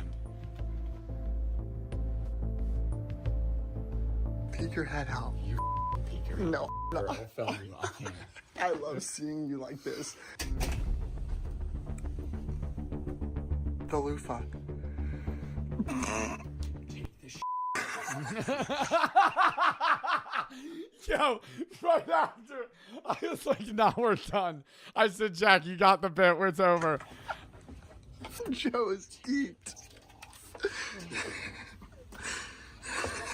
He's so... Let's say today was a success. And off in a weird way. Off camera, we may or may not have let that guy in. It's 4:30 in the morning. Yeah, it's I forgot I said that. We did not let the guy in. 4:30. Good night. Oh, I almost just killed myself. Signing out. Subscribe. Good morning. We're in Oh my god. Wait, I gotta like the. Oh, no, I already liked the video. Bimini Beach. Hopefully. Bro, Jack was like anxiety today. Oh my god. This whole day, Jack's like, what if we see him? When we leave the door, our boy isn't sitting there waiting for us still. So we're on our way to the beach. The whole point of us going to the beach was to hopefully not run into that guy from last night, which that would be worst case scenario. Thing is, Armando, one of our fellow cruiser friends we met last night, texted me this. He's at the beach. Armando made a cheeky little joke there that he's looking for me. I really hope that that was a joke. Unfortunately, the likelihood of us bumping into him again is actually quite high, considering tonight we're going to some of the freak shows. I'm just gonna go incognito. What did we do? Holy peak. Oh, look at me toes. Behind us is the red room. I don't know what we're gonna get into. Let's do this. Wait, did he not include Rob Little? Oh my god, he didn't include Rob Little. Yeah, no, this show was nuts.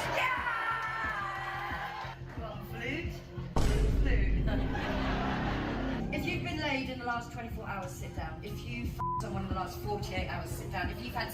Yeah, it was like she kept getting people to sit down like wave by wave until there was somebody that was like a virgin in the crowd or something, and then would just be like asking them crazy questions. In the last 72 hours, sit down. If you've made love in the last week, sit down. Freaky ass audience, bruh.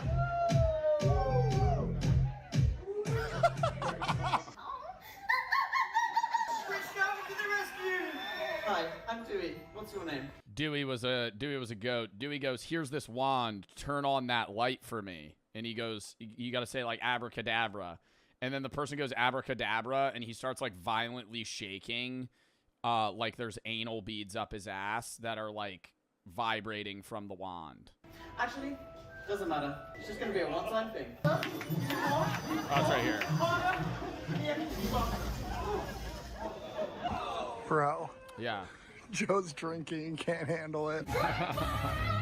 Oh, Jack, dude. Oh my god. This guy was fucking badass. They go, you're not a vampire? They would do scenes. So it'd be like 5-minute scenes. They would do like a play, but they would change the scene every time. And there would be like somebody in like a cloak dressed as a vampire. And they'd go, wait, you're not a vampire? You're Jack. And then he would rip his shirt off, and it would go down, down, down, and he would do a backflip and start twerking.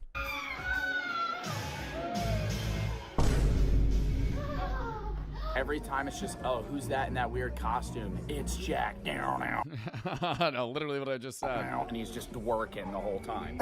Yeah. And what they're willing to as well. Holy Oh my god, this was stupid. my gosh. Is it good? It looks awesome. Yo.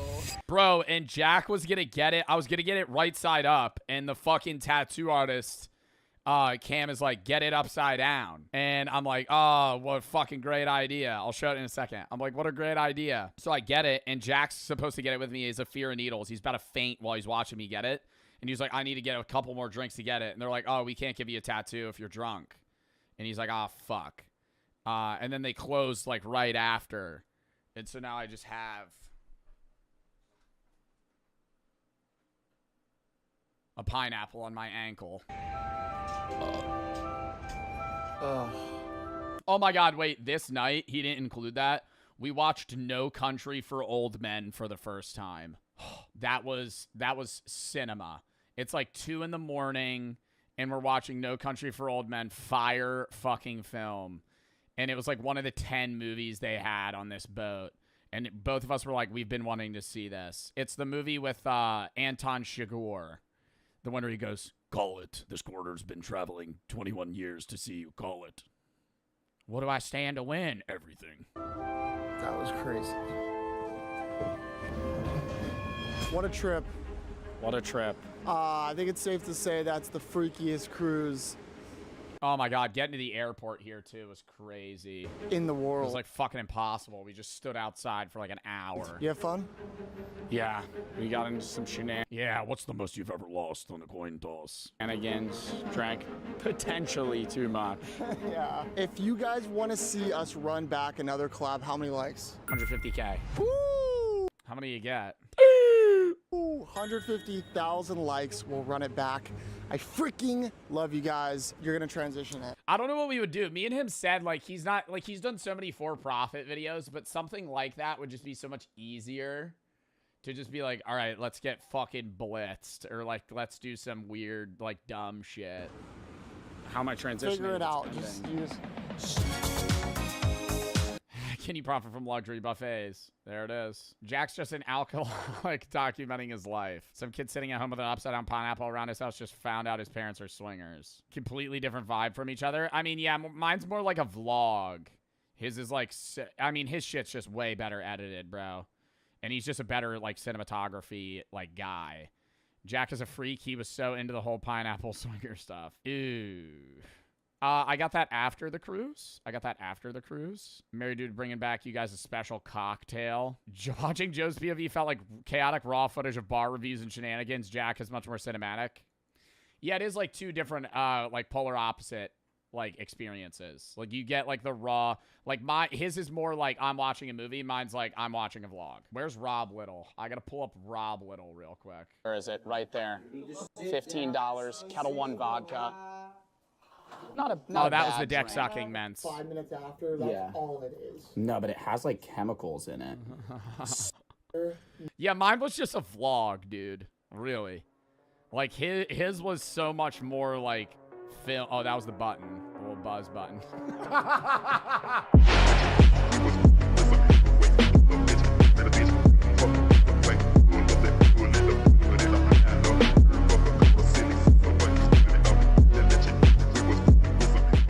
Obsession is way darker than you think.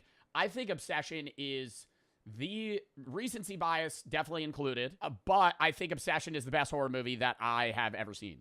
I think it wasn't cheap scares, and I too used the term scary in a different video, and a lot of people got mad because they were like, well, horror films don't have to be scary. And I'm like, well, I use scary and horror interchangeably. I know the definitions are different, but it's like this movie brought a level of discomfort that I had never experienced watching a movie before. Not to the level of like gore or grossness that Terrifier has, just pure like stress. This was the most stressful movie I think I've ever watched. The entire film, I was watching it like this in the movie theater because it's that disturbing in general. I'll turn it on. I'm gonna pause a lot to talk about specific scenes and just what I think about the movie in general. I hope Curry Barker is a director in 85 movies in the upcoming years because, my God, this was a great movie. And I think the actors were great, too.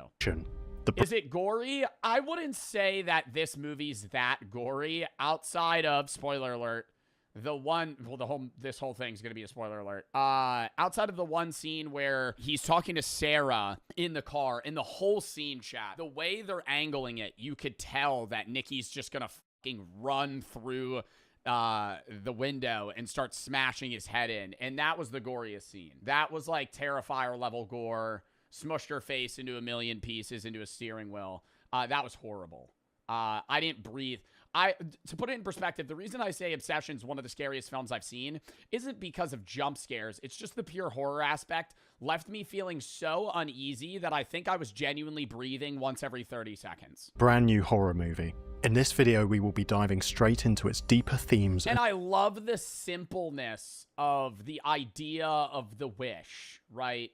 And the one wish Willow in the senses of like, you have to word it perfectly, otherwise you get fucked over. And symbolism. There will be spoilers. Let us begin. The premise is so simple, but what emerges from it is one of the deepest descents into darkness that I have ever witnessed on a cinema screen. Baron, or Bear as he's known, fancies Nikki. He is the villain. He is the villain. We were talking about it, and I was like, well, he's just an idiot.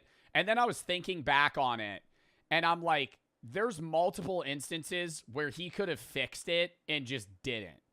And it's like the wish in premise is already fucked up. But like he could have just been like, I wish I had the confidence to ask Nikki out. But his dumbass goes, I wish Nikki loved me more than anything in the world. What a dork. And then while she's asleep, she's like fighting the demon and she's like aware and she's like, kill me. And then he just doesn't. And he gets an opportunity to ask her out. His friend. And it's also like, I know they needed this, so I'm not complaining about the movie. I think the movie, I have literally zero complaints about the film. I'm complaining that Bear is such a dork that he couldn't fucking come up with a better idea than he went to his friend and he goes, so let me give you the premise. Let me give you the rundown of the film. If you haven't seen the movie, but you don't care about spoilers. There's a character named Bear that moves to this city. One of his best friends is named Nikki. He really likes this girl named Nikki. He's liked this girl Nikki for a while, and he doesn't know how to tell her. And she ends up him, Sarah, Nikki. There's 2 girls and 2 guys. Bear and what's the other guy's name? It's Nikki and Sarah, and Bear and Ian. And all 4 of them work at the same, like, record shop. And they're all friends. They hang out. They go to the bar together. Nikki's quitting at this job. So Bear's going, I need to ask her out. And she ends up having her crystal earrings fucking fall down a drain or some shit. She loses them. So he goes to like this, you know, like a spiritual store that sells like jewelry and other items and candles and incense. And he wants to buy her something nice. And he ends up finding this one wish willow that he plans on giving to her because he knows that she wants to be a writer. He doesn't think anything of it. They don't live in a supernatural world. This is just like wishful thinking, one wish willow. You snap it and you think it'll, you know, come true. He's just being nice. So he drops her off and he plans on asking her out. And instead of asking her out, he folds like a chud. And she even says, if you like me, now's your time to tell me. And he says he doesn't like her like a fucking dork. Forgets to give her the willow. And then he ends up just snapping it and wishing for her to love her or love him more than anybody else in that moment. She ends up walking away. Right after he snaps it, she is standing on her porch watching him and is immediately obsessed with him. Goes over his house that night. Ends up sleeping with him. She watches him sleep, which is really weird. So things already in the first day take a dark turn, right? They are sleeping in the same room. He wakes up in bed and she's in the corner watching him sleep. And is she has an uncanny look on her face. She's crying. It's really creepy. Also, his cat just died. The next day he wakes up and she made a weird vigil in his kitchen of the dead cat on the ground with candles. And so she dug the cat out of the trash, which was weird that he put it in the trash. I don't know why he didn't bury his fucking cat. Can I say that? That was a side thing of Bear's a fucking weirdo. You're so sad about your cat being dead. Imagine throwing it in the trash. My dog dies and I just chuck it in the garbage. What the fuck?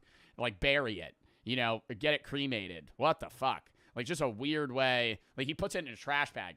So she makes this vigil for him and it's really creepy. And he's Bear goes, Nikki, you can't do that.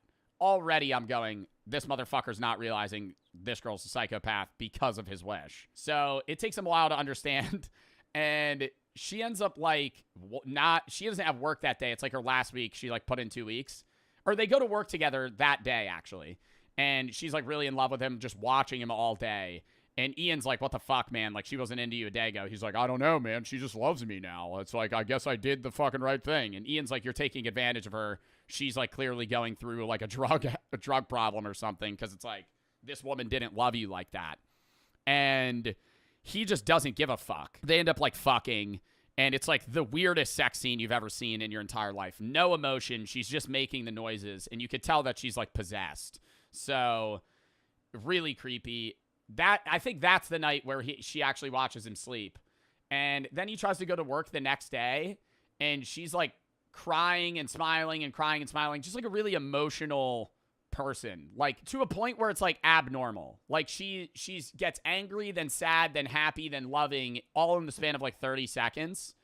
And then she's like, well, you don't have to go to work. He's like, I have to. He turns around, the whole door is duct taped shut with like 9 rolls of duct tape. Like she tried to blockade him in, and he's like trying to open the door, and it's really funny, like comedic relief. He's like struggling to open the door, and she's like, oh, well, you don't have to leave if the door won't open. He's like, no, I got it.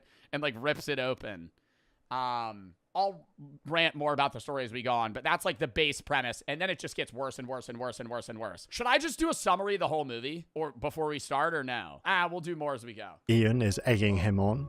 Even Nikki. Oh, yes? Okay. So this will be Joe Bart telling the story. As he goes to work after she duct tapes the door shut, she stands in place the entire time she's gone and pisses and shits all over herself. She vomits all over herself. She's covered in like a weird goop, and she doesn't move for like 9 hours. He comes back, and there's actual feces on the floor, and she's like, oh, you're here. And he's like, ew, what the fuck? And she's like, oh, don't worry, I'll clean it. I'll clean it. He wants to go over Ian's house that night, but Ian's like, Nikki's clearly obsessed with you. Nikki can't come. So he says that like he's gonna go. She gets excited. She starts showering, and then randomly he's like, oh, well, it's like a guy's night. And she goes in the shower, like violently. And it's like, oh, fuck.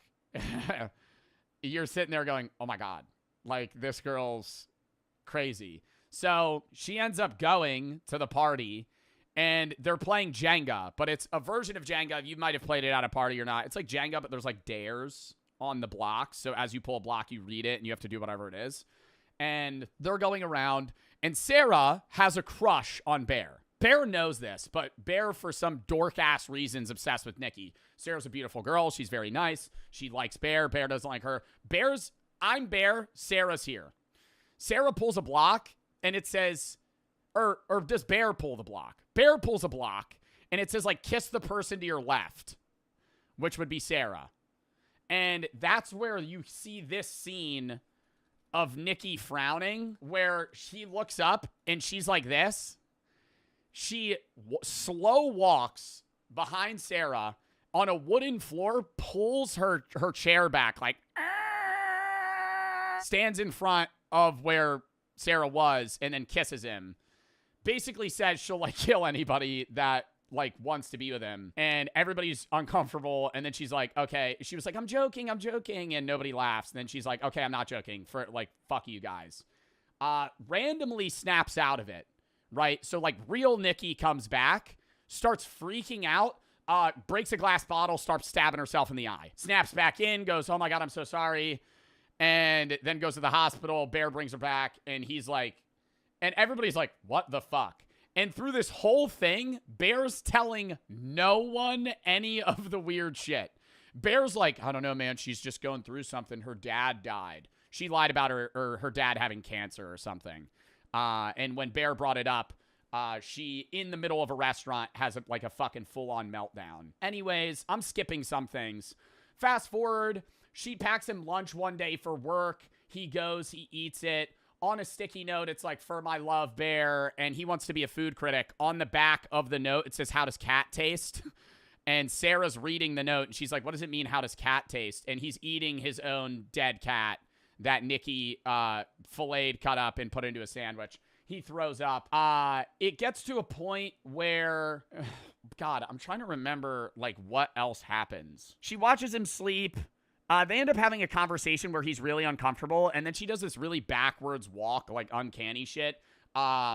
He says he's going to go out and like give her time and space, and she basically threatens to kill herself like a psychopath, which is weird that actually happens in real life. And it's not Nikki's fault in the movie because Nikki's obviously possessed, but it's like there are people that do that. It's like every toxic relationship times 5,000 to like the worst possible capability it has. Oh, she also snaps out of it while they're making out one time.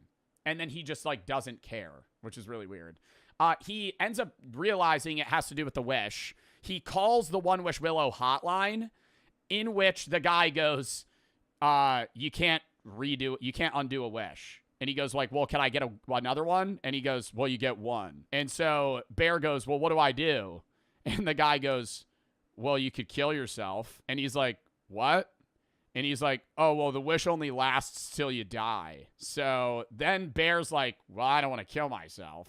So he like just keeps trying to be, he's basically like, Nikki, if you love me, you got to be normal. And she's like, okay. She'll have like a bout of being normal and then immediately be weird again. And he ends up going to Ian. Well, Sarah ends up telling him that Ian's been fucking Nikki and didn't tell him. And Sarah's like, I know Nikki's not in love with you because Nikki's been sleeping with Ian. So what the fuck's happening?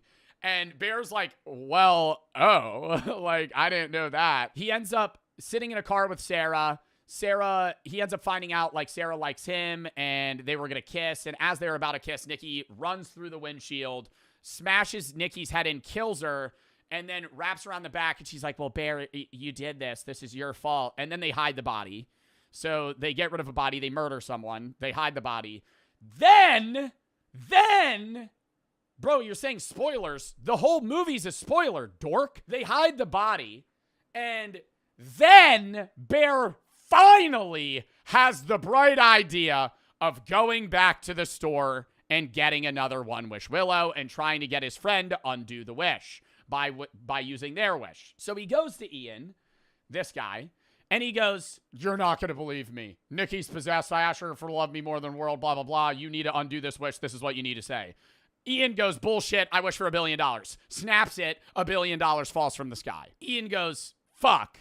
And Bear goes, fuck. Bear's next bright idea is to buy another One Wish Willow and bring it to Nikki and say, Nikki, wish that you never loved me. Go to a homeless person, give him $20 and go say this and snap the stick. Are you a fucking idiot? I'm going to buy 100 of those One Wish Willows.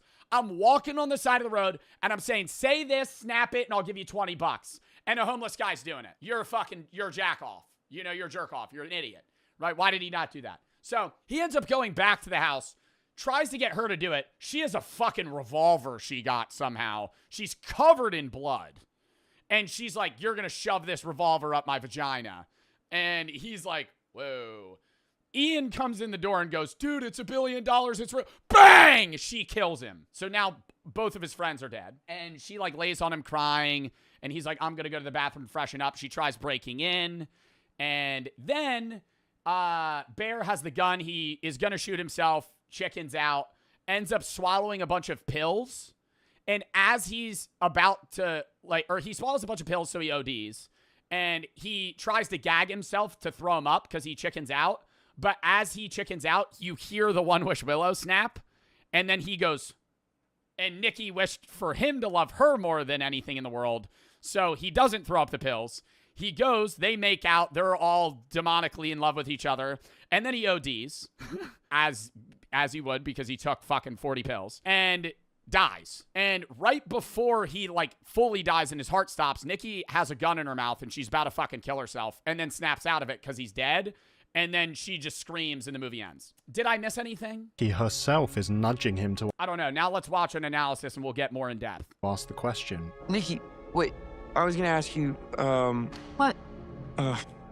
I lost my train of thought. What else? Oh, he's such a loser, man. It's just like, it pisses you, the whole time it pisses you off. You're like, just fucking say something. Oh, just say something. Hey. But he finds himself unable to ask, cursing himself as Nikki walks away from his car. The incest poem? Oh, when they were at the party, Nikki pulled a block and then read a really weird poem about, if you don't fuck me, I'll cut your dick off and shove it inside me. And then she was like, only a love, a branch from a willow tree could conjure or some shit. Yeah, it was really weird. And towards her house, he takes out his... Yeah, in front of everyone, she reads a poem basically being like, you're gonna fuck me tonight. One Wish Willow, a novelty toy that he bought at an occultic store, and that's when he makes his one wish. I wish Nikki Freeman loved me more than anyone in the entire world. Like, why would you say it? Why would you word it like that? Like, if I had that and I had a crush on that girl, I'd be like, I wish me and Nikki were dating. It's not like you could wish that. You'd be like, oh, I wish I had the confidence to ask her out. Boom. I wish she found me attractive. Like, boom. And then you work off that. Like, and then he snaps the stick. Well, it's a classic case of be careful what you wish for, because this ritual is devastatingly effective. Or is it? We'll get to that. It seems to possess Nikki's body with a spirit, or a doppelganger, with an insatiable desire to be united to Bear. And the torment that this brings about actually expresses something of the biblical understanding of judgment. You see it in Romans 1. God's judgment on humanity, in our fallenness, in our rejection of him, is to hand us over to our wicked desires. It turns out that getting what we want in our fallen state is hellish. Of course, the Bible doesn't end there. There is a light shining in the midst of that darkness. There is a saviour. In the film, what unfolds is incredibly bleak. It's an out-and-out tragedy, but I think it leaves us with a longing for something more. I love this. I love this movie. Like, it is it's filmed so well too. Like, down to the camera angles, man. Like, this scene where Sarah and Bear are talking, and it's not panning, like, if you're the car, it's not panning like this. It's going, so it's catching their perspectives. There's two cameras, and it's like, as they talk, it pans, and you just see, like, the window, and you know something's gonna happen. Like, I remember I leaned over, and I'm like, one of these motherfuckers is gonna die right now. Like, somebody's gonna come crash the party. The Baltic store where Bear purchases the One Wish Willow is called the Green Man. In modern New Age circles, the Green Man has become regarded as a pagan fertility symbol. But actually, going further back in time, the Green Man has been a prominent symbol in Christian art and architecture. In the medieval collection of tales, The Legend of the Rood, there is an intriguing story of Seth burying his father Adam, the first human being. According to the story, while Adam was dying, Seth placed 3 seeds under his tongue. These sprouted and grew into a tree, nourished by Adam's decaying corpse, and the wood from that tree was used to make the cross on which Jesus, known as the second Adam, was crucified. So the Green Man, however it's appropriated nowadays, is a Christ-haunted symbol. The possibility of curse being lifted, of life coming from death, hangs in the air for much of the movie, and we as an audience, as we continue this blistering descent into darkness, our yearning for resolution alongside the characters grows ever stronger. Anyway, the best thing that I saw somebody come up wish-wise, like monetarily, isn't wishing for $1 billion. It was somebody saying, I wish for a credit card that has no limit, only I could use it, I can never lose it, and I can buy anything I ever want with it. I could pay anything I want with it. So it's like, you basically phrase it to where it's like, I don't have money, but I have the capability to buy anything I want without fucking up the economy.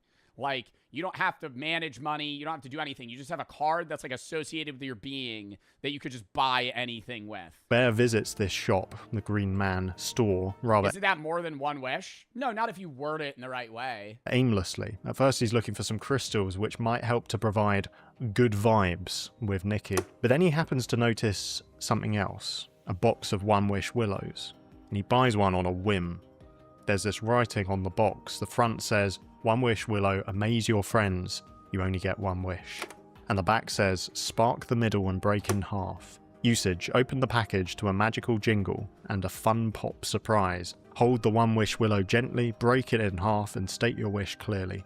Wait up to 24 hours for your wish to come true. Disposal. After granting your wish, the One Wish Willow loses its magical properties. Now that's fascinating. The text implies that you should state your wish before breaking the stick in. How are you going to pay off a credit card? It has unlimited money. I wish I have a card that has unlimited money. It'd just be like a card that gets you anything for free. Half. But Bear states his wish and then breaks the stick. It's a subtle detail, and I'm not saying that everything would have panned out okay if Bear had only followed the exact order on the box. but it's notable nonetheless. On the right-hand side of the box, Oh, you break it, then say your wish. we can just about see that the company is called Tabby Cat Curiosities. That of course has personal resonance for Bear because the film begins with his cat Sandy dying after getting into a bottle of oxycodone, a highly addictive painkiller. There's even a website listed above the logo, www.tabbycatcuriosities.com. I tried going to the website, by the way, but it didn't work. And beneath the logo, the box says, "Contact us if you have any problems or questions with your One Wish Willow products. Please contact our customer service number at 1-323-747-7118. We're here to help." Shall we see what happens if we actually call that phone number? I haven't tried this. I feel like it's gonna go to nothing. It's ringing. Why does he have a flip phone? Hey, you've reached the One Wish Willow hotline. No way. Unfortunately, we're not liable for any unintended things that might have happened, you or your loved ones. That includes property damages, psychological distress, emotional trauma, extreme personality changes, including special displays of love, bodily harm, death, or anything resembling possession and stuff like that. It's all there in the fine print, but maybe you didn't read it. Most people don't. If you need further assistance, well, I hope you can find it because there's not much I can really do. Good luck. Oh my goodness, it works. That is a phenomenal bit of marketing. I imagine it just goes through to Yeah, and very few people catch that, dude. Like, even in a movie theater, it's hard to read that specific number. the answer phone every time you call it. But still, on the subject I'm not calling it. to the phone number, I might be wrong about this. I need to check when the film comes out on streaming. But when Bear rings the helpline, I'm almost certain that he dials a different number to the one that's on the back of the box. If I remember rightly, he actually dials something like 10234567. I might be wrong about that, but I was watching the cinema screen quite carefully, and I'm not calling it. That's what my brain took in. If it turns out to be wrong, obviously disregard this section of the video, but if I'm right, that would be another intriguing departure from what's written on the box, contributing to this sense that we as an audience can't be entirely sure of what we're seeing. The box is naive and playful in its packaging. The reality is much worse. On the subject of consecutive numbers, it's notable that when Bear wakes up in the middle of the night and Nikki starts acting really creepily, the time he wakes up is 3:45 a.m. Many have noticed... Isn't that like the ghost hour, or like when everything becomes like... Don't they always say, I don't know if it's like folklore or movies or what, but people always say like the waking hour for ghosts is like between 3 and 4 in the morning. That this time might be a reference to the witching hour. Yeah. Some Christian traditions have regarded 3 a.m. as the devil's hour because it's an inversion of 3 p.m., which is traditionally believed to be the time that Christ died on the cross. So the film might be picking up on some of those things. On this channel, I discuss film from a theological perspective because I genuinely believe that the Bible describes reality and helps to unveil layers of meaning in these movies, whether that's intentional on the part of the filmmakers or not. I often get comments saying things like, "I'm not a Christian." What is this? Is this an ad? It's not made explicit, but I think there are multiple signs that Nikki is demonically possessed in this movie. Whatever it is, it functions in that manner. Immediately after Bear makes... I don't know. Like, initially, I didn't think she was demonically... Okay, no, I did. Because very soon into him making the wish, or very soon after him making the wish, she has, like, multiple moments where she snaps out, screams, freaks out, and then snaps back in. So it's like, even if it's not a demon possessing her, there's clearly something that's like skewing her capability to individually want these things to happen. Like, she's not under control of her love for him, right? Which I don't think he wanted when he asked that, but it's like, dude. The wish, Nikki starts acting very strangely. Her obsession with Bear quickly becomes otherworldly. She moves in with him, she makes a bizarre indoor memorial for his dead cat, she watches him sleep, she gaffer tapes his front door to make it hard. That shit was crazy. Dude, that's like 9 fucking rolls of tape. When they turned and I saw that, that's when the woman next to me, I said this. I didn't spoil it at the time, but after I watched the movie, I came back on stream, bro. The woman next to me went, "Oh fuck no," out loud, and I died laughing. It was like the funniest side commentary. Like you just sitting there, just a random person, just hearing their reaction to that. His front door to make it harder for him to leave. And when he prizes that door open, she just stands there waiting for him to return. Oh my god, she poops. Oh my god, it was disgusting. Like feces on the ground, pissing, shitting all over herself. So creepy, that building sense of dread as Bear does his day of work. And then how will he find her when he returns home? Will she have changed even more? While he's at work, he opens the packed lunch that Nikki has made for him, and inside are 2 Polaroid photos. The top one is a photo of Bear with— Oh my god, and the other one, dude, it's just him sleeping, and she's like fucking taking a picture of it. a heart and the caption, "You." The second photo depicts both of them lying next to each other, and the caption chillingly says, "Not me." And that's a sign that the real Nikki is trying to signal to Bear. The Nikki who is obsessing over him is not the real Nikki. The real Nikki is trapped somewhere within.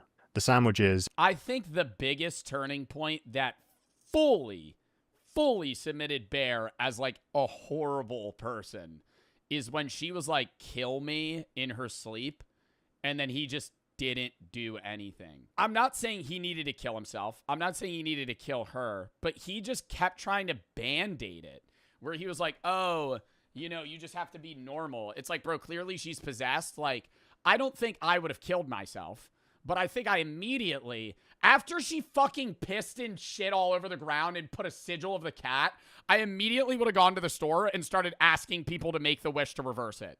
Like, I would have tried to, like, stop then. in the lunchbox are filled with the meat of Bear's deceased cat. He did say, "What's so bad about being with me?" Yeah. Grim. Is that the sort of thing that a person who genuinely loves Bear would do? No.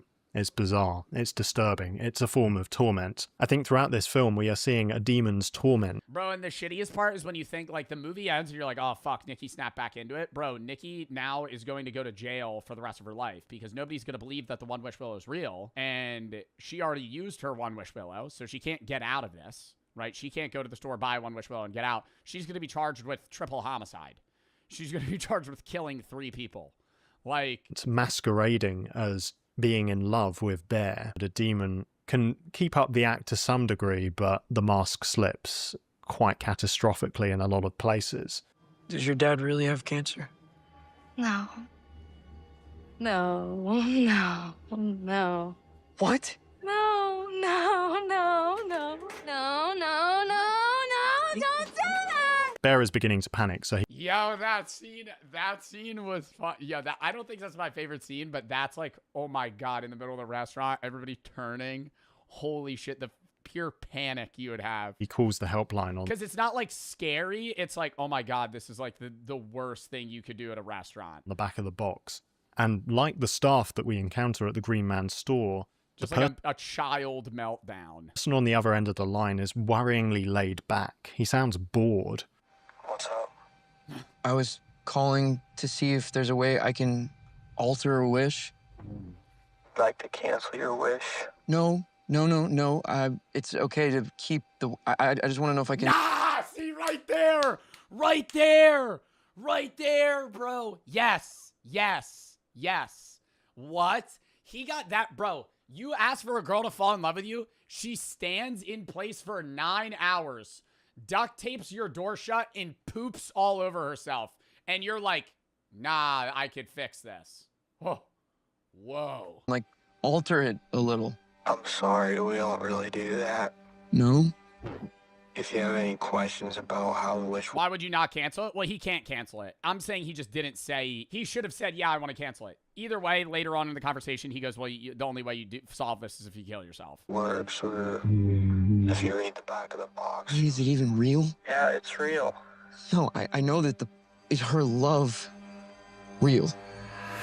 Oh my god, and he goes, do you want to talk to her? Oh my god, I forgot about that. He goes, do you want to talk to her? And he puts her on the phone. Well, he doesn't put her on the phone. He just like lets him hear what's happening inside the house. And inside the house, she's just screaming for like 8 hours straight. Screaming. Just because you chose this for her doesn't make it less real. Oh, that is a chilling line, isn't it? And Bear will come to see that it's a lie. The obsessive love for him that is being expressed through Nikki's body is not genuine, it's demonic. And therefore it's not love, it's a fleshly, all-consuming addiction. That's what Bear has unleashed. It's also on this phone call that Bear learns how he can break the curse. So she's just stuck like this forever? Well, yeah, I mean, as long as you live. As long as I live? And then something even more disturbing happens. The man on the other end of the line offers Bear an opportunity to speak to Nikki. We hear her anguished screams over the phone line. Is that the real Nikki? Oh, I didn't even think about that. I didn't even think about that. I was thinking that when he put Nikki on the phone, it was just actual Nikki's like body talking. I didn't think it was like, oh, her trapped in her own brain. It's real Nikki. The one who has been imprisoned and suppressed by Bear's wish. Perhaps. At Ian's house party, Nikki silences everyone through a dark, incestuous retelling of Hansel and Gretel. So it's really weird. It's about Gretel seducing Hansel, basically. Again, it's so carnal. It's pure, self-centered obsession, not self-giving love. And it ends with Gretel saying, "Hansel is my soul, a love that only the branch of a willow tree could conjure." A love only the branch of a willow tree could conjure. And that line is And after all, that's what I also can't believe. Like the friends saw Nikki have that meltdown, stab herself in the eye with a glass bottle. And then like next day they were just like, yeah, that was weird. I feel like if I was friends with Nikki and Bear, I'd be like, yo, dude, you got to put her in like a 5150 hold. Like you like she needs to be in like a padded room, man. Like this is not normal. Like what the fuck? Delivered knowingly. But he doesn't. They just go back to work and they're like, I want to talk to you. Nikki's not for you. Nikki's not sane. The Bear. What? I think the demon knows I'd be like, bro, she just stabbed herself in the eye. What's a 5150 hold? Where you're basically forced to like be in a hospital because you're a threat to yourself. exactly what's going on. It's tormenting the real Nikki, suppressing her, and it's also tormenting Bear. The party ends with Nikki stabbing herself in the face with a broken bottle. Is that the real Nikki, piercing through, desperate for her torment to end? Probably, because later that night, when Bear gets out of bed, Nikki is asleep. And in that state, we seem to get another moment of the real Nikki piercing through. She begs Bear to take her life, to release her from this torment. And this moment reminds me a bit of The Exorcist. When the young possessed girl Regan is asleep, the priests find the words "help me" engraved onto her belly. That sense of the real Regan who has been suppressed by the demon, piercing through, crying out for help. And a key dimension of the film is that the protagonist, Bear, is actually a really horrible character. He says to the real Nikki something like, "It's not so bad being with me, is it?" And then he leaves the room. Part of him wants to keep this going. He doesn't love the obsessive version of Nikki. He's scared of that, obviously. But equally, he doesn't want to listen to the real Nikki. What he really wants is someone in between, which again would be a figment of his imagination, a fantasy. The car scene is truly shocking. Bear and Sarah share a genuine moment of connection. She's this figure who has quietly loved him all this time, and Bear starts to recognize that and possibly even reciprocate it. Yeah, and that really like annoys me. It like really annoys me because I'm like, bro, if he didn't do the One Wish Willow shit and then went to work for like a week, Sarah probably still would have confessed her attraction to Bear and they would have been dating. Like, and everything would have been fine. Like everything would have been fine. He would have moved on and he would have gone, Nikki's not for me. You know? But at that moment, the possessed Nikki arrives to smash Sarah's head with a brick. It's deeply... Oh, it was with a brick? I thought she just smashed her head into a steering wheel like 15 times. traumatic to watch. But when he gets home, things are truly out of control. The house has been turned into this horrifying shrine. Sarah's corpse has been placed on a chair, and all her clothes have been removed. Oh, I forgot about that. Oh my God, I forgot about that. Oh my God, I forgot about that. Holy shit. Holy shit, I forgot about that. Oh my god, yeah, she stripped her naked, and then she's like just like a mangled corpse, just like butt naked in a fucking chair. Nikki is now wearing them. That sense of She wore her hair? trying to steal the love for Sarah that Bear might have had and claim it for herself. This brings us to the ending. Bear locks himself in the bathroom. He tries to kill himself with a gun, but finds himself unable to do it. So he then reaches for the oxycodone pills, the ones that killed his cat. Is this a redemptive, heroic final act? Is he choosing to sacrifice his life in order to set Nikki free? Well, it seems to me, the way it's framed... But it's like too little too late, you know? Like, they've already killed 2 people, and now he's like, okay, I'm just gonna kill myself. I don't think he was killing himself to help her. I think it was like, I have no other option. Like, this is the only thing I can do. I don't think he was doing it for her. I think it was like, oh shit, well my life's fucked now. Is that it's actually a total last resort and it's more about setting himself free. Nikki being set free is a kind of byproduct for him at this point. And one of the reasons I think that is because he does eat the pills, but then he seems to change his mind. He tries to make himself vomit. But before he can, Nikki finds the One Wish Willow and makes a wish. Presumably, and it makes a little sound. It goes like, that Bear would be as obsessed with her as she is with him. And he emerges from the bathroom. They kiss, but then she realizes that Bear is dying in her arms from the overdose. The possessed Nikki is devastated. Why? Well, I suppose it's kind of obvious she's still living under Bear's wish, and therefore she's still infatuated with him, obsessed with him, devastated to see him dying. But if she is in fact demonically possessed, as I've interpreted throughout this video, I don't think the demon is in love with Bear, and that's why it's sad. I think it's sad because it realizes that it can no longer torment Bear. Now, it may also know that it'll be expelled from Nikki's body once Bear dies. It'll no longer be able to torment her either. I don't know, because it was, yeah... I don't know. I don't want to say it doesn't feel like a demon, because part of me just feels like it's like a brain worm that's like attached to like Nikki's consciousness that like forces her to feel these weird bouts of like love and obsession.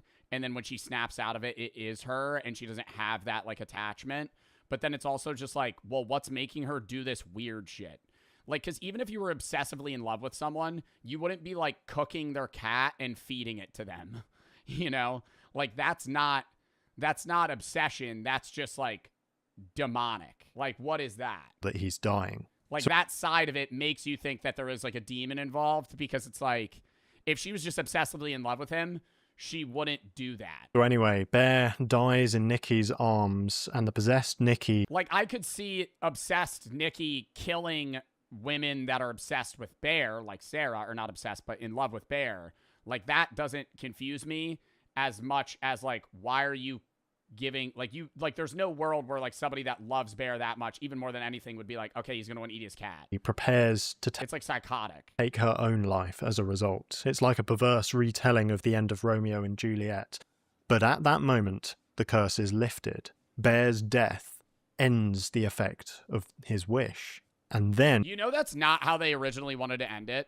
There was, like, a few things. I heard, number one, that the movie was supposed to have more gore, and they had I don't know if this is true, but I heard this. The other two things I'm going to say are true.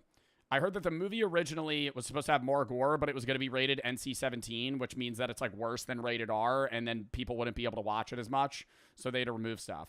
I heard that the original ending was not supposed to be her surviving. It was supposed to be her killing herself. And they only did one take. The ending is one take.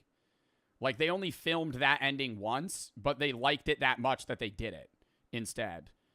And then what was the other thing? There was something else. I might remember. The real Nikki finally comes to. So there's a hint of deliverance there. Nikki is released from the curse, but it's definitely not a happy ending. She returns to her body and her life, only to find it in total ruins. Sarah, Ian, and Bear are all dead.